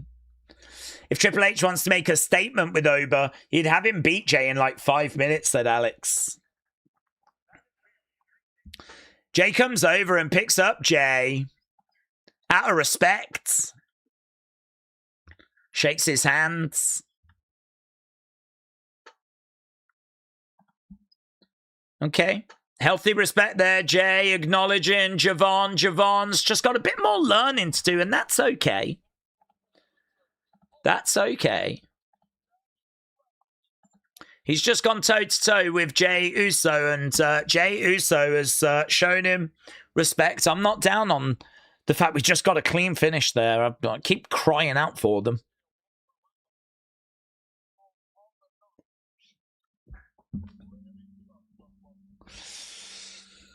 There we go. Jay takes a look at the crown. Is that the men's crown? I never know. I never know which one's the men's, which one's the women's. Jacob watching on.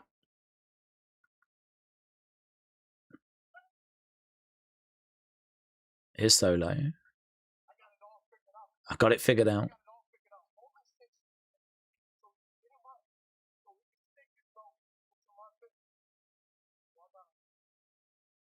I got a message for you, Tribal Chief.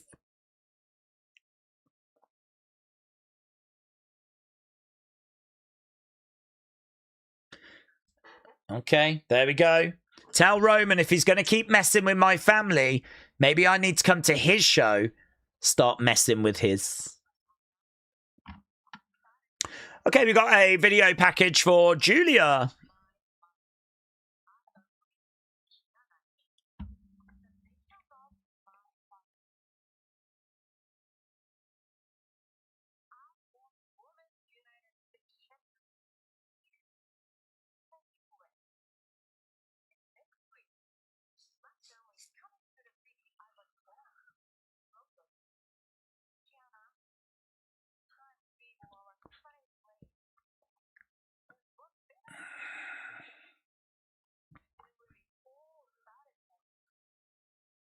What better place to end this than where it all started for me, in London.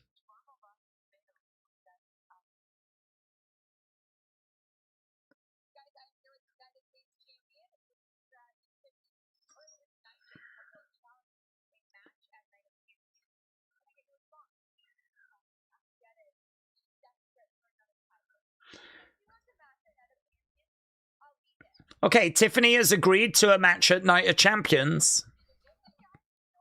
Here's Chelsea.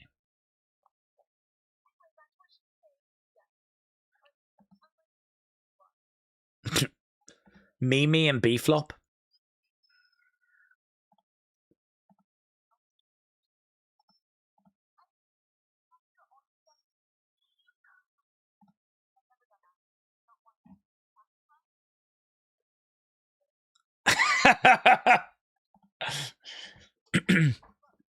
I've never called you names. What about Tacky Time? Oh, yeah.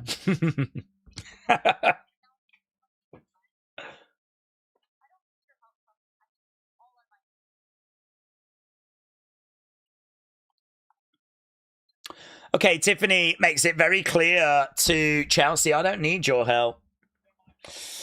That was fire, said Joe. What's main event tonight, said Opala. It's going to be Charlotte Liv, who goes through to face Io in the final. What if the Usos and Jacob turn heel on Roman and Jay Roman at SummerSlam, or maybe Jay Gunther in a rematch? I mean, at the moment, I'm thinking Jay is going to go after the other title. I don't think they're going to turn on. I'm not expecting them to turn on Roman. So I'm thinking at the moment it's Jay's going to get added to this Sammy, Cody, Gunther situation. Let's see, though, lots of moving parts. Daze, if Carmella comes back, could you see her teaming with Chelsea? She could do. I'm not sure she'll come back, to be honest. I've not heard any word that WWE are interested. But she could do. To be honest, my love for wrestling was rejuvenated. For 4 letters, 1 word. Daze, says Benito, thank you. Robbie said, I'm glad I turned off the show. It's been more enjoyable in the chat anyway. Word Life Cena fan, we answered. And Gamer Ryan said a 3-hour SmackDown wasn't a good idea. Probably get expensive for the fans too. Yeah, I mean, people are split on this going to 2 hours. Some people are saying if it goes to 2 hours, you know, are we going to lose some good stuff? I mean, it is true, isn't it? I mean, sometimes you've got some stuff that you don't expect to really be that good, and it turns out to be good. That could end up getting cut. But equally, SmackDown it just hasn't worked at 3 hours. It doesn't work at 3 hours. I think I'm quite excited for it to go to 2 hours, to be honest. It's probably not great for us, because it means the streams are obviously shorter. So that's probably not a good thing. But yeah, I don't know. SmackDown has really, really struggled for quite a long time now. I think if they were going to make it work at 3 hours, they would have done it now. So I can't say that I'm sad that we'll be going to 2 hours soon. Mike, shout out to you, my friend. Happily to finally see a stream again. Much love, Daze.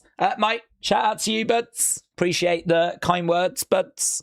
And yeah, it's been good. It's felt very lopsided, this show. Feel like we started off really hot. Loads of great intrigue, loads of excitement, loads of buzz and chatter. And then it sort of like slipped in the middle. I think Jay Javon just got us back a bit, though.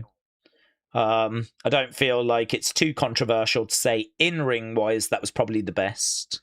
Sammy was obviously too big of a part for the opening match to probably be regarded as the best. But yeah, not bad. I still think it's better than a normal episode. King Yeti, shout out to you. 520 Wrestling Days gifted memberships. Wow. King Yeti, thank you, my friend. I really do appreciate that. So supportive. King Yeti is always so supportive. King Yeti just driving that flipping member side. Really appreciate it, buds.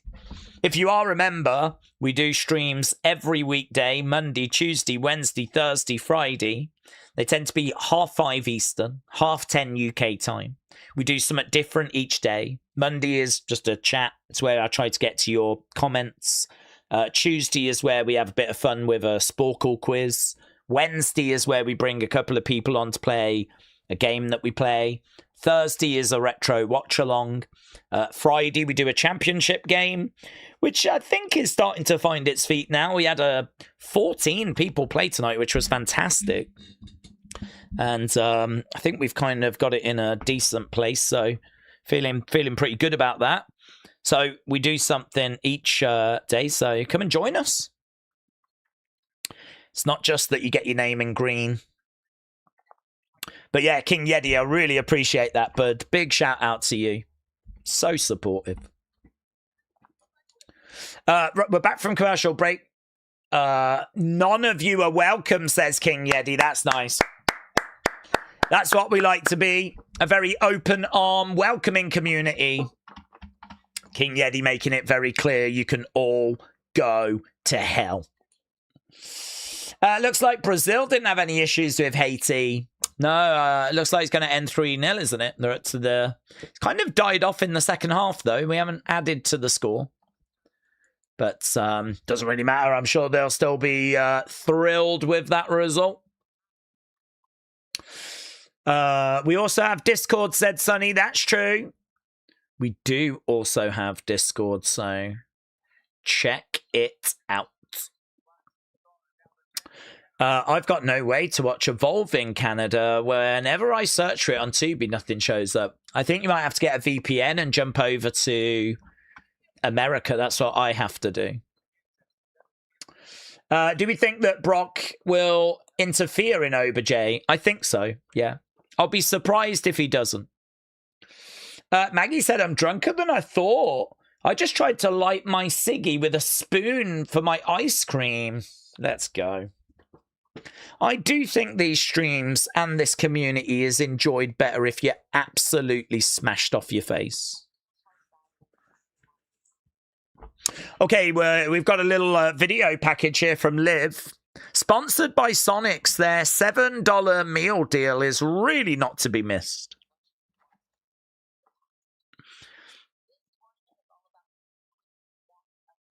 I actually thought it was going to be a Sonic commercial for a second, but... So, Liv is just got a few words here for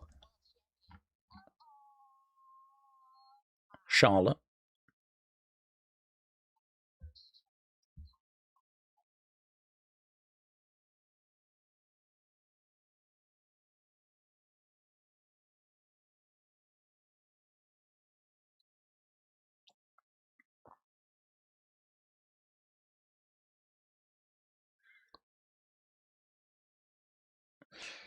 Okay, now we got Brie and Paige. Got lots of backstage vignettes. So we just heard from Liv. Now we've got the women's tag champs. Oh, I've only just noticed we've got only 35 minutes left to go. Probably just the main event left, isn't it, now, I'd imagine. Haven't really got time to do anything else. Yeah, this goes down on Monday, doesn't it? We got a big, big match coming up on Monday. Women's tag titles. Bayley and Lyra. They've been so desperate for so long to get a title opportunity.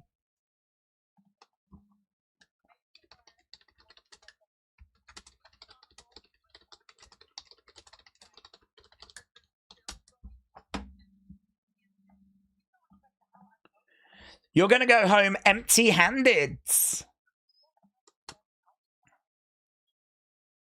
You're nothing that we haven't outsmarted or outshined before.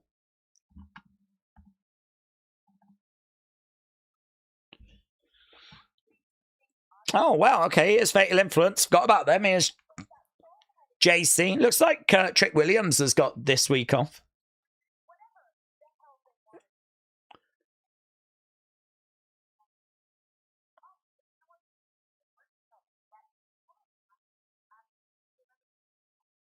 That Nostalgia Act think they're better than us.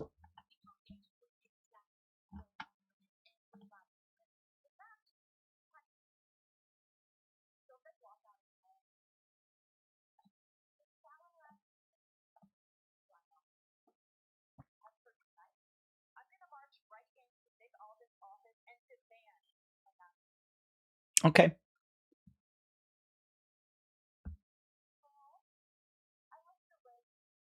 JC wants a match with Paige next week in London, so looks like tag titles being defended on Raw and then JC Paige on SmackDown. Okay, we're backstage. There's Jay.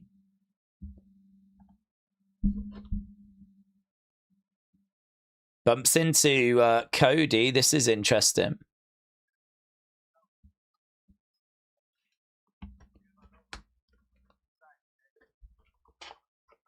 I'm easy to find. Cody says to Jay, don't forget about Oba. Sammy bumps into Jay. How you been?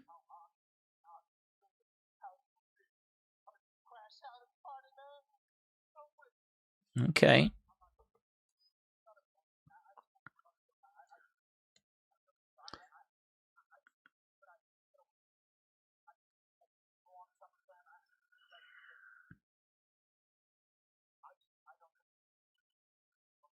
I don't think it'll be Cody.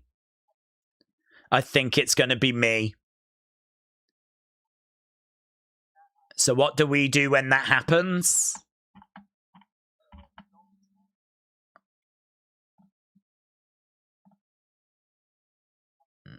I'm going to do what I have to do. Sammy's like, okay. Okay. Say hi to the family. It's good. It's good. Lots of story. Lots of people saying we don't get too much story, but there's lots of story here. Lots of potential. Lots of different ways that this can go. I like it. I like it. What's going to happen if I win and you win? Well, I'm going to have to do what I've got to do. Okay. Say hi to the family from me then. In kayfabe, shouldn't Nick be somewhat alarmed that one of his wrestlers has been lying around without communicating on the job for 3-4 months? I'm talking about Johnny, said Rapturous. To be honest, yes, he should. It's probably a sign that he's not the greatest GM. But equally, I think he's got so many fires to put out with. He's so focused on the top end of the card. He's so focused on Gunther and Cody and the women's championship, all of that. Could we have had a moment where he rocked up to Johnny and rocked up to Candice? Sure. But I don't know that he's like, you know. I don't know that it's on his radar. Okay, first hour on ESPN. I don't know if that's going to be in the first hour. Right, they're just running down the Night of Champion card right now. If you wondered what we were doing, we're just kind of going down this cards. So, Jade against Tiffany is maids. That is going down as well. Again, first hour on ESPN. Trick Williams is going to be in action. Trick Williams, Ricky Saints. Ricky victorious earlier tonight. That was a #1 contenders match. So Ricky gets his opportunity next weekend.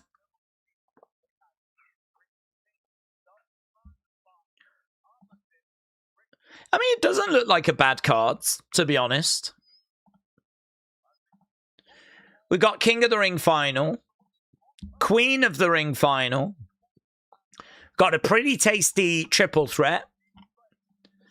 Then we've got Tiffany against Jades. I'm not really too bothered by that. And we've got Trick against Ricky. But it looks okay. I've got a feeling Sammy is going to win. He's going to do it in Saudi. Well, I will be seated. I don't want to get my hopes up. Us Ride or Die fans, we've been waiting a long time for this. Oppola said SmackDown has given us an effing lot to go by. A lot of talking points. Maybe we get Unseen back. Unseen's been back, buds. It's been back all week. Lots to cover in the breakdown tonight as well. Okay, here's Jade. She's confronting Charlotte. This is going to be our main event.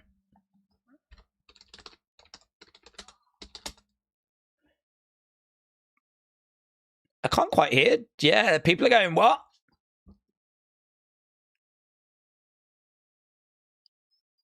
I can't. What's Jade saying? In the crowd, you can hear him going, what?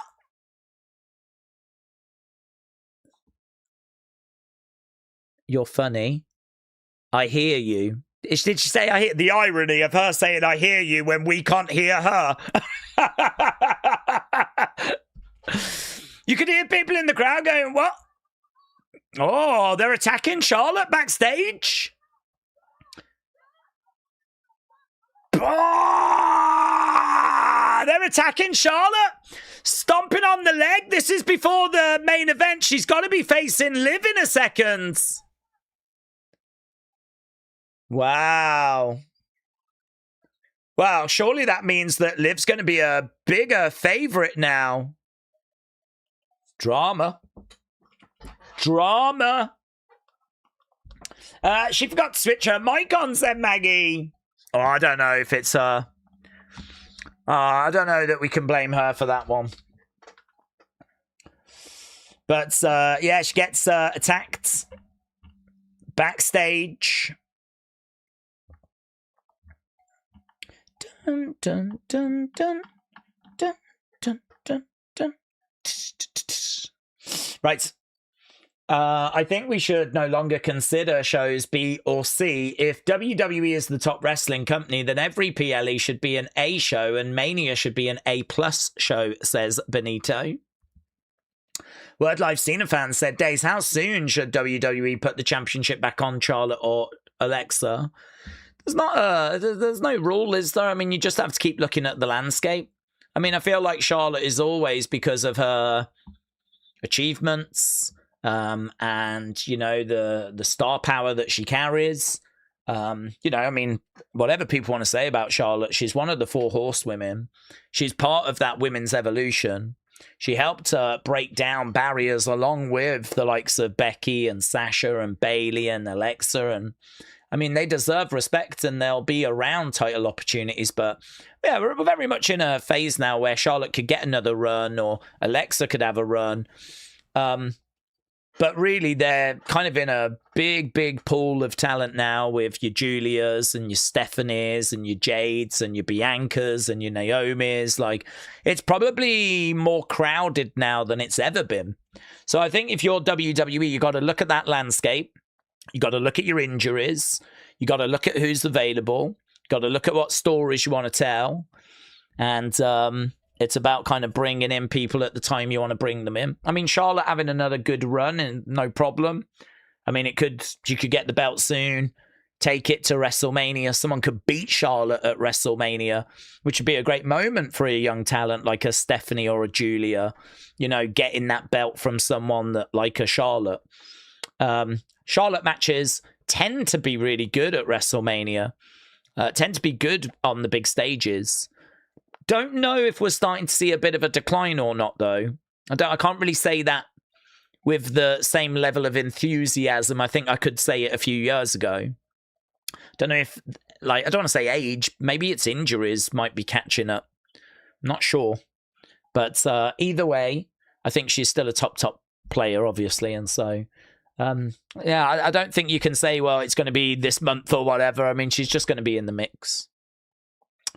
Do we think a storyline where Triple H comes out and fires GMs and replaces them with some hard ass would work? The GM maybe doing the job they're supposed to. Well, I think it's definitely a story. I mean, we've got 2 babyface GMs.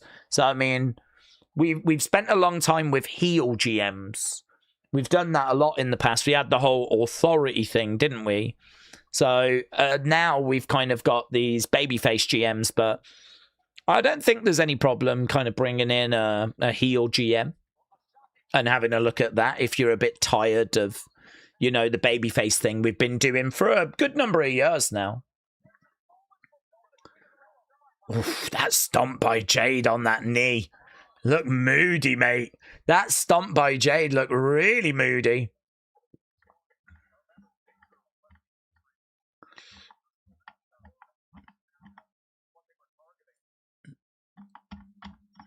Okay, we've got Charlotte down. Your leg. Here's Liv. I'll see you out there, says Liv. Charlotte says that she's going to do this. I did wonder for a second then if she was going to nominate maybe Alexa to take over, but oh, I forgot about the music. Jesus Christ, I forgot about the music. This music works for her because it's annoying. And she loves it. And we all go.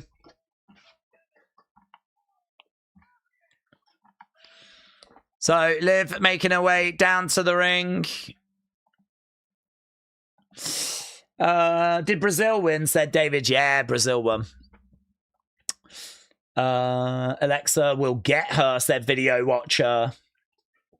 Send out Zarya. She's got experience with this situation, says M. Power Warren.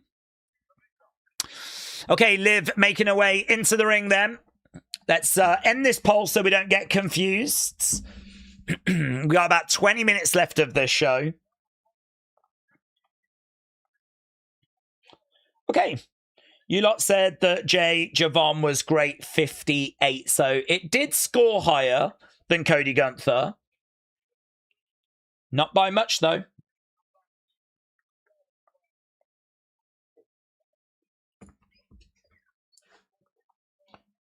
Okay, Liv versus... I'm not going to write Charlotte next because I'm not sure. I mean... Okay. She's hobbling? Play her music, Billy. Stupid Billy. Play my music. Look, she's hobbling her way out. This has got to be advantage Liv. I mean, major advantage Liv. Yeah, I mean, Charlotte comes out and she's hobbling. I mean, is this feels like it's setting up Jade Charlotte for SummerSlam or something.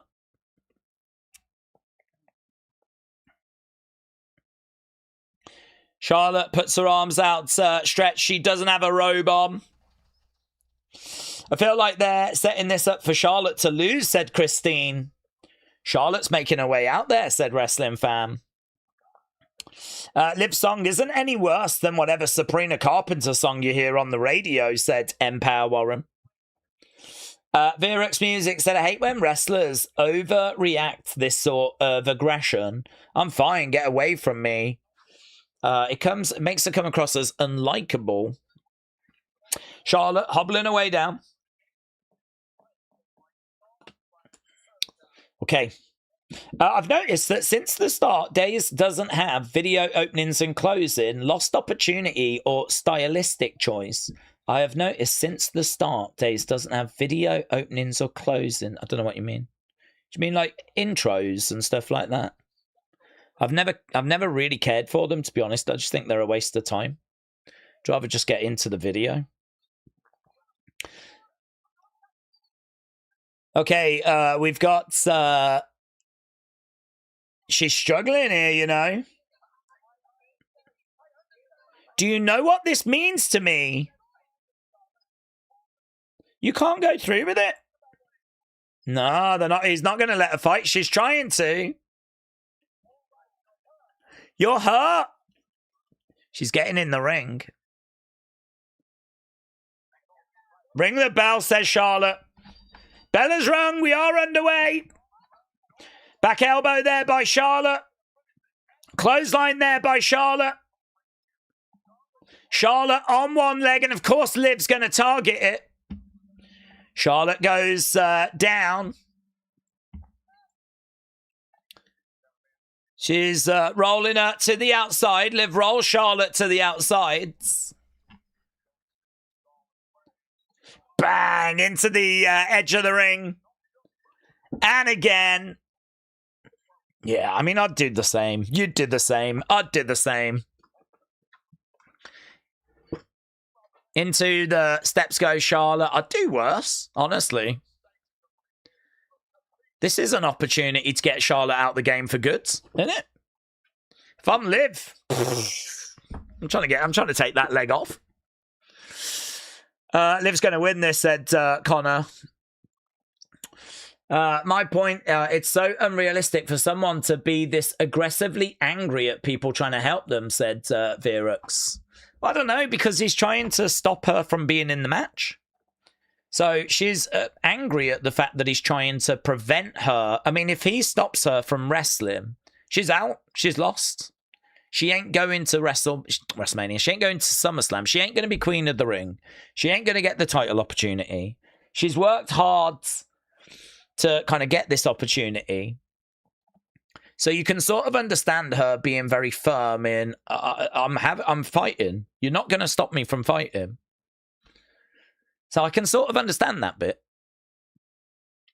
This would have been a great opportunity to use Jordynne Grace or Blake by replacing Charlotte. The only problem is, if you do that, I and others will say they did not qualify.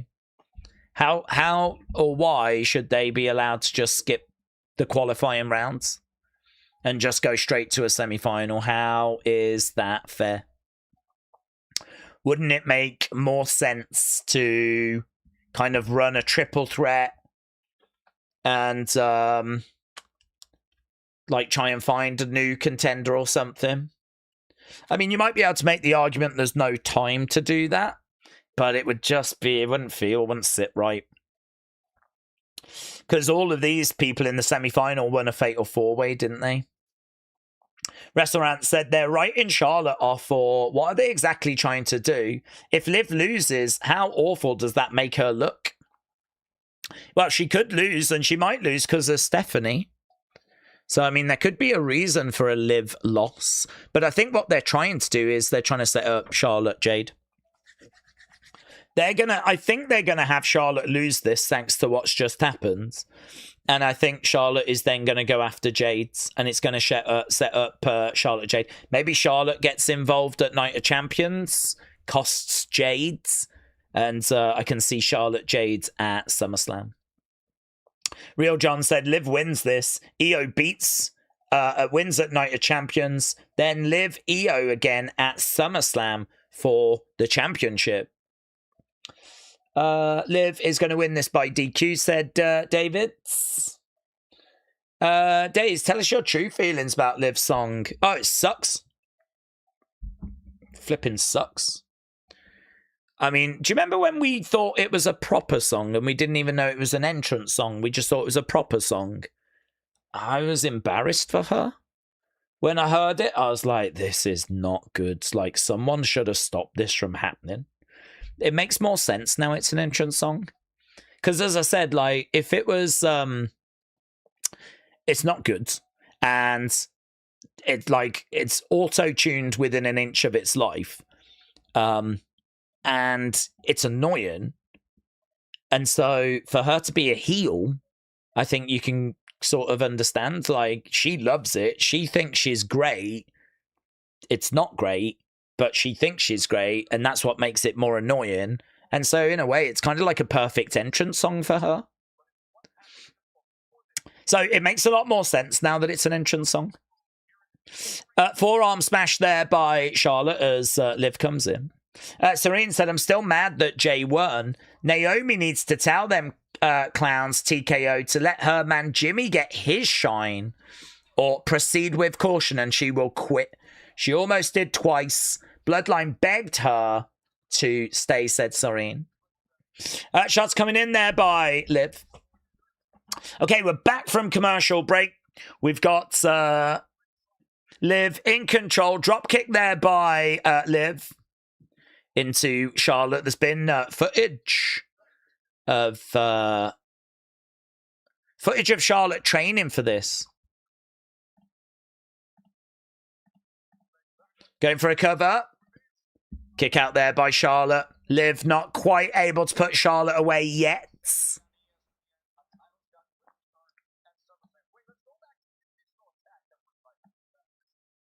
So they're just going back to the initial attack.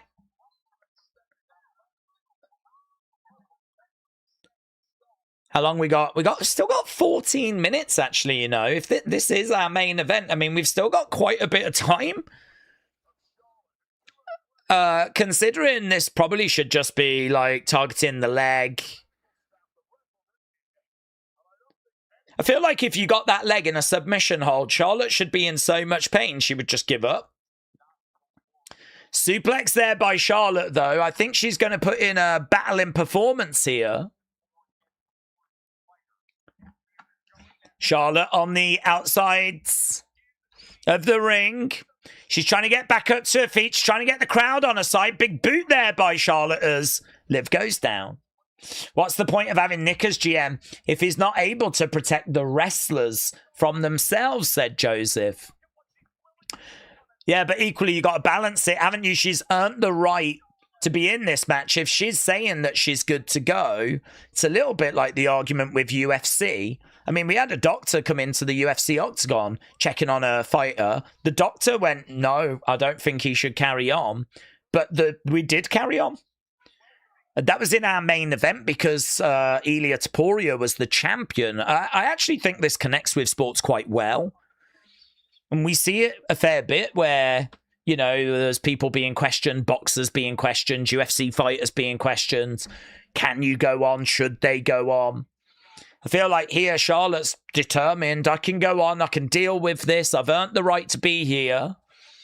Nick's got a decision to make of, am I going to stop it? Should I stop it? He's got doubts about what the right thing is to do. He's allowing it to go on. It can be debated. That fits it in with sports. I don't think this is stupid or anything like that. It's clear that she's suffering discomfort. It's clear that she's, you know, not operating at 100% here. But I think wrestlers know that on a regular basis, they don't operate at 100%. Most wrestlers are banged up in some way when they fight. It's just, where's that line? When is it crossed? And that can be true of UFC. That can be true of boxing. Charlotte trying to pick up Liv. Staying down. I think Liv wins. I think Charlotte cost Jade at Night of Champions, said Eric. Liv's going to win this, said Steve. To make things more interesting and keep giving her something to do, Cover here by Charlotte. Kick out there by Liv. When is Roxanne going to turn heel, said Tanner. Don't know. I'd definitely be looking for that match. I'd kind of like Roxanne Liv. Charlotte steps on Liv, goes over to the corner. Yeah, she's trying for a moonsault. I don't know how clever this is by Charlotte. I think this is stupid by Charlotte to try for a moonsault and give Liv an opportunity to get back into this match. Powerbomb there by Liv. 1, 2. Charlotte kicks out. Charlotte manages to kick out Liv in the corner. Never know if there's a wardrobe malfunction. I always feel like Charlotte is just always just a moment away from a wardrobe malfunction. Right now we've got Liv over grabbing Charlotte. We've gone to commercial break. Charlotte going into the corner. With Liv having her own theme song like Cena, I predict we're going to have to suffer it until she retires, said Word Live Cena fan. That's nice. That's what she should be doing. Single leg Boston Crab. She's doing it in the corner, though, which means that she's got to break it because they're over by the ropes. Charlotte goes to the outsides. Maybe if Liv can reapply it again. Right now we've got Liv jumping down, going after Charlotte, grabbing Charlotte, smashing her, trying to smash her into the commentary table. We're into the final 10 minutes. Big Time said it feels like they left this third hour with a lot of dead time because third hours have been pretty much video packages. The match was given a 35-minute window. Do we think Brock Ober happens next month? Saturday night's main event, said Simply Better. I think it might be SummerSlam. Don't know that it'll be Saturday night's main event, but I'm sure they'll want something big for Saturday night's main event because that Saturday night's main event is, as you said, at Madison Square Garden. So I think they'll want something pretty tasty for it. Charlotte is down at the moment. Referee is counting away. Charlotte getting back up to her feet, trying to get back into the ring. Liv is in there. Don't forget, we are back tomorrow. We're going to be doing AAA. I think we might do that watch along on Sunday as well. So plenty of streams coming up. We got a breakdown that will start in about 15 minutes once this has ended. We'll end this stream. We'll get to our breakdown. We'll have an opinions video as well. You can share your thoughts. Did you know that Danhausen and the Knicks are at MSG? Yeah, they were. I saw some pictures, actually, of him there. Obviously, he played his part in their success. I think it's a fine line, though, isn't it? I mean, the Knicks have waited. So if I was a Knicks fan, I'd be a little irritated. Because, I've waited so long for the Knicks to win. I don't really want some wrestling guy coming in claiming it's because of him. So I think it's a bit of a balancing act. But I think the fans have kind of got on board with the fun of it. I think they're probably in just good spirits. But I'd say the players probably did more of the work than Danhausen. Right now we got suplex there by Liv. Looking for another suplex. We're doing 3 amigos. We're doing 3 amigos. And another amigo. There we go. Into the shimmy. Into the shimmy. We got Liv coming over. Kick coming in. Down goes 1, 2. Charlotte. Kick out. She's still holding on to that leg. Liv hasn't had things her own way completely. Dominated the match, but she just can't find a way of getting that finish. If you was going to pop a rating, why wouldn't you have done the world title at the end? Well, they want people to tune in, don't they? And I don't know if they were thinking it was better to get the match in early. I don't know if they were thinking about the Brazil match, maybe. I don't know. I expected it to be the main event. Oh, backstabber there by Liv. Going for the cover. 1, 2. Kick out there by Charlotte. So many adverts, said Jennifer. Ober, Brock, Saturday night's main event. Then maybe Brock Gunther at SummerSlam, said Julia Fan. Charlotte in the corner. She's feeling the leg. She's talking some trash there to Liv. No one will beat me, baby, as Liv comes over. Backbreaker there by Charlotte. Liv going into the corner. Kick coming in, but Liv moves. Liv goes down. Chop block there by Liv. Chop block by Liv. Charlotte in the corner. A couple of blows coming in there by Liv. Liv has got Charlotte. Charlotte is in the corner. Charlotte is upside down at the moment as Liv goes up, throws in some kicks. Kicking away there at Charlotte. Who would we like to be King of the Ring, Ober or Jay? Well, I mean, if I'd choose, I'd probably go Ober and I'd have him go after Roman. I think that's probably the more exciting option. But I do understand Ober, Brock, and, you know, Jay getting involved with Cody, Gunther, Sammy. Big kick coming in there by Charlotte. I can't say Jay beating Javon was a shock. I don't think anyone was shocked. Kick out there by Liv. Charlotte almost getting it there. Almost getting it. Okay. That was nice. Liv able to just get her shoulder up. It was the Brazil match. The match just finished. I've not been able to focus on this show, said Tribal List. 1, 2. Kick out there by Charlotte. Charlotte working on the leg. Figure 4 is in. What? And she slapped Liv. I like that. I like how she slapped Liv. Liv trying to respond with a slap of her own. Look at Charlotte. Bang, bang, bang. Figure 4 is in. I mean, that should be enough. That's how Ric Flair used to win his matches. She's trying to turn it over. She's trying to get over to the ropes. If she can reverse that pressure, and she can, that's going to really hurt. That's going to really hurt. I like that from Liv as well. She's moving Charlotte's leg over to get even more torque. I like it. Liv screaming out in pain there. That's probably my favourite part of the match so far. I like how they were exchanging those slaps. That was kind of adding insult to injury. They were just like really walloping away at each other there. Right now we got Charlotte against the ropes. Liv looking for another chop block.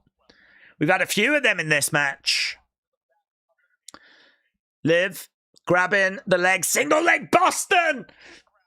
Single leg Boston. Oh, look at that. Look at that. Really pulling back on that leg.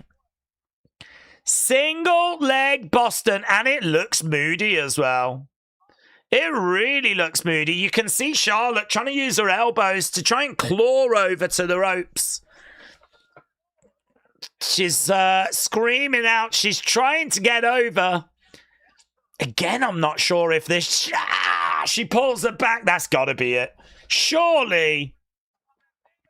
I'm not a massive lover of seeing people just survive figure 4s and survive, especially knowing the damage that's done to that leg, you know? Bloody hell, these moves used to put people away back in the day. Super kicks now are just normal moves. Figure 4 leg locks don't do anything. Doctors are coming over to check on Charlotte. Nick Aldis is coming over. Do you know, this is interesting. Nick Aldis could call it here. Get out my face, says Charlotte. Have we seen... It's worth it. Charlotte is getting up to her feet. Is Liv going to go against the ropes because the positioning? I did wonder if she was going to push Charlotte into Alexa there because of the way they were all positioned. Okay, Liv goes down. Charlotte on the outside. We're carrying on. We're actually in the dying seconds here. We're in the dying seconds of this thing. Charlotte getting back up. Liv, Oblivion. Bang, gets it. Rolls through into a pin. That's got to be it. No, kick out. Blimey now. Yeah, I really thought that was going to be it there, but back into that single leg Boston.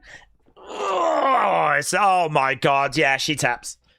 Charlotte's tapping. She's really tapping. Oh my God. A boob might have popped out as well. Just to add insult to injury. Her goddamn boob might have popped. Well, there we go. Liv Morgan picks up the win. The doctors are in. The male doctor's in. Perv. He heard that a boob might have popped out, so he was straight in the ring.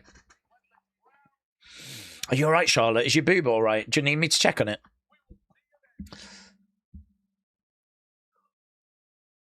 Bit flat. I mean, the crowd not going crazy there at all, actually. The crowd really sat that one out, didn't they?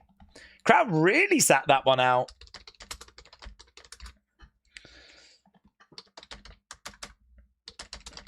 Okay, let's get your thoughts on that main event match. All the heels won, said Beast Modes. Well, technically Cody won in the first match. Depends how you feel about Cody. And Damien and R-Truth won. And Jay won. I don't think Jay's technically a heel. He shook Javon's hand after. Showed him respect. Don't know.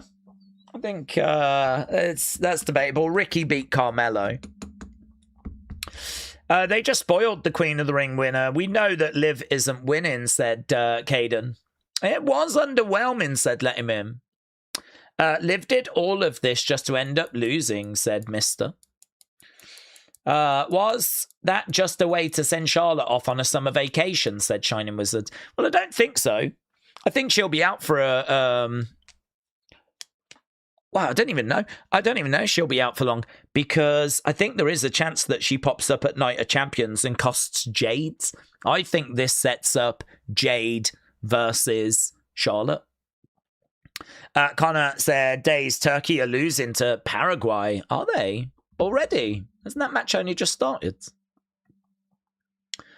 1-0 Paraguay. Oh, yeah. Literally in the second minute. Boom. Take that. Wow. Very interesting. Paraguay have scored. That shows like a 5, said It's Jamie Official. They better not let Jade beat Tiffany, said Video Watcher. I think it's obvious that they want EO Liv at SummerSlam. Daze, the argument would have been to have replaced Charlotte with someone who wasn't in the tournament. Would be that everyone else in the tournament already had lost. What? No, I mean, that doesn't make any sense.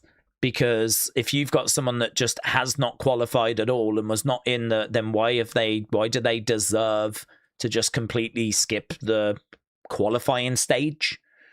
You know, if anything, the argument should be that it should be someone that was in the tournament that lost, because at least they tried. At least they were in the tournament trying to win. And, you know, you could make an argument that maybe not the person that was pinned, but maybe one of the other two that weren't pinned. Perhaps, you know, it has to be like, should be one of them. But someone completely out the tournament that didn't even compete in the first rounds. I'd make the counter argument they really don't deserve it. They weren't in this tournament to begin with. So why do they get just entry into the semi-final? So I don't know. Whoever, if someone had replaced Charlotte, it wouldn't have sat well with me because they just weren't in the tournament. They did not earn this right. What if they won and went to the final? Like, I can't say I'd be rooting for them. It wouldn't feel quite right. But that is the issue, isn't it? I mean, let's say we needed a replacement. What would we have done? How would you have fixed it? I mean, I don't know if I was GM in kayfabe. I'm talking kayfabe. I'm not talking, you know, real life. I'm talking if I'm Nick Aldis. I might have postponed the main event, but then I don't know what my main event would have been. You know, that's difficult, isn't it? Charlotte gets attacked right before the main event. I mean, I'd have to have a look backstage and see, have I got an alternative? If I don't, then what do I do? I mean, you might have to make a decision there and then. You've got to have a main event. It's difficult. It is difficult. Mohammed said, did we see anyone get in so much leverage apart from Liv? Why are they hyping her so much when she cheats and cheats again? They've ruined this great tournament for some BS story, says Mohammed.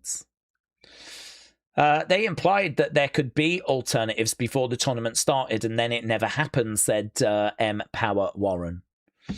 None of them qualified, says Kiwi. Well, it doesn't matter, does it?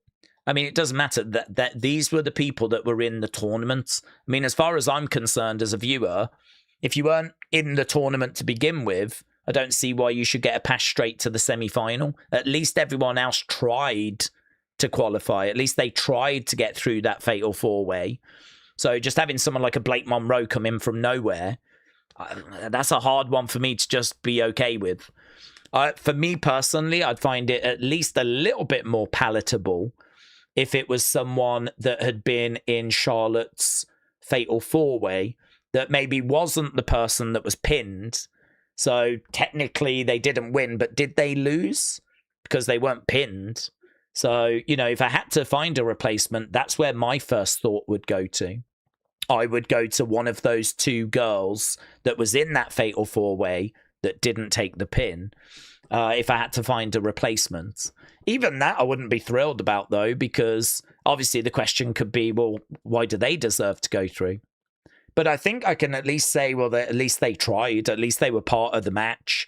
At least they were trying to win that match, as opposed to someone that just completely had nothing to do with this tournament whatsoever. And how would you even make that selection? Why would you choose a Blake Monroe or someone? And what have they done to deserve it? How do they get to just, you know, go to a match? I mean, you might even have a look and see if there's someone that's picked up a win recently that you could make an argument, well, they won this match last week. As a result, you know, I'm going to treat that as, you know, them earning the right to kind of get here. But we don't even need to worry about it, do we? Because it didn't happen. Charlotte still competed. I do agree that it would be tricky. I do agree that it would be hard at that stage where you need a main event. You need someone to face Liv. Even if you postponed the match to try and give yourself a bit of time to find a good replacement, even if you postponed it, you're still going to have to find a main event for this SmackDown. So it is a tricky situation. But yeah, I'm still standing by. I wouldn't have loved just shoving some girl in for absolutely no reason whatsoever. Jay beat a wounded Javon, said Serene. Liv a wounded Charlotte. It's dumb because neither Jay nor Liv should have won. WWE and TKO must think fans are stupid. These two get too many chances when they don't need it. Daze cage match rating for SmackDown last week. Top 6 for the first time since February 20th after a hot streak of duds. Big Mac said Liv won fair. Well, get your scores in. What did you think about that main event match? Obviously, we need to go away and do our breakdown. So let's get the scores in for this main event. I actually thought the main event, it was quite competitive. I like how Charlotte dug deep. A couple of spots in there that I really liked. I like the figure 4. I like the pulling back on that single Boston leg. There's some good spots in there. But what was your rating? What did you rate this? I think it would have been funny and interesting to see Liv walk by an injured Charlotte just to find out the replacement was the Juggernaut, said Rapturous. What do you rate SmackDown? I don't know. I need to give it some thought. Orlando gives it a 0. Said, I did not care for it. Oh, interesting. Okay, we're going to end the poll. We've had over 200 votes. And I can tell you that this scored a great rating. So greats 39, good 37. Very, very close between great and good. But it is great that gets it. So, wow, apparently we've had 3 great matches tonight. But all 3 are very, very low in the rating. Very low in the rating. Okay, right, there we go. We are done. I'm going to be back in a moment with our breakdown. A big thank you to everyone that joined us and shared their thoughts. I thought it was fun in places. I thought it kind of died down once we had that great open. But, yeah, lots to think about, lots to talk about. I think this was an interesting episode of SmackDown. Had some good, had some bad, had plenty of talking points, set us up well for the future. Score-wise is going to be tricky. I'm going to give that some thought, but I'll see you in a moment for the breakdown. So thanks for joining us. Don't forget, we are back in a moment for a breakdown. We're back tomorrow with Triple A.